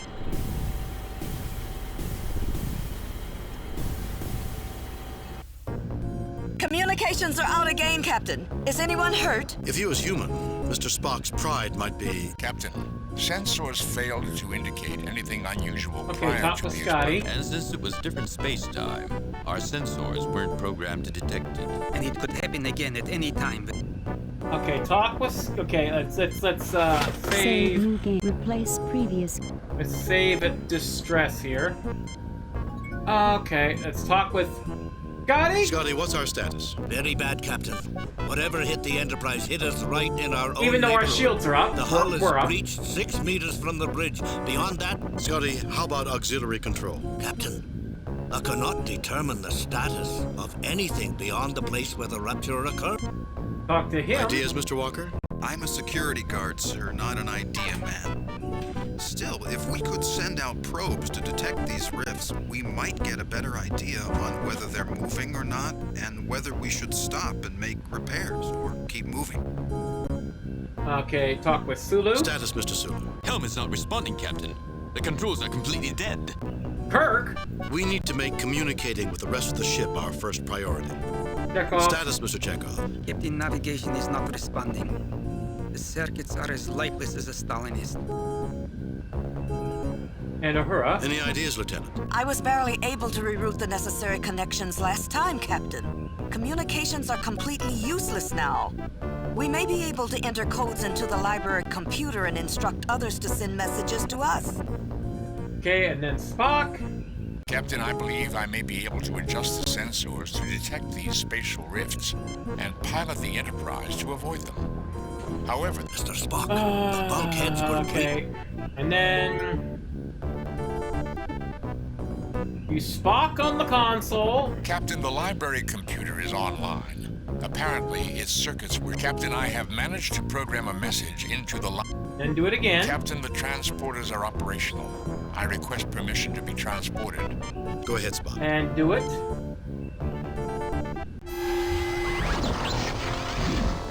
Spock. Okay.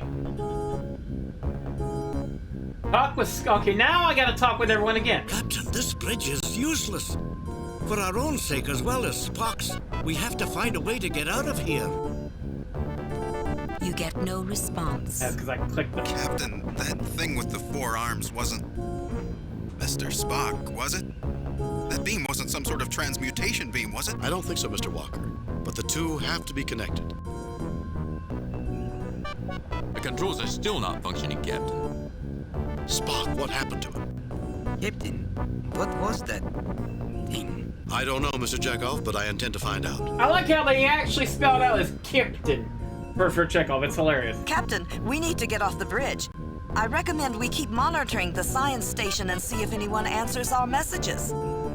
Okay, then we use the science station. I can take care of that, Captain.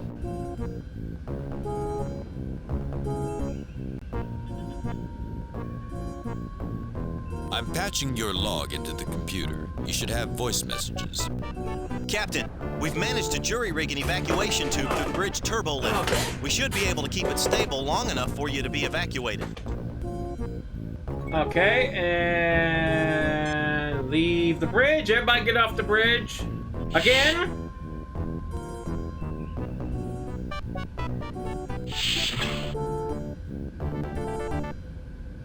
And we're heading to auxiliary control, which is right here. Captain's log. After equipping ourselves with tricorders and phasers, we are now searching for a way to find Spock and return him to us. I've determined that the best place to start is getting struck by lightning again.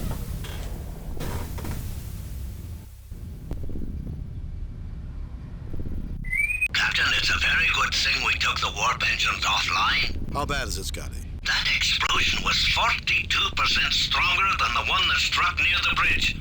Our left warp nacelle is crippled, Captain. I hope it's not a trend. Keep me posted, Mr. Scott. Kirk out. Okay, okay.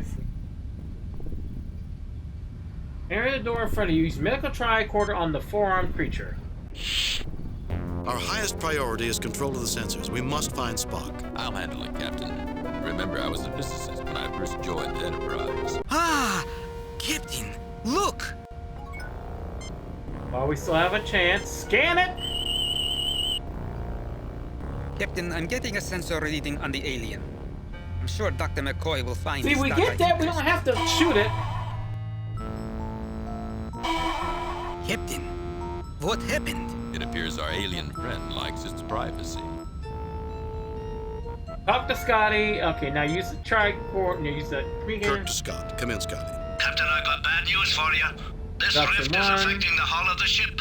Our hull integrity is dropping fast. How bad is it, Scotty? It's at 92% and dropping rapidly. According to our system specs, if it drops below 63%... Put as much powers as you can to the shields. Option 1. Use them to support our hull integrity. That will probably only buy us a few minutes, Captain. Do it, Scotty. Every minute counts. Kirk out. Okay, now it says use the communicator again. Kirk to Scott. Come in. Kirk to Uhura. Come in, Lieutenant. Captain, I've moved operations to Galileo 2 shuttlecraft. I've sent a message to Starfleet Command, and I've rerouted internal communications to run from here. Lieutenant Uhura, what happens if the shuttle bay is hit by an explosion? That's one of the most vulnerable areas on the ship. That's a risk I'm prepared to take, Mr. Sulu. I've activated the shuttle's shields for protection. Good. Be prepared to evacuate the shuttle on my signal. Kirk out. Okay, so let's... Come on, let me click the god's dang thing. Kirk to Scott. Kirk to sick bay. Bones, where are you? Jim, what the devil are you doing to the ship? I'm not the one doing it. Spock's gone, Bones. Someone took him from the ship. Some aliens that I've never seen before. If you can get me a medical scan, I might be able to find some way to combat them. Make that a priority. McCoy out. Is it my imagination, or is Dr. McCoy getting a little power crazed lately? I'd say a lot power crazed, Hikaru. Okay, let's Save new game. Replace previous game. Delete previous game. Replace previous game. Yeah, let's save here at Alien. Yeah, let's go ahead and do that. Let's see here.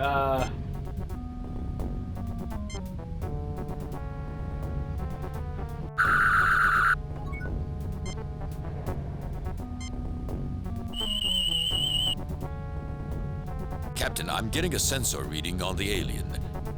I'm sure Dr. McCoy will find this data very interesting. Okay. We saved over Alien, so we can come back to it in case that wasn't right. Okay, even though I've already gotten the scan. Let's see. Okay, now go to sickbay. Let me scroll here. Let me scroll all the way down here. Okay, sickbay, sickbay. There we go, sickbay. All right, gotta figure out how you get this right here. Well, Jim, I leave you alone for 5 minutes and look at the mess you've made. McCoy, could you please be nice? This is how it happens on a starship, you frickin' schmuck. We were out-ordered here, so okay, it's not my fault. Blame Starfleet. Talk with McCoy. Okay, McCoy, I like the slap. Here's the sensor scan, Bones. Jim, this says our invaders are Vaurians. Vaurians? But they're extinct. They died out at the time that Cochrane invented the warp drive. They were slaughtered in the Three Systems War. Jim, I know my history, but I also know my anatomy. The alien in auxiliary control is a Vaurian. There's only one strange thing. What's that? This creature isn't capable of doing some of the things that you described. It's an ordinary Vaurian. No special organs, no unusual brain patterns, nothing that traditionally suggests superhuman feats. Can you neutralize it, Bones? Actually, it's a female. And yes, I know of something that can incapacitate it without harming it. A gas mixture. You'll have to pump large quantities into auxiliary control for it to be effective, but it should work almost immediately. Okay. Here's the gas, Jim. Be careful with it. There hasn't been a Vaurian in 150 years. Okay, we take that, then we scan it with both.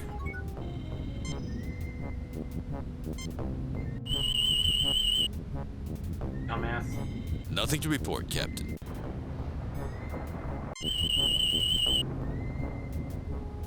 A variety of neutral toxin, Captain. Neural, not neutral. Get it right, Sulu. God dang.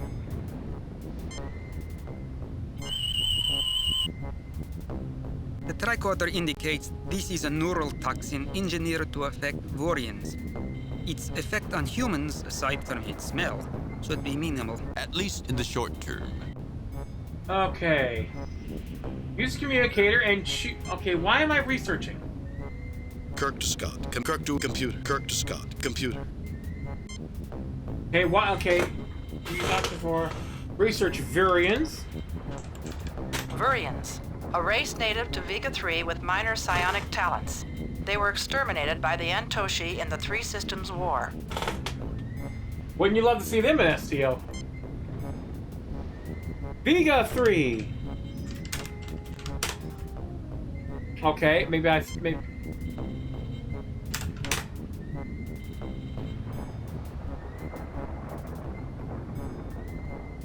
Why am I trying to research it in? Oh. What the fuck?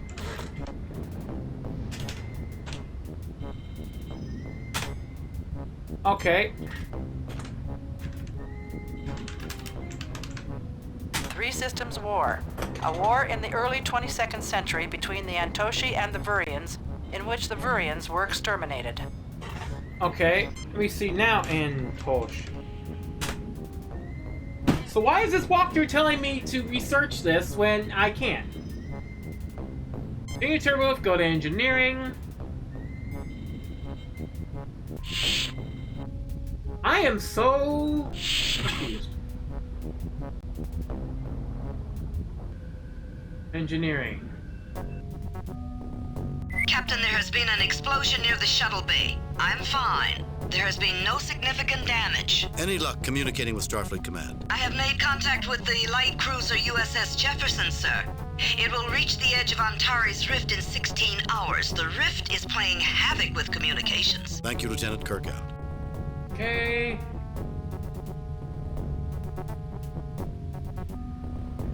Engineering, use the Okay, wait, what? Okay, now use the communicator again? Kirk to Scott. Come in, Scotty.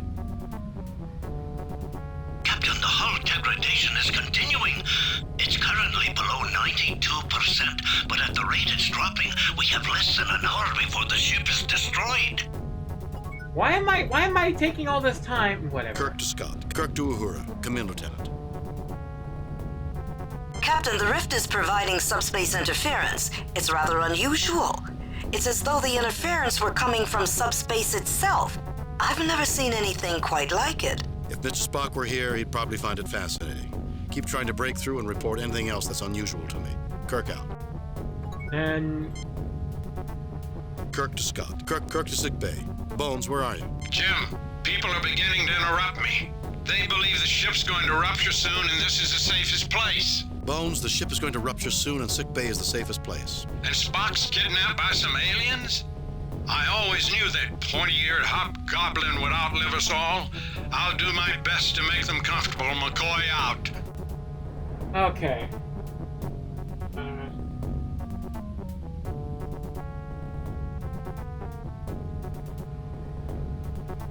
Okay. Engineering. Use the gas panel on the wall. Okay, I'm just going to use the gas panel on the wall.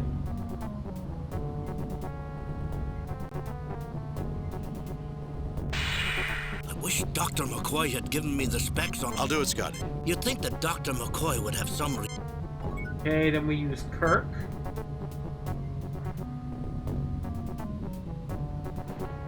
On the console left is Sulu. Let's see how our alien friend likes Dr. McCoy's medicine. Probably as much as we do, Hikaru. Mr. Kyle, can you transport me to auxiliary control? Aye, sir. But I have to remind you how dangerous intership transporting can be. We've really been pushing our luck today. I'm aware of that, Mr. Kyle, but we have to take the risk.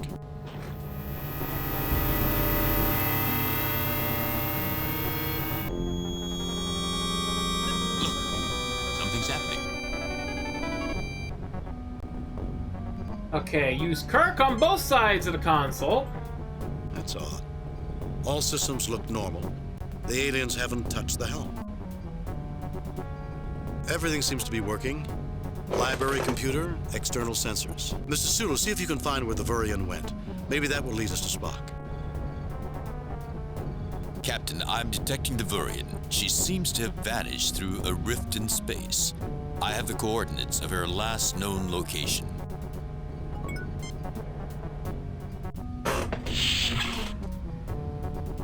Okay, now we go to the transporters.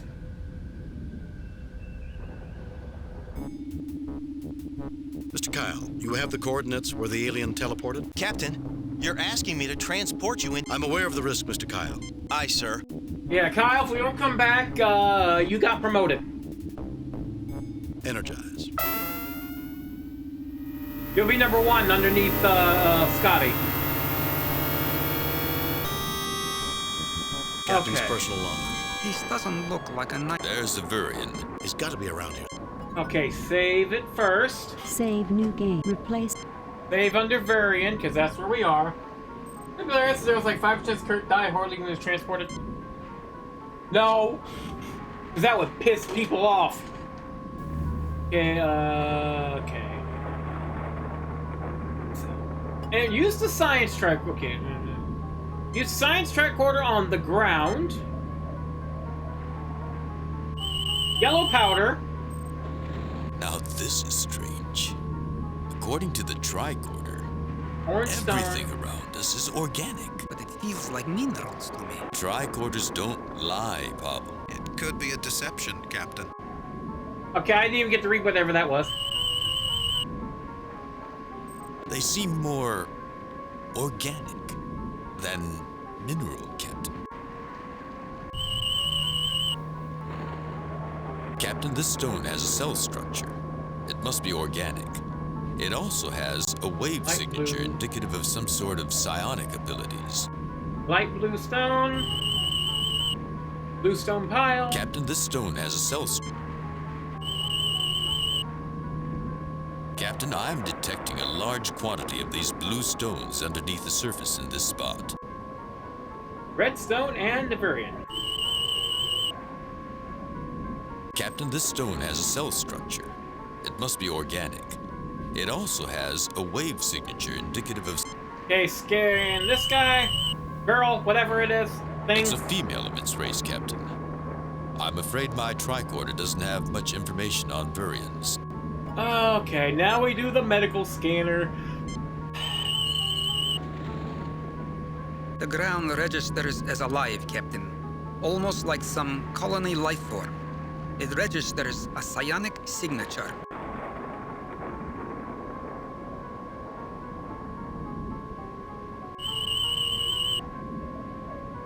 Captain, I am getting organic readings. I can't explain this. This is except weird. to say that every particle of matter around us is organic and yeah. radiates a psionic wave signature. Incredible. Incredible. Yeah, you did. Yeah, it's incredible. Whoop-de-doo! Captain, this stone has a cell structure. It must be organic. It also has a wave signature, indicative of... I hope these stones are friendly. Okay, light blue. Captain, this stone has a cell structure. I hope these stones... The stones are organic, Captain. My tricorder detects intense psionic energy from them. Redstone. Captain, this stone That's what it says. It must be organic. I hope these stones... It doesn't tell me to scan the green stone, so that's why I saved that variant. That way, we can try differently. No effect, Captain. I don't have enough knowledge of Vorian anatomy. It's the ground, yellow, orange, light blue, bluestone pile, redstone variant. Talk with the variant and use dialogue option 4. Okay. Greetings, Lord Kirk. I am Iminata. I regret the discomfort that I put you through on your ship. I wish only to preserve my joy by serving the Savant. Are you willing? What were you doing on my ship? Okay, use option 4. The Savant empowered me to remove any psionically adept being from your ship, and to prevent you from following him. It was not our intention to do you harm. Okay. Talk to Varian again. The Savant is now summoned, Lord Kirk. He awaits. Not many footsteps from here. By the fountainhead. Seek him. Are you willing to help me, Eminata? How did you come to be here? I was a lone soldier, fleeing the massacres that followed the Three Systems War. I was heavily outnumbered. In desperation, I attempted to use my son's gravity well to propel my ship into a high warp velocity, so I could escape the pursuit. I remember reading about that war in my history class at the academy. I was warped into the Antares sector. I traveled through a dimensional rift into this place. The Savant sustained me and gave me joy where there was once only despair. I have been here ever since. Okay, whoops, nope. Now talk to you again. 212. The Savant awaits. I am unimportant compared to him. Go to him at once. I will. You are the last of your race. That makes you very important. Physical forms are unimportant. A species is only a similarity of material form, constructed from genetic instructions. Only emotions matter. Are you willing to help me, Eminata? Which was 2-1 and... Possibly. I am aware of your ship's distress. I can bring it to the attention of the Savant. It may help. Actually, I was thinking more about freeing Spock. What is the Savant? A being found that the physical form impaired his emotions, and so he discarded it as a lord discards his raiment. An entity of great benevolence and joy. Through my psionic talents, we are linked in ecstasy eternal. Where is this Savant? Everywhere. When one is an entity, one transcends the limitations of space, time, and dimension. But the Savant prefers to center its thoughts at the fountainhead, which is quite close. Okay. Okay, now 313. The Savant awaits. I am unimportant compared to him. Go to him at once. I will. Can you talk about the Savant? Give us a chance to know what to expect. Nothing I can say will truly prepare you for what awaits. Are you willing to help me, Eminata? Possibly. I am aware of your ship's distress. I can bring it to the attention of the Savant. It may help. Actually, I was thinking, I would appreciate the Savant being informed. It is done. The Savant awaits. Okay.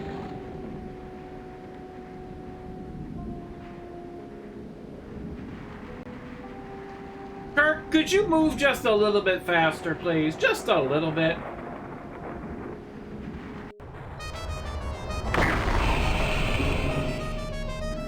I am the Savant. I wish you and all entities nothing but joy. Who are you? You know, I realize this guy would be at very, very much odds with Klingons. They would sooner frickin' torpedo him and be done with it. Kinda agree with the Klingons at this point. Once, eons ago, I was akin to you. Yeah, we know about your shit. Let me save. Save, new, replace, previous. Okay, now talk to him again. 2 and 3. Captain, you misunderstand me. You have get a life. You can't just sit around feeling happy for eternity. What does that accomplish? Accomplishment is transitory, Captain. Okay. All structures collapse. All civilizations die. all marvels and wonders are forgotten. If it is useless to build, then obviously only the moment matters. The pursuit of joy is the only worthwhile activity. All other pursuits are foolish and wasteful. Judgments of morality and what is a meaningful pursuit should be left to the joy me. Does everything have to be permanent? No, sometimes not you, the dear. most enjoyable activities are also the most temporary. Captain, I assure you that bliss and joy can be sustained through an eternity. Who would want anything else? I will send you back to your own ship and give you safe passage through the Antares Rift if you wish. Okay, now we have to science tricorder on ship wreckage. Pouch. It's some kind of life pod, Captain. I believe it is of Vurian design. The pouch appears to be composed of some sort of tanned animal hide. It's old, but not very worn. Savant? Captain, the readings are incomprehensible. The tricorder has no idea what all these waveforms represent. They seem more organic than mineral. Okay, vehicle tricorder on the same items.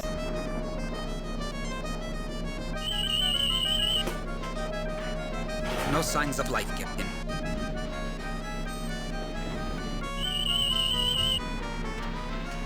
Tanned animal hide. Similar to leather, Captain. Okay, let me scan him. Does not register as a life form, Captain. Of course not. Captain, I am getting organic readings. I can't explain this, except to say that every... You said this before. Yeah, say that before. Okay. This. Kirk! This way, you freaking idiot!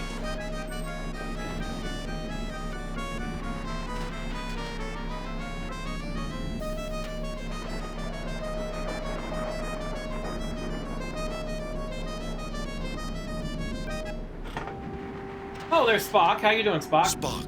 Not good, What yes? have they done to you? Fascinating. Emotional intensity of a previously unknown level. Our link with the savant acts as an amplifier. The more minds in union with him, the greater the level of emotion. And happiness is a powerful emotion. Yes, we know. Spock, you don't you like want that. this? Happiness is a human desire, Captain. I am a Vulcan. I want to be free of emotions. This is the antithesis of my desires. Spock. Okay, use... Speaking with Spock, use the science recorder on the ship behind him, then on Spock. Science recorder. Scan everything! The pod was constructed from a high-grade Jupiterium steel alloy, Captain. No signs of life, no signs of power. My guess was that it was irreparably damaged on entry into this dimension. The Vurian is lucky to be alive. Captain, the tricorder registers him as Spock. I like how he sounds confused at that. I detect organic matter surrounding the craft, but the wreck is not organic. It is the only non-organic matter I can find, except for the items that were carried. Captain, Mr. Spock is normal, except for accelerated brain activity in the areas of his brain that control psionic abilities. He is currently in a mind meld. Okay, let's Save new game. Save new, replace, delete. We'll delete session 1 because we don't need that. Save new game. Save as Spock. Okay. Okay.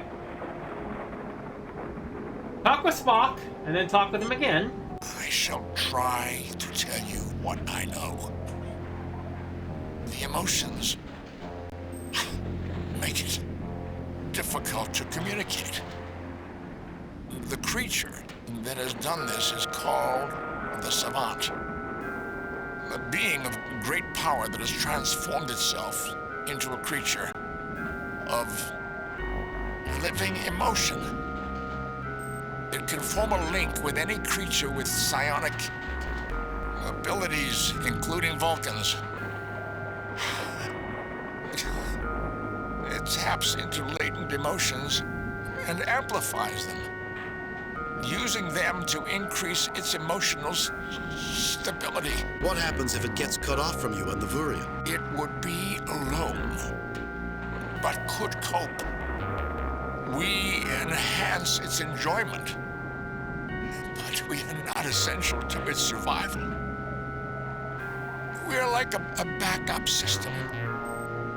It relies on us for emotional support, but it could exist without us. It's a leech!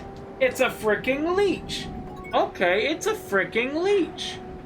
Save new game. Replace. It's a freaking leech! Captain, I recommend you negotiate with Savant to escape this place. I am expendable. Expendable? Spock, I see that these emotions have given you a sense of humor. If we can find a weakness, we might be able to take you with us. What can you tell us, Spock? That would be a good Spock, choice. can you negotiate with the Savant on our behalf? That's also a good Spock, choice, we found but- some very strange stones. What are they? Expendable? Spock, But I see that Think these says emotions this have one. given you a sense of humor. As usual, your illogic is beyond comprehension, Captain. If I were human, I might find it delightful. Okay, oh, God damn it. Okay, now 2 and 3 and again 4. I recommend you Expendable. If we can find a weakness, we might be able to take you with us.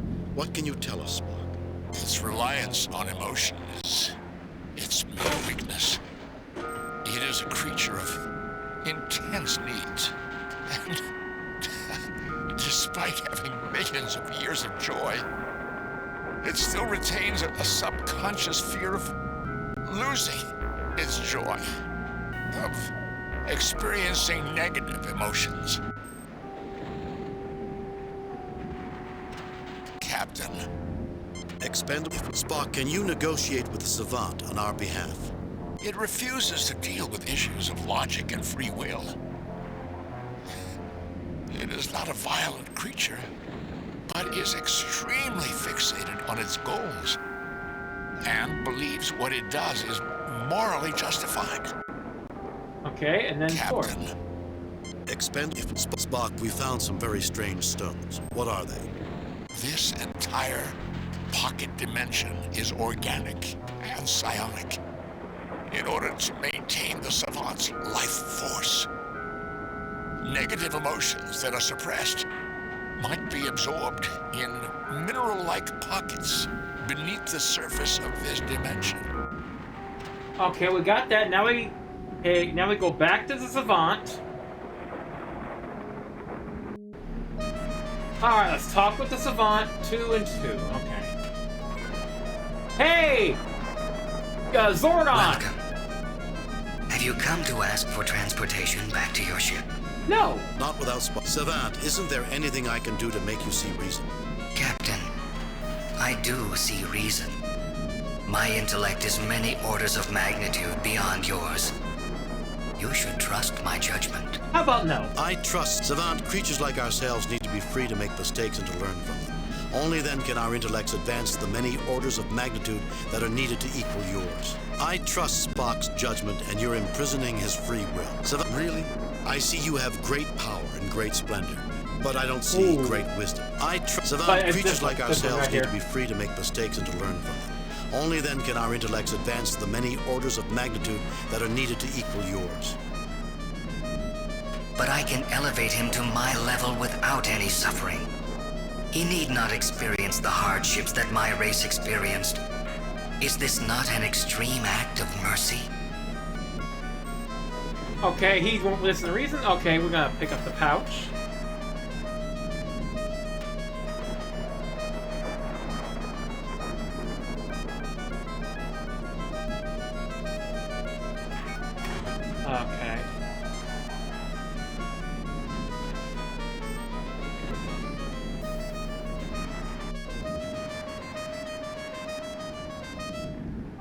Okay, let me just roll up there.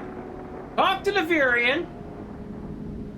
Actually, Save new game. I'm going to save at the Replace, Virian. delete, previous, cancel, save, replace previous game. Okay, now talk to the Virian. Where'd it go? You have met the Savant.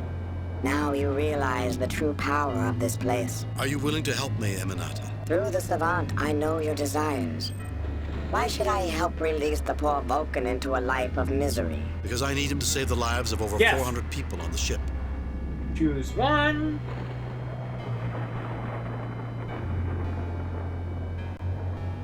Very well, Captain. I will help you. Virian 1 again. You have met the Savant. Now you... You agreed to help us. You have already met the Savant, and he remains unmoved. I am taking the emotions in your mind and broadcasting them to him. Your concern for your ship, your love for your comrade. He regrets your feelings, but his purpose is unchanged. Yeah, I got the pouch right there. Okay, use the pouch on the blue pile of stones. Okay, use the pouch. I'll get them, Captain.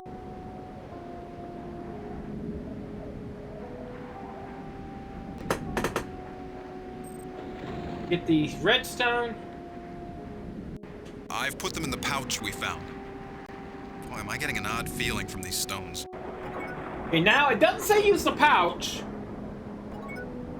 You know what? You know what? Save new game. Replace, delete. I gotta... Save new game. Rocks. Okay, now... Let's see. Let's use... Yeah, I probably should. Okay, because it doesn't say to. There's a small redstone.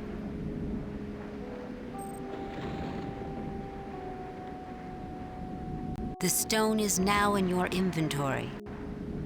Okay, and then the... Where is it? Light blue.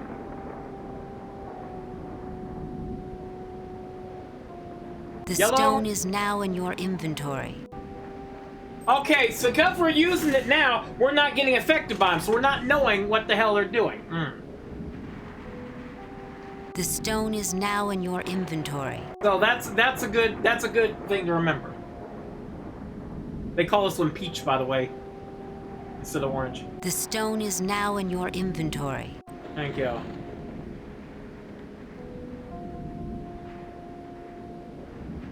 The stone is now in your inventory. Okay. In your inventory, use the small... Okay, in my inventory. That's not what I wanted to do. Captain, there's nothing there for us to exist. The void is like a nothing. Neither matter, nor energy, nor space, nor time, nor the absence of any of these. Okay, that's not what I wanted to do. I wanted to do this.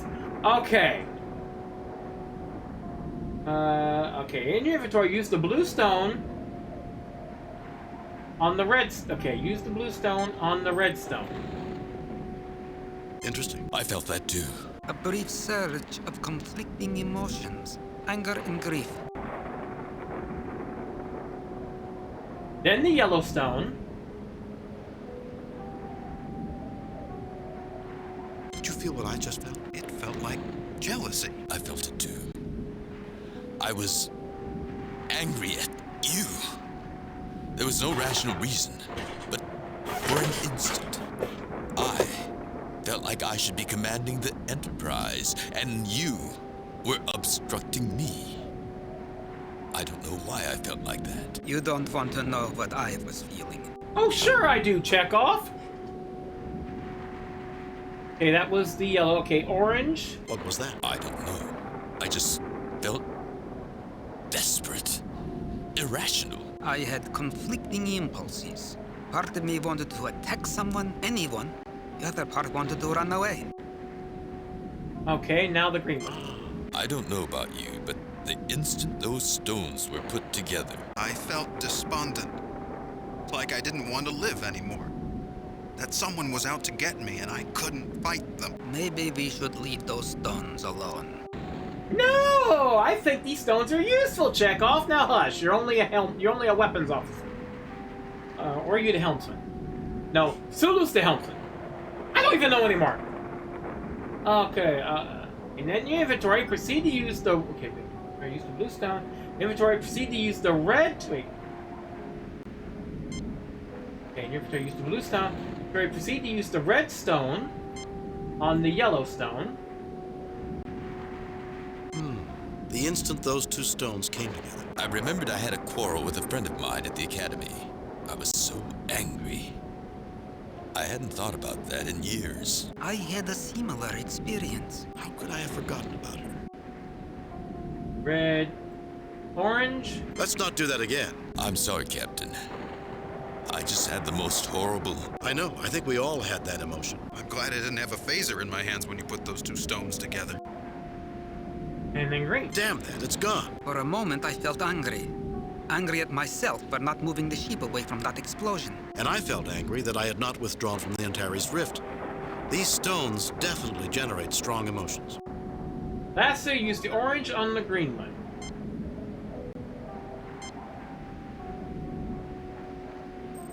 I'm beginning to wonder if I'm losing my sanity. I don't know what these stones are doing to our emotions, but I don't like it.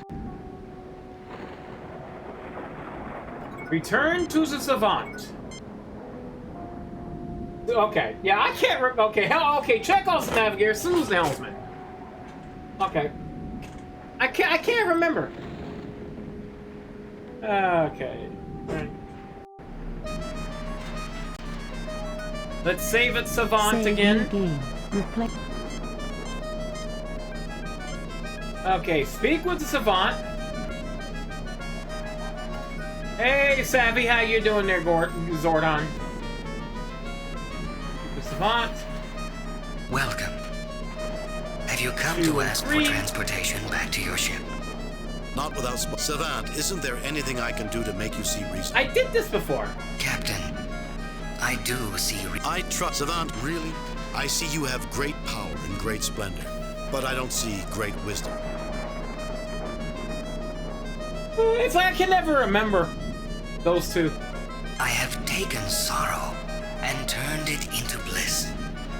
I have taken that which denied feelings and have shown him his true nature. Is that not wisdom? No, that's not wisdom. However, these rocks are perfectly wisdom. Use the blue stone on the Savant.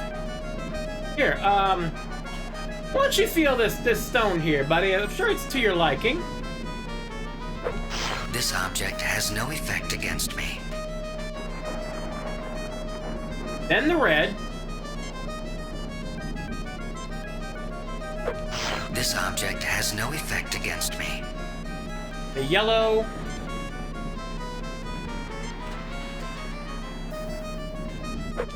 This object has no effect against me. Oh, it's building up, buddy. It's building up.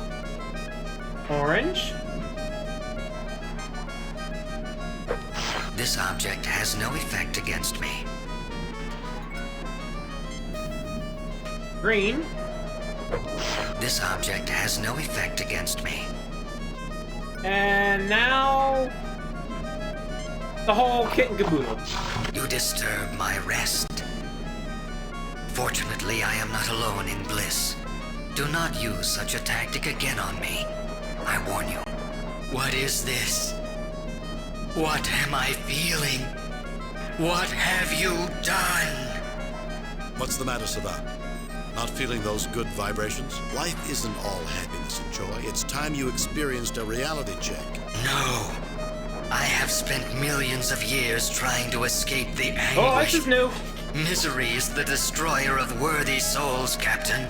And you are destroying me. I'm not destroying you. One. Your own unwillingness to respect others is destroying you. Am I really such a monster that I deserve such pain? You have lost respect for others, Savant. Everyone may have different goals, different ideals than you, and you have the right to pursue them. You need to respect their free will, even if it makes them miserable. You do not understand me, Captain, but I am in no mood to argue. You and your scientist may be freed.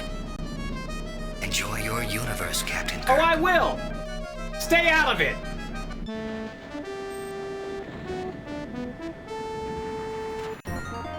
Captain's log. We are out of the Antares Rift and are on our way to Starbase 8, where the Enterprise has extensive repairs scheduled.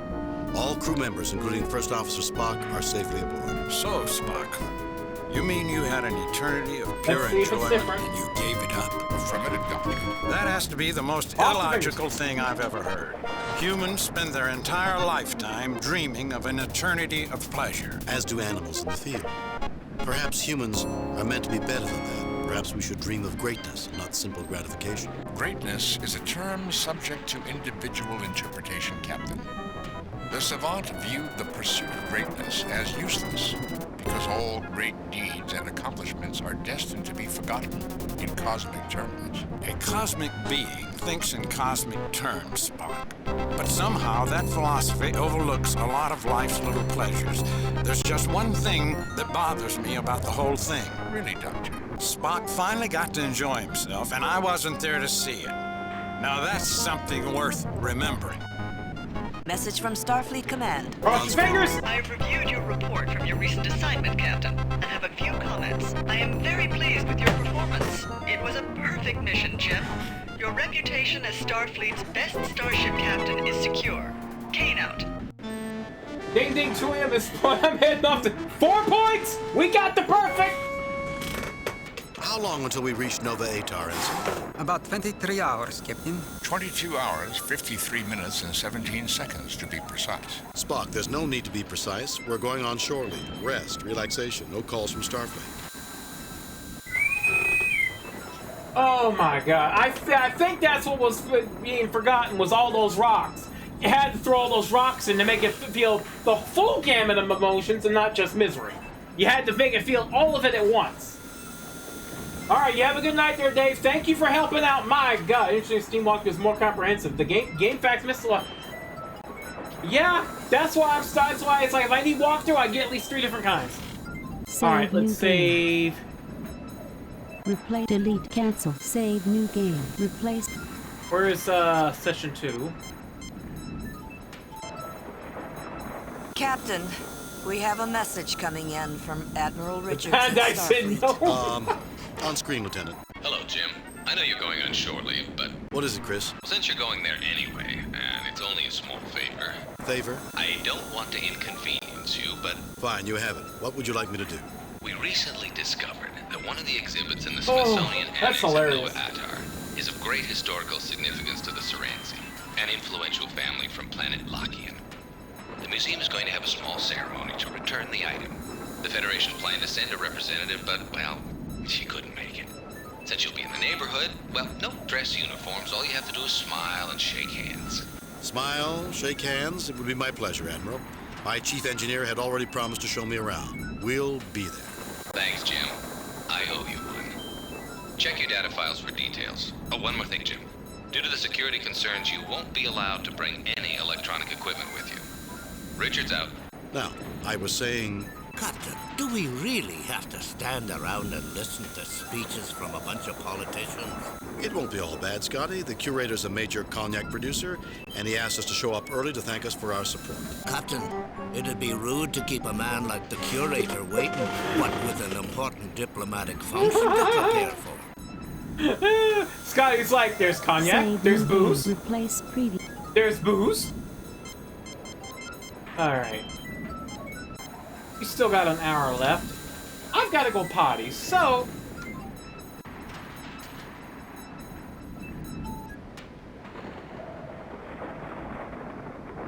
What's the...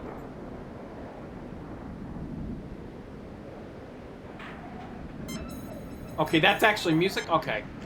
So, I am going to take a break. I have to go potty. I'll be back in a few minutes. Enjoy these clips, commercials, all that. Oh no, wait, I gotta wait. This clip. Oh god, this clip. I gotta wait. I feel bad for Herb on this one. Feel bad for Herb. Putting a skinny box on the outer edges. You have more storage space on the... Tell me now. Evie, tell me now.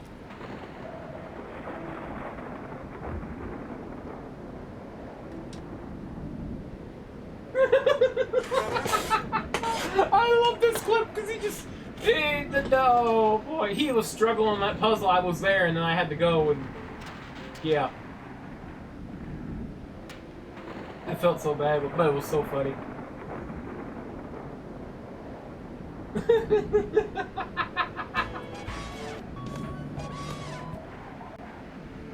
you drink Wilkins coffee? No. Things just seem to happen to people who don't drink Wilkins. All right. I ask for forgiveness for what I'm about to do.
Number 31, you will never experience. Complaining about how life used to be better, and kids these days just don't get it.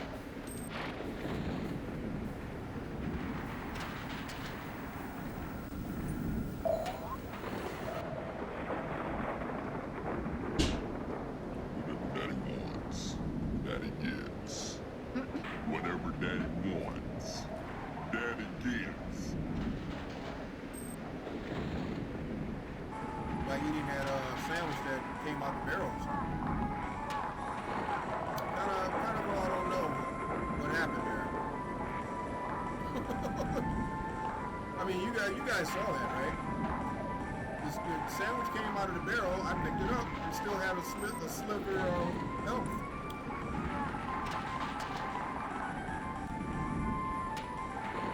Are you clipping that, George?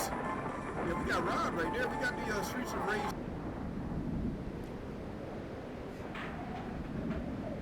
What the see, man?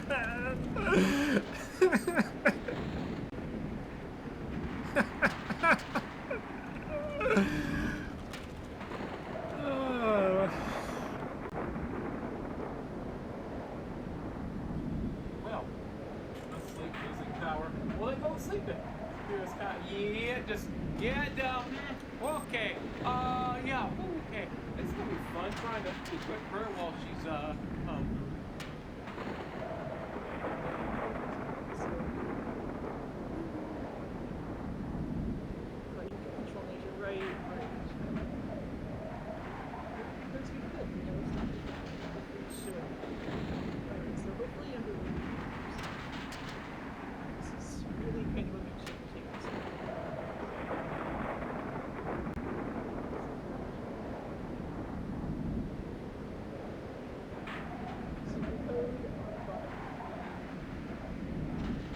This is, of course, the third game in the series. You don't really need the plot of the first two, but just in case you guys missed it.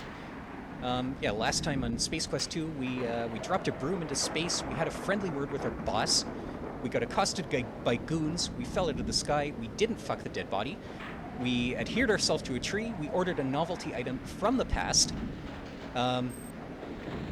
We threaded ourselves through roots. We bathed in a putrid swamp. We took a deep breath. We found the last snare in the forest. We got roasted on a spit. We swung on a rope. We said the word.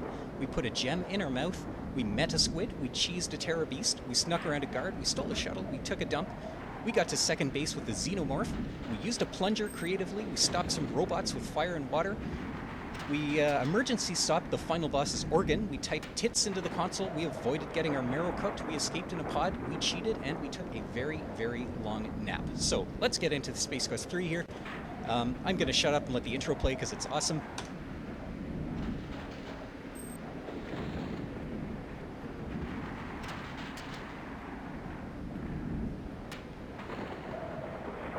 Alright, we got the purple Easter egg. Alright, so let's see what's inside. Oh my god, it's mayonnaise! Why is there mayonnaise in here? Why? Oh yeah, that's why. Oh!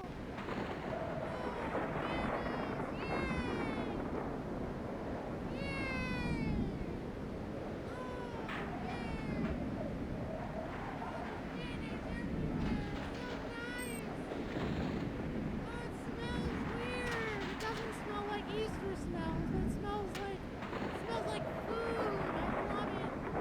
Thank you, Jula. You're so nice to me. Thank you. All right. That is awesome. I smell like a sandwich. Who wants to buy Oh, a goody. sandwich? Anyone? Max is on there. Alright, I am back. Hope you enjoyed the wind and the everything. Okay, hold on. Let's get the walkthrough ready. That's Max for you. That's Max. Oh my god, this is a long one.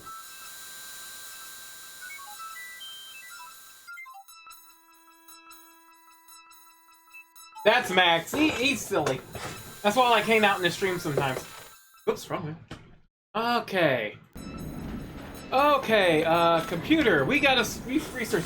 That's Max, like I said. He's crazy. Alright. I already saved, so we're gonna try and go through this normally, and if I don't get a perfect, well then we're gonna have to. Well, you do you. Yeah, I know. It's like a chill out place, you know. Nova Atar.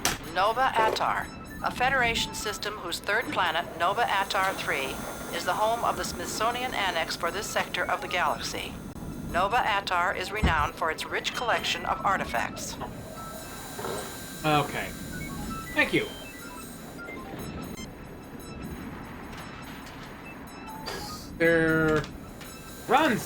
Saransi, a large influential extended family among several controlling Lockian.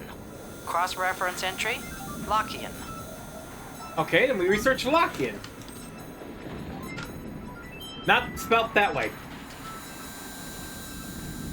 Lockian.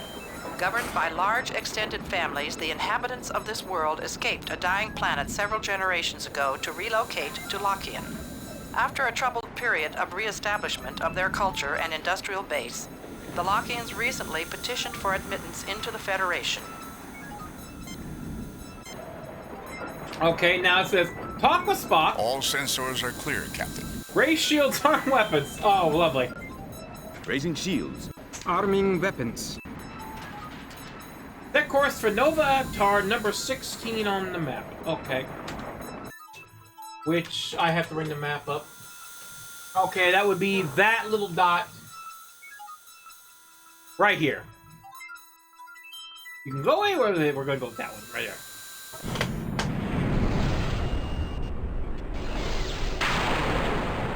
We've arrived at Nova Atar, Captain. Bring us into standard orbit, Mr. Sulu. Aye, Captain. I don't know why I had the raise shields and arm weapons flying in, but whatever. Okay. Air orbit, lower shields. Lowering shields, Captain. Beam down. Mr. Scott, Mr. Chekhov, come with me. Mr. Spock, you have the call. I'm gonna do what I normally do, play. Oh, Chekhov and Scotty's coming. Oh. Captain Kirk, good to meet you.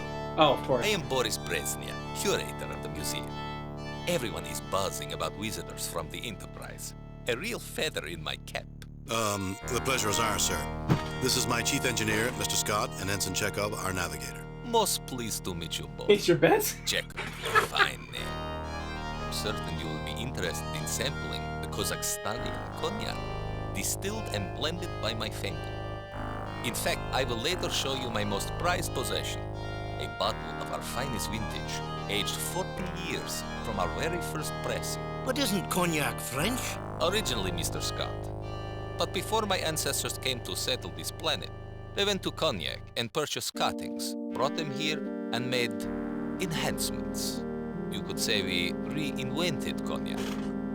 I do not wish to be rude, but you gentlemen are a bit early, and I must see to making certain the cleaning crews are finished working. Please, feel free to look about a bit. I will page you later, and maybe you will join me in a small toast before the ceremonies. Yes. It would be our pleasure, Curator. I loved it in this time. All the Russians or have still have the. We invented it. Maybe we were a little hard on you, laddie. Never doubted you for a second, Mr. Chekhov. Now let's take advantage of this time and look around. I love it. We have 2 Russians here, and it's freaking hilarious. I love it. Okay, let's save this beam down. Beam down.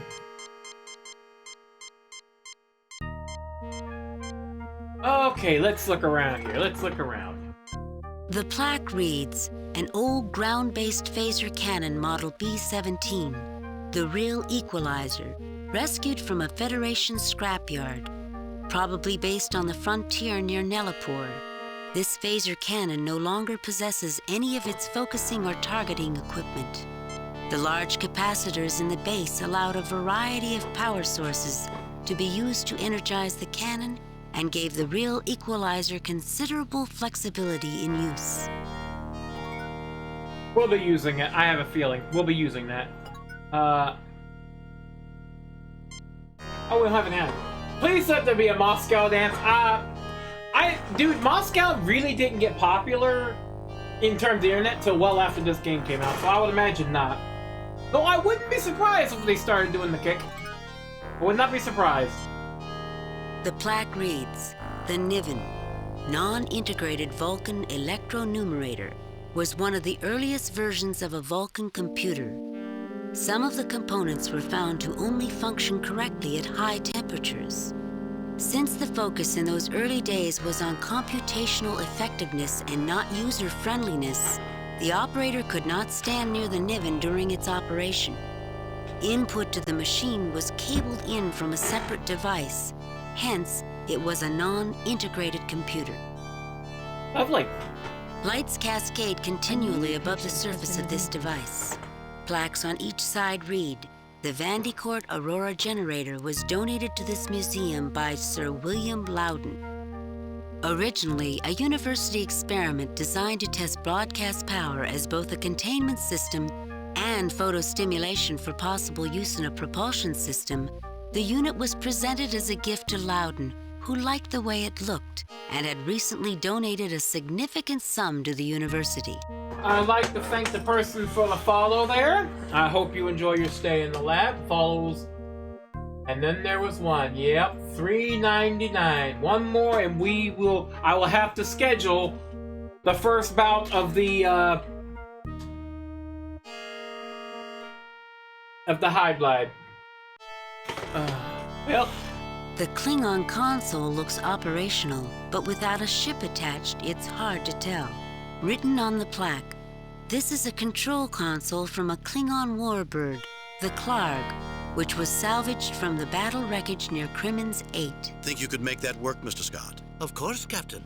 But it's not like I'll ever have to. You never know, Mr. Scott. The walls of this hexagonal exhibition room appear quite sturdy. Although some exhibits are old, all are well maintained. Okay. A heavy set of double doors. Look at everything it says. When open, good for moving large items through. When closed, good for stopping large items from moving through. Okay, we've looked at everything.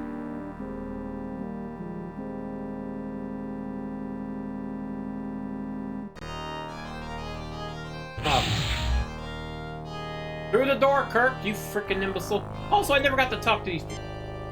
Well, it's not Ghost Line, at least, yeah. And done right, it'll only take one stream to do. There are some impressive items in this museum. Aye, they went to a lot of trouble to find some of these beauties. I hope the ceremony doesn't last too long. I'm starting to get hungry. I'm sure it won't be much longer, Mr. Chekhov. Okay.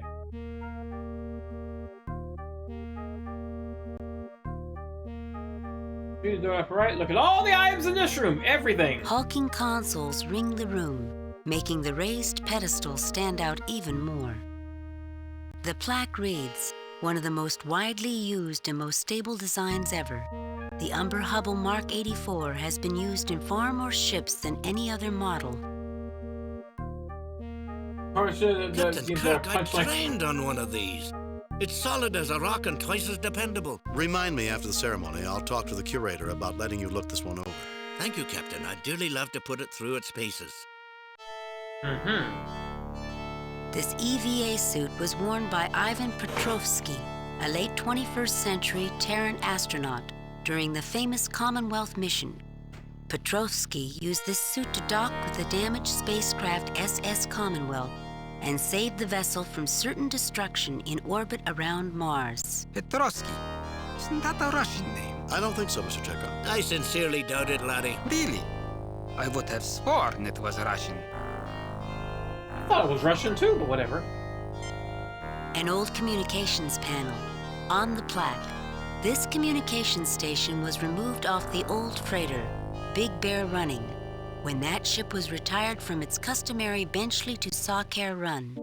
Outdated by today's standards, this system was known for its powerful transmitter and ease of repair. As a side note, the shell of the Big Bear Running was used as a testing target for present models of photon torpedoes. In other words, it was used as a freaking target practice. The plaque on the old machine reads, an early experimental transporter. The Murnane 8 was from a time before transporters were safe for travel by living beings. Constructed to be a frequently modified testbed, the Murnane 8 had only a small loading bay.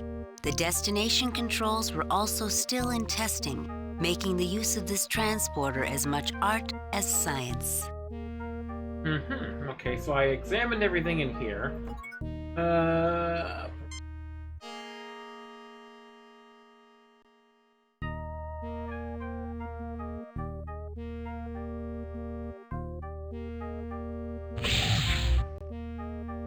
We're having ourselves the full tour here.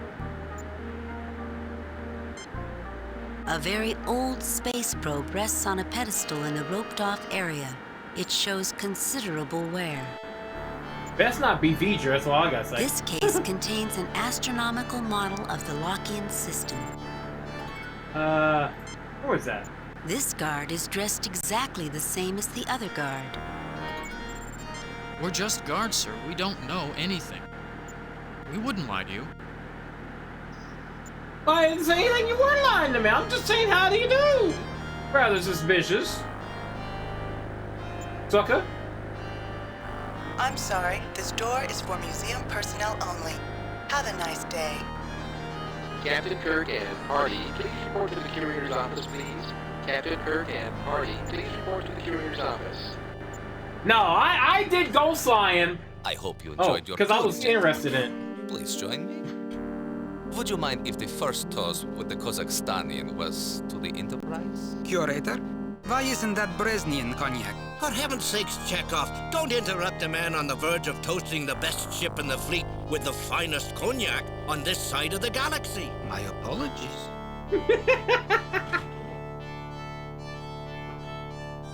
Questions later, then.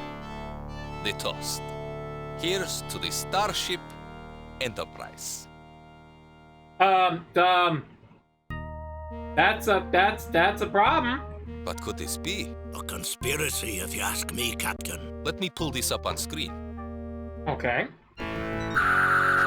Oh, that's a problem. They've destroyed my camera. Well, let's see how they deal with our other security systems. Oh, well, that's a problem. Sir? Ignoring the slight ozone odor, the curator looks peacefully asleep. Hey, Kirk, check the curator. He looks a little down. I wish Bones were here. He's out, but I can't tell you how bad it is. He's out. Hey, Scotty! Scotty, how deal with this? Not much of a trap, really. Fixed it up with a wee change of wiring. Good.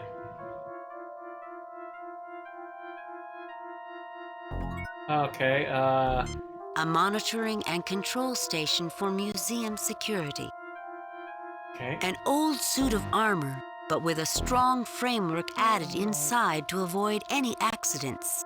It's holding a large metal lance in its right gauntlet. An enormous bottle of cognac. The plaque below reads, "This Jeroboam of Kazakhstanian cognac is from the first blending and 40-year aging on Nova Atar." Welcome back, Herb. No, he hasn't boned anyone. We spent, I don't know if you're here when we spent a full, almost like hour and a half trying to finish the last chapter because, yeah, the walkthrough that, Dave was using on GameFAQs was wrong. It was missing a lot of things. We eventually get to 100%, but now we're here, and it seems the museum that we were here is, under attack. Because, of course. Okay, get the bottle. Okay, get the bottle in the alcove. I feel rather bad about this, Captain. I do too, Scotty, but it's always surprising what you need in an emergency. And the lance, why? We learned as children playing chess, it's never a good idea to randomly move your knight about. We learned as children playing chess, it's never a good idea to randomly move your knight about. I need the lance! We learned as children...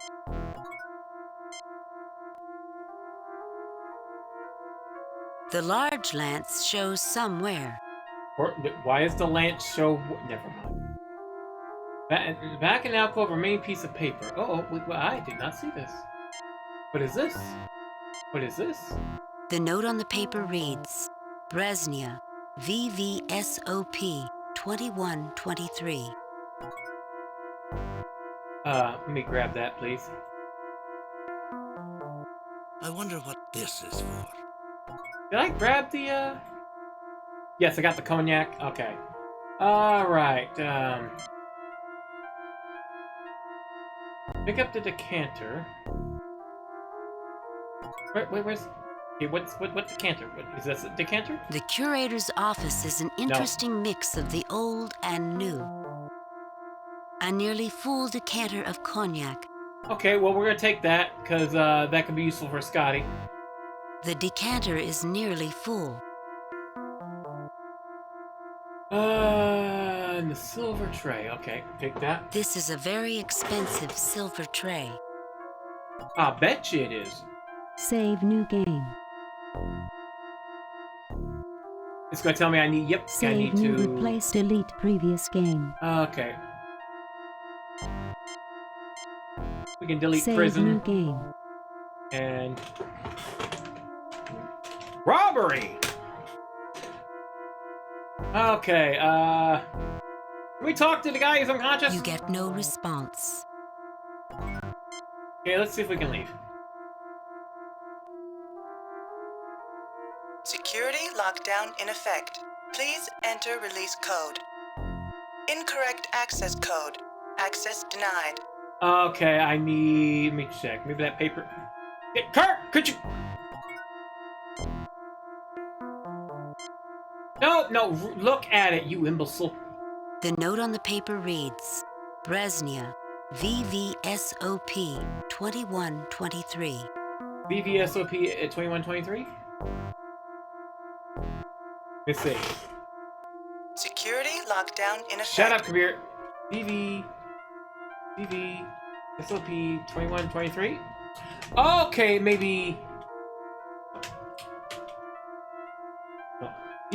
SOP 21... Capitals, dumbass! SOP 2123. Security lock deactivated. Case sensitive, but doesn't recognize the numpad, which is hilarious. Okay, can I do anything with this? The plaque reads, An old ground-based... Too bad this doesn't still work. I bet we could scare the terrorists out of their plans. The terrorists. The terrorists.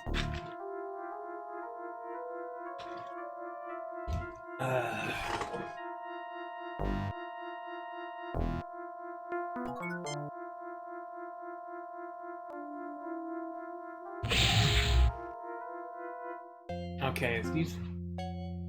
Yeah, I used Kirk. I missed something.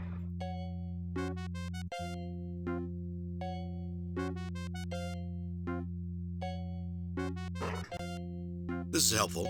There's a button under the edge of the desk when the curator wants to open the door. Why would I jam the... If the door's open, why would I... Use the curious to do so again to open the door. Chekhov on the armor. You jam the door in place. Mr. Chekhov, see if you can wedge that knight under the door. Yes, Captain.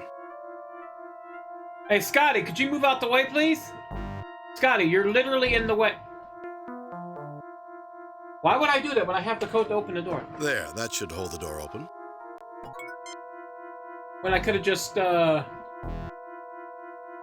Okay, whatever, we're doing both. Go through door 7. Security lockdown is in effect. Please enter access code. PV SOP 2123. Authorization code correct. Warning. Malfunction in security authorization. Access denied. It appears that the terrorists do not want any visitors. Okay, this is obvious. I've looked this beastie over, and the only things we might be able to use are the capacitors. I've taken them out. They'll soak up a wee bit of power before releasing it. Okay. Once the capacitors are picked up, charge them. Once the capacitors are charged, pick them up. No effect. Okay. This is not exactly my area of expertise. Okay, then do it again. There's little else we can do with this, Captain.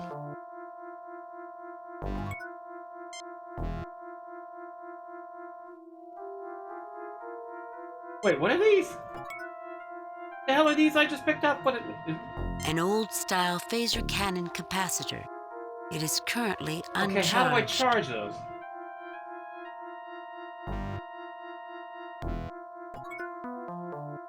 How do I charge those? Lights cascade continually above the surface of this device.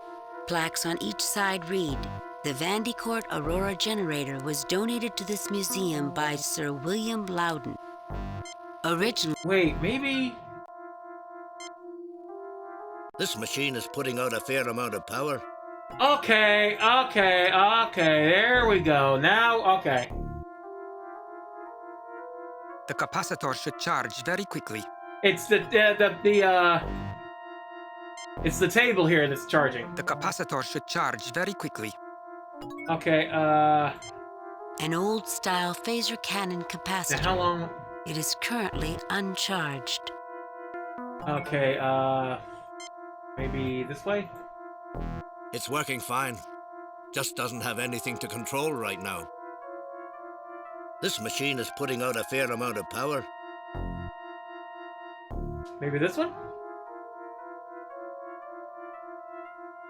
Well, it's not like anyone's likely to be using this monstrosity soon, so I pulled out the only things we might be able to use. It's not much, only some heat-resistant wiring and a cable. Okay, how do I know when those are charged? How do I know when those are charged? An old-style phaser cannon capacitor. It is currently uncharged. How do I charge it? Oh, let me look.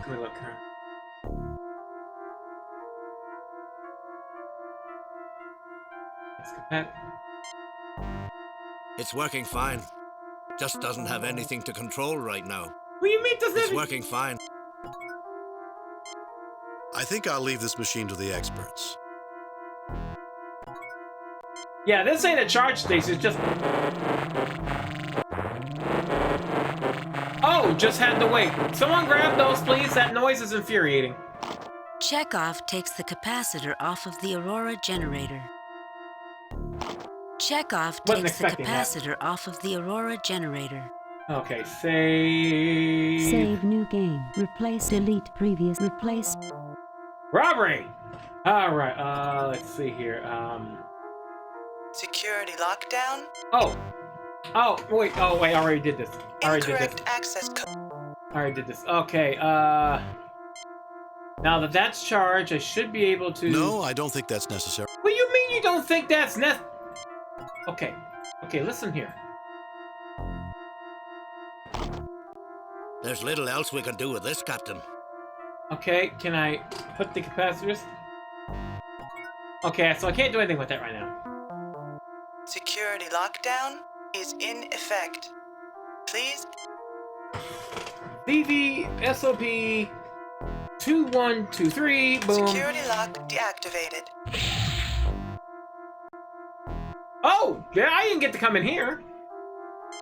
Let's look around. This was a sensor diagram from the Remembrance, an early Terran interstellar craft. Low and sleek, this space vehicle has a Spartan look, written on the plaque. This is the escape pod in which the famous smuggler known as the Black McKiernan was captured. Unable to outrun his pursuers, McKiernan tried to escape in the pod as he blew up his ship, hoping the authorities would think he had perished. The pod had been specially constructed of expensive metalloceramic alloys to withstand such an escape tactic.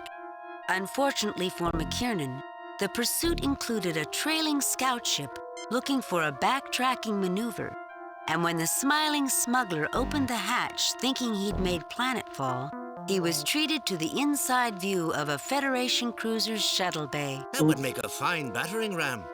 Too bad we cannot possibly get it up to speed. Ooh, that's a thought. The plaque reads, "A failed experiment in Habis robotics. The Green Mark 6 was one of those ideas where the original concept might have been sound, but the follow-ups were too much. Planned as a simple cargo handler, attempts were made at increasing its function and therefore its flexibility. Unfortunately, proposed missions such as security were well beyond its recognition systems and processors. One small piece of lasting notoriety was that the Mark 6 was one of the first Habis robotic uses of room temperature superconducting wiring.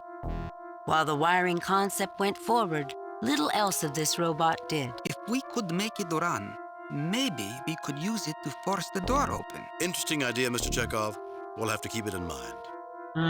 The surface of the old docking ring is pitted from micrometeorite strikes, and there are several large welds running completely around it. Many magnetic coupling clamps are uniformly spaced around the ring. The plaque reads, "This docking ring was recovered in pieces from the port facilities at Genevieve 9, where it was broken when a freighter, the Hardy, accidentally turned on its thrusters just before mooring was completed." You know, Captain, this looks like the rings we worked on during my cadet summer training assignment. Before or after the welds, Mr. Chekhov? There's a story in this, isn't there? Before or after the welds, Mr. Chekhov? There's a story in this, isn't there?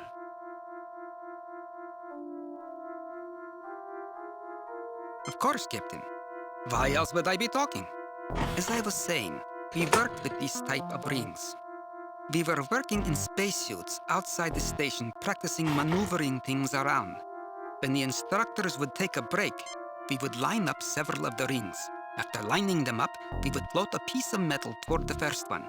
The trick was to turn on the magnets as the metal approached, so it would accelerate towards the hole. Then we turned off the magnets as it passed through. When this was done for each ring, the piece of metal would go very fast out the backside. Rather hard on the box, wasn't it? What box? We were in space. I'm talking about knocking down the door. The lad's got a good idea, Captain. If we cannot go around that big door, we can go through it. I thought that's what I said. Well, gentlemen, why are we standing here talking? Okay, we have a battering ram, a robot, and a freaking railgun.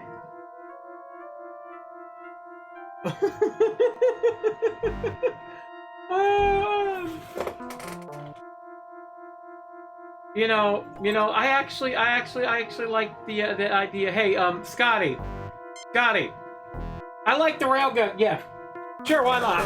Why not? The magnetic clamps will be just the thing, Captain. Yeah, that'll work. Just sit there and make a goddamn railgun. Yeah, that'll work.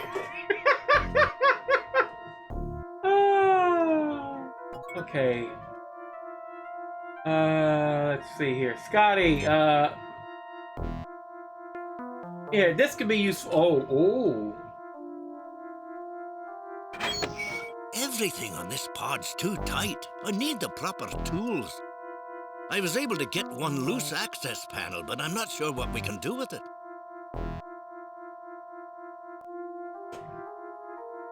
We're taking the pod. And... oh my god. Okay, so what if we take one of these and use it on this?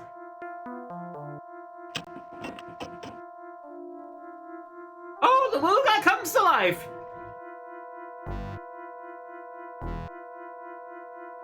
Oh.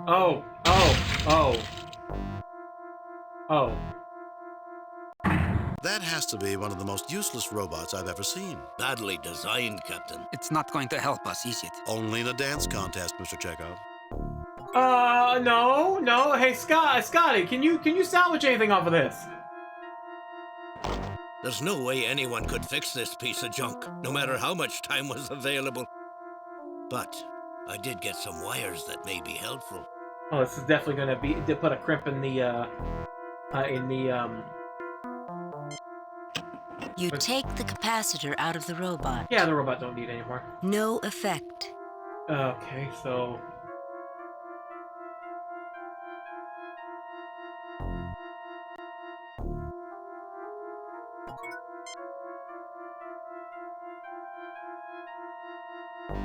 okay, so we're not using that then. Alright. Okay, we're gonna have to recharge that.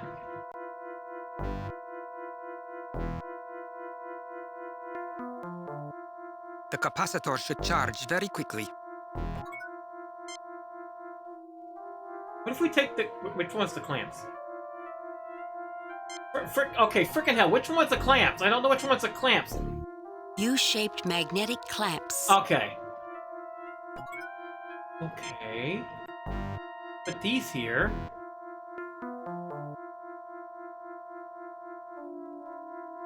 We'll still have to wire them up, Captain. That's going to be the real job.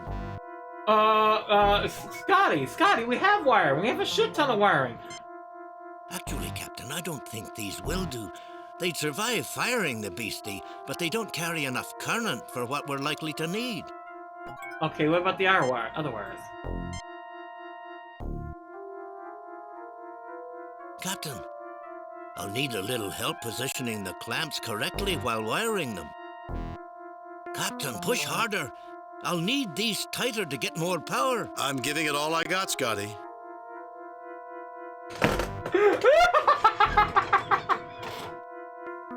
My dirty ass mind just went in directions it shouldn't have went there.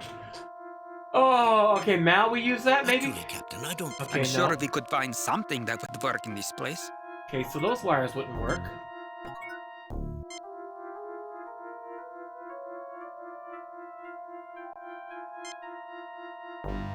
We are hooked up here, Captain.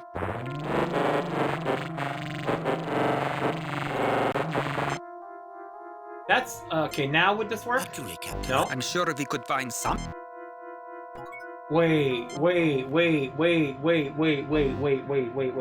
This? It conducts electricity fine, but silver's not so hot with magnetism.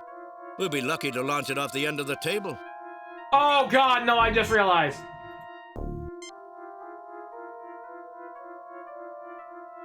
One projectile ready to go, Captain. This is... oh my God. Okay, should I use the other,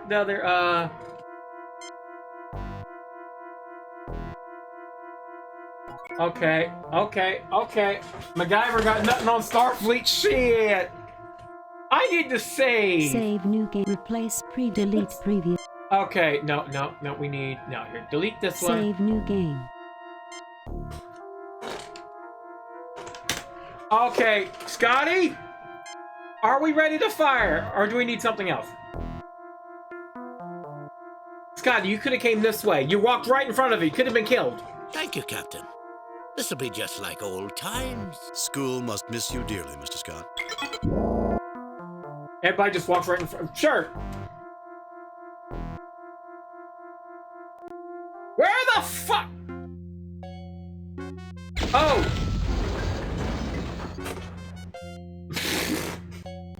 Here's your motherfucking access code. Gee.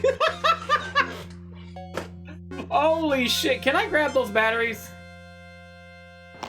Chekhov takes the capacitor off of the Aurora generator. No, I think I want to leave that. Let me put that back. We can't do anything with this mess. The capacitors are the only thing to survive. Wait, The surface of the generator is a mass of melted wiring and metal. The only glow is from dissipating heat. Authorization? I deny you! Chekhov takes the capacitor off of the Aurora generator. Okay. They're probably waiting. They're probably, all right, what the hell y'all got going on here? Oh! The engineering panel. Look what we've done. A spacesuit. We made a bit of a mess here, didn't we? We had no choice. Remember, who's really at fault here? That we will, Captain.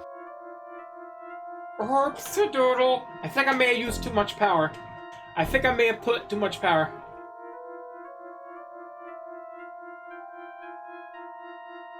I may have used too much power. Oh well, it's fine. It's fine. It's good. Wait. I see something. Although badly scuffed, when it was blasted free of the ceiling, the gas canister and nozzle look functional. The curator mentioned these were in each room. We could open the door and spray it on the terrorists. If it's fast enough to stop them from using their phasers, it'll stop us too. And they'd get a warning if the door started to open. Time enough to put the hostages in jeopardy. Well, we'll take that. The gas canister is a bit beat up from the fall, but still functional. Oh my god. Okay. Is there anything else I can grab here? Whatever used to be on this pedestal is now long gone. Yeah, it's in the wall. Shattered remnants of door, ceiling, and unidentified other things lay strewn about the room. The destructive pattern fans out from the ruined door, leaving some areas completely untouched, while others are totally devastated.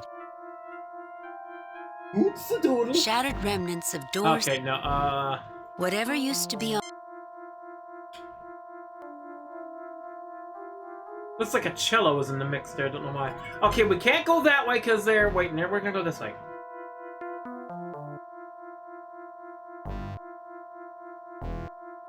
Security lockdown is in effect. Please enter access code. PVSOP 2123. Thank you. Oh, I didn't get to come in here. Written on the plaque, Federation Scientific Probe Model 331-19A. The 331-19A was powered by a small fusion reactor, since removed. The 331-19A had considerable range but was considered slow. The 331-19A carried a 3-ton instrument array.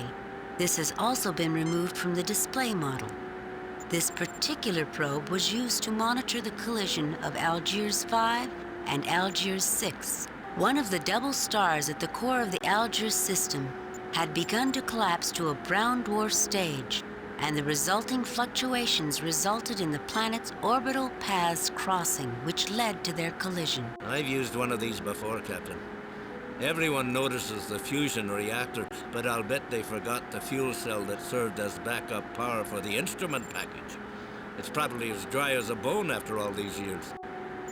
The hell is this? The plaque reads, "The Dunkelberger Automated Worker Mark 12 was a successful entry in the early days of automated labor." What? The Mark 12 was designed to function as a cargo helper, allowing small manufacturers to cheaply compete against large corporations.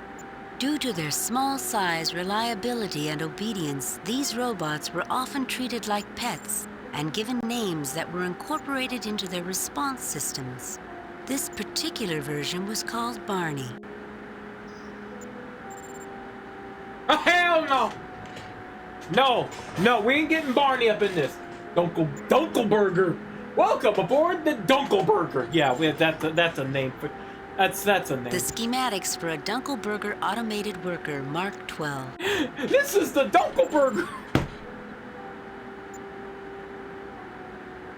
Oh, that's funny. This display is all glistening angles of crystal, written on the plaque. An early example of the crystalline computers developed by the Lantoids of Tuner 9. Tuner 9? Supposedly impossible to access by non-Lantoid life forms, the computer works on a combination of harmonics and light transmission. The Lantoids make physical contact with the computer to operate it.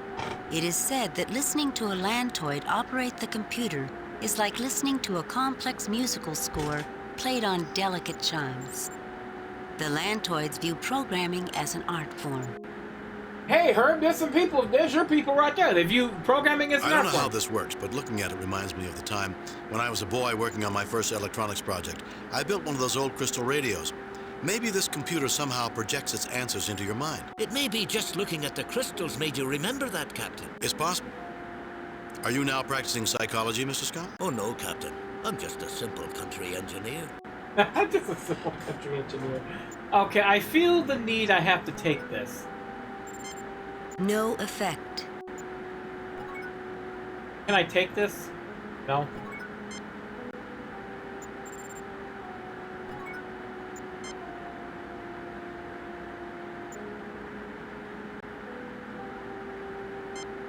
No, I don't think that's necessary. Wait. Okay, Mr. Scott, could you? We can't have it do anything until we get it running. The access panel is stuck, Captain. I don't think any of us are strong enough to pull it free.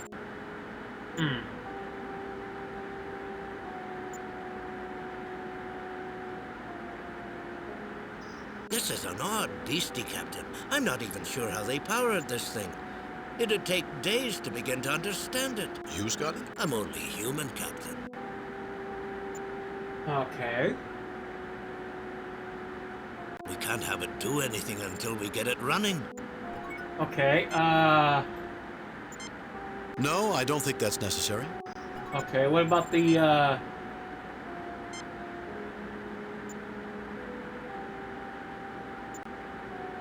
There's only a wee bit of juice in this capacitor, but I think it'll be enough to power up the robot. It's a tight squeeze, Captain. I don't think we'll be able to get it back out once it's in. Should I go ahead and do it? We could use the help, Mr. Scott. Energize the robot. Not yet, Mr. Scott. We may need that power elsewhere. We could use the help, Mr. Scott. Yeah, we have another one. Oh, aren't you adorable? Aren't you adorable? Can I talk to it? You get no response. Okay, I figured maybe send this thing in. No, I don't think that's necessary. Okay, what about... No, I don't think that's necessary. Wait, what if I use... No. Barney, open the pod bay door. Okay, there we go. There we go. There we go. There we go.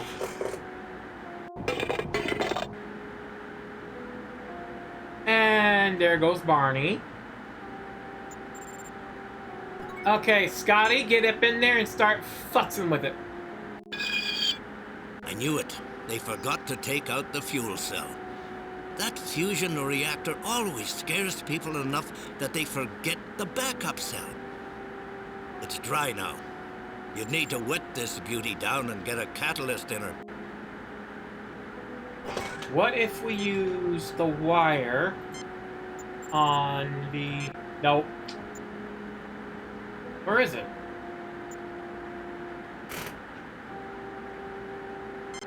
No, I don't think that's necessary. Okay, wait, no, I need... No, I don't think that's necessary. No, I don't think that's necessary.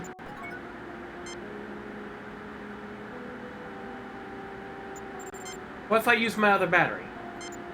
Not much reason to try to hook that up yet. No, I don't think that's necessary. Okay, so I don't... Kirk, here, you futz with this, will you? I don't know how this works, but looking at it reminds me of the time when I was a boy working on my first electronics project. It may be just looking at the... It's possible. Oh, no, Okay. Captain. Okay, so that's not it. Okay. We'd be pressing our luck, letting it poke around in there, Captain. Okay, what do I do now?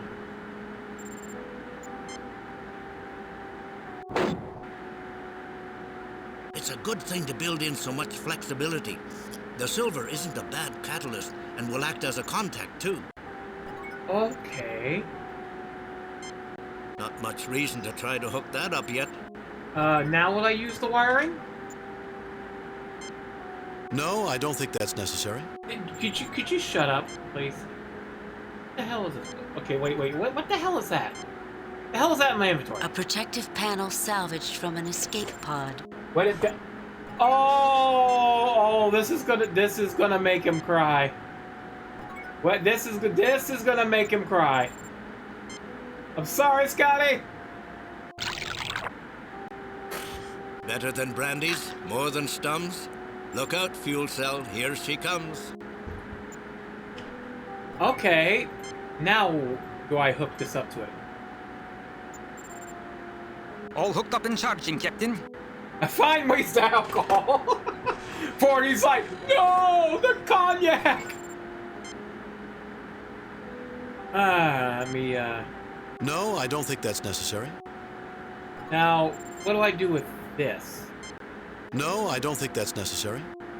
No, I don't think that's necessary. Let me look at it. A WACE 2000 gas canister. Okay, can I take this back now? Captain, why don't we leave it in a bit longer and let it charge up? How long does that freaking take?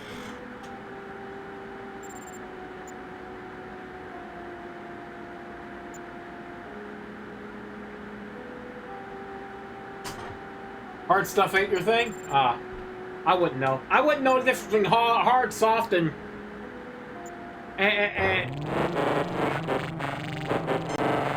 Oh, unhook that immediately, please. All ready to go, Captain. Okay, now can we... I have that, now what do I do with it? No, I don't think that's necessary. Okay. No, I don't think that's necessary. No, I don't think that's... Alright, let's talk there, buddy. Someone's gotta tell me. If I talk, I can't work or think, Captain. I hope we get the terrorists soon, Captain. I'm afraid we might be late if we don't hurry.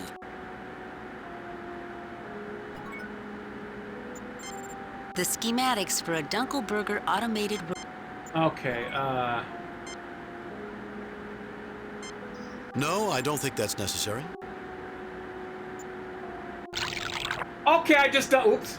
I hate to see a sweet liquid used for something other than tasting, but at least it'll work a fair bit in here.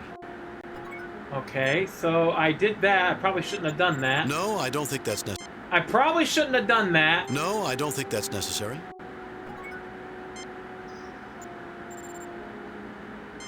What the hell was that? I probably just wasted that. A protective panel salvaged from an escape pod. Became too expensive when I'm when to cut back to drink drastically a few years on gone months without eating. The plaque reads, the Dunkelberger Automated Worker Mark 12. Nope. Okay. What the hell is that? What the hell is this? Written on the plaque, Federation Scientific... No. Okay, so it... Okay.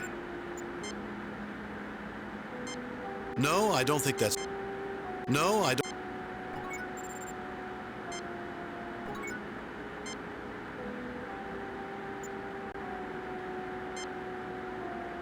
No, I don't think that's necessary. No, I don't think that's necessary. Wait. Wait.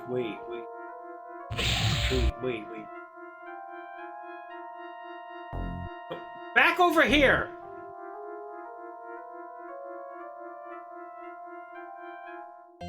It's gas. Okay, can I...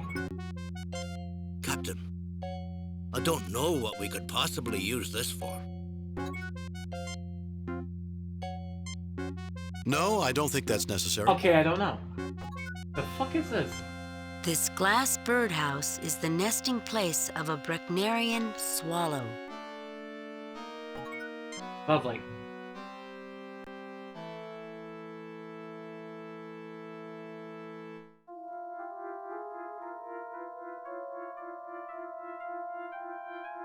Hey, buddy, you followed me in here. Oh, good. A Mark 12 Dunkelberger automated worker. The plaque on the old machine reads, an early experiment. Wait. I wouldn't put anything near that beastie until I at least get a good look at her. Well, then look at her. I don't think McCoy would like this transporter, Captain. Even I would not want to use this one. You not use a piece of equipment? Why not, Mr. Scott? This little beastie put out a wee bit of energy discharge during transport. You've heard of the Heisenberg uncertainty principle? Of course, Mr. Scott. Well, this is the Mulligan certainty field, guaranteed to do bad things to you even Dr. McCoy cannot fix. You can block the radiation, but she's not something I'd want to play with unless I absolutely had to. You'd have to repair the wires anyway.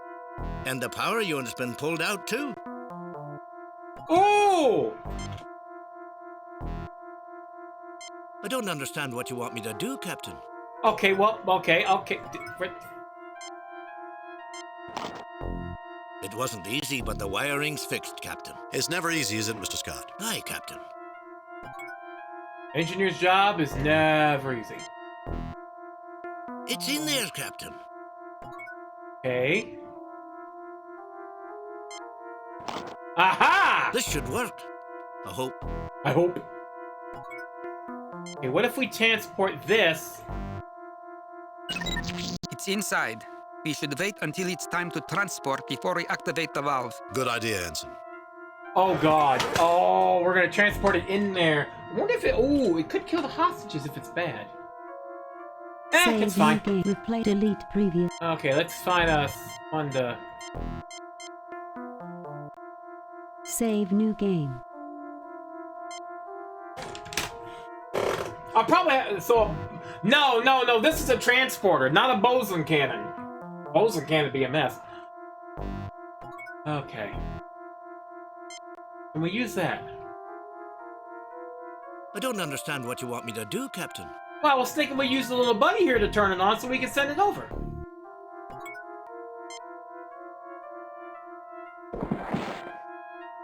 No, I don't think that's necessary. Did you take that back? Put the fucking thing back in there. It's inside. We should wait until it's time to transport before we activate the valve. Good idea, Ensign.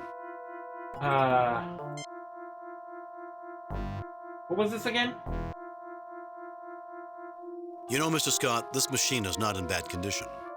Captain. Look, but don't touch.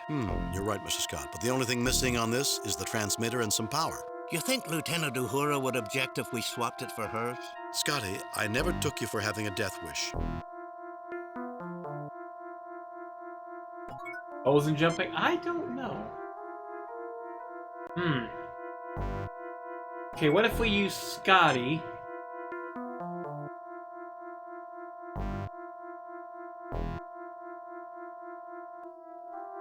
Captain, this thing's still short on power and some sort of transmitter. Don't tell me I still need that too. I don't understand what you want me to do, Captain.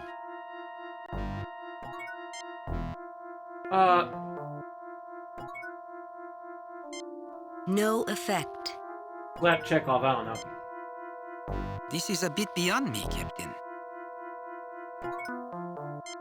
I'd say this piece of equipment would need a professional to operate it, Mr. Scott. Okay, no, I need... Here. I don't understand what you want me to do, Captain. We're about as ready as we can get, Captain. I'll have the robot open the gas valve and I'll transport There on we your go. signal. Shall we give it a go? Energize, Mr. Scott. Let's hold off for now, Mr. Scott. Energize, Mr. Scott. Oh, shit!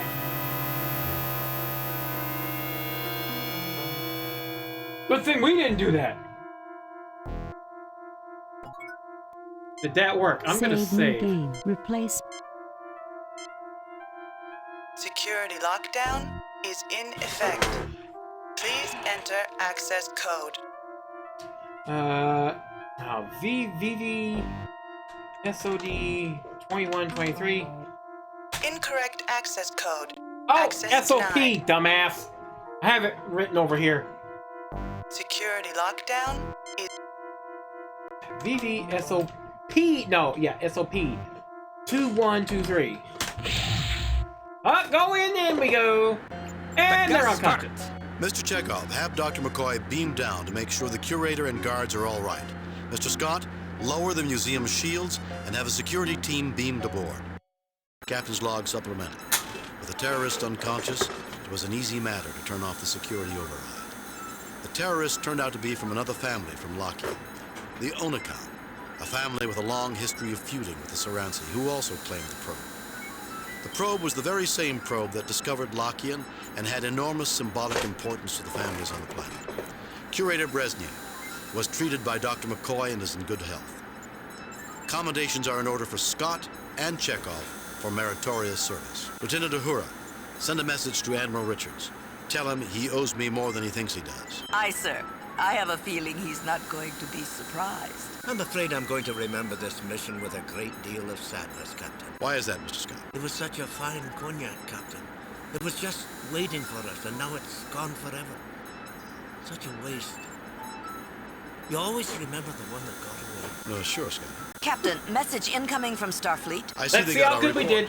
On screen. I have reviewed your report Let's see how and your good we recent did. assignment, Captain, and have a few comments. Well done, Kirk. Keep up the good work. I must say, however, your performance is not what we've come to expect from James T. Kirk. I guess we all have our off days, Captain. Well, Keynote. we didn't get the best, so yeah, we'll have to redo that again. By following the walkthrough, we didn't do too bad. I mean, I only used the walkthrough in the first part. The rest of it I figured out, but I guess I have to follow a walkthrough to a letter in order to get this right. Captain's log, stardate 6169.3. We'll see it. We'll look While at this. delivering supplies to outposts near Klingon and Romulan space, we received a distress signal from the Romulan neutral zone. On screen, Captain. This is Sub-Commander Guyon of the Warbird Infinitus. We are under attack. Assist us, please. Transmission jammed at the source, sir. The transmission originated on the Romulan side of the neutral zone. Captain, this could be a setup. The Romulans might be trying to lure us into a treaty violation. We can't interfere in Romulan business. Take us to our next mission. Set course, warp factor 8. I'm not going to ignore a distress call, even if it... We can't set Okay, course, we probably warp would pick factor this 8. one. Let's see what happens. Captain's log supplemental. In answer to a distress signal, we are crossing the Romulan neutral zone in violation of treaty. We are approaching the source of the distress signal. We are now entering the Romulan neutral zone. Captain, a Romulan warbird is approaching toward us on an intercept course. Hail it, Uber. I have an audio response only. So, now it is the Federation that tries to stop me from winning my prize. Romulan ship is approaching on an attack vector. Raising shields. Arming weapons. Well, might as well do some combat.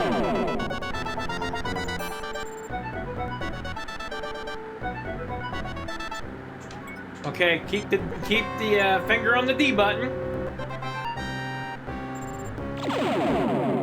Okay, where are you, you bastard?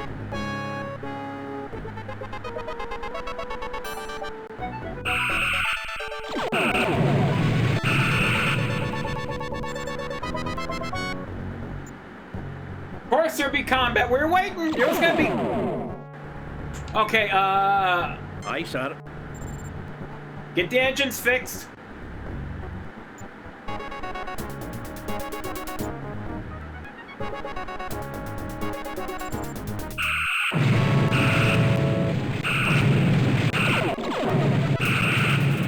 Shields up!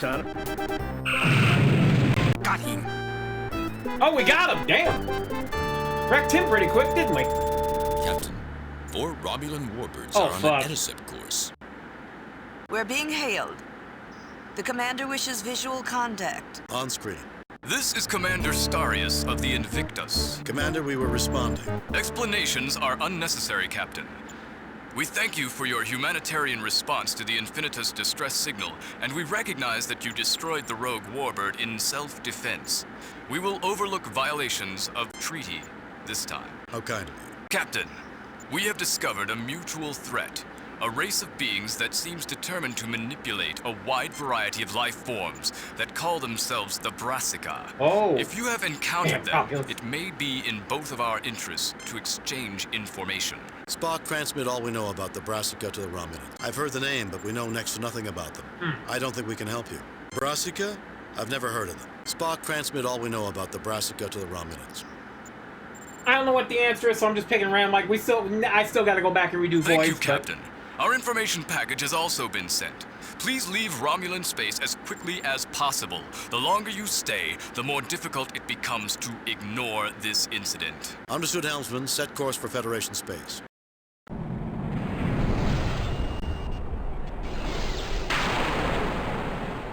Captain, a cursory glance at the Romulan information package indicates their data is nearly useless. We've been had, sir. This day is not going well. Shields repaired, Captain. Captain, we have an emergency message Oh from my Starfleet. God! Code 1. I can't get a planetary catastrophe. On screen. I can't get a chance to pause. A very large alien ship is about to land on the planet Atipus in the Klingon neutral zone. The aliens stated that they intend to land in the midst of the capital city. Then the ship cut communications with us. Since then, all attempts to contact the alien craft have failed. You are the closest starship to Atipus. We want you to evaluate the situation and safeguard the colonists. We need you to make contact with the aliens. But that's going to be for next time because we still have to go back and we check. Where is the, We still have to redo that whole mission because we need it perfect. We only got a 2. I know for a fact we only got a 2. No, wrong one. No, it's, All sensors are clear, Captain. We're not in orbit, Captain. But either way, it is time to quit. Yes, quit the game. Yeah, the Brassica are going to be the problem. Alright, thank you for being here. Let's go ahead and raid out. I thank everyone for joining me. We'll be continuing this next Friday. Probably finishing it next Friday. But let's find someone to raid. I thank y'all for being here. Let's, again, because it's December, let's look at December here. By the way, we are 1 away from the Hide Lie Challenge. Literally one person away from the Hide Lie Challenge, where probably sometime in January, depending on life and everything, we'll be I'll be doing a Hide Lies because I am freaking insane. But anyway, let's find someone to raid here. Someone for December. We got, let's see. And we have an immense number of people to raid tonight. So let's see here. An immense number of people, which is great. Let's see, we played a space game. Let's raid someone who's doing a space game.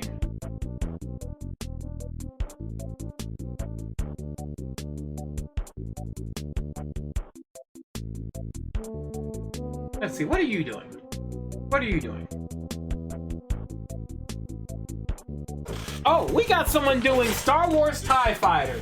Well, that's our target. We're going to raid. If I did this right. Yep, we did that right. We'll be raiding Capsule J. Of course, I will be providing the link just in case people get left behind because, you know, Twitch is wanting to do that. I hope y'all enjoyed the stream.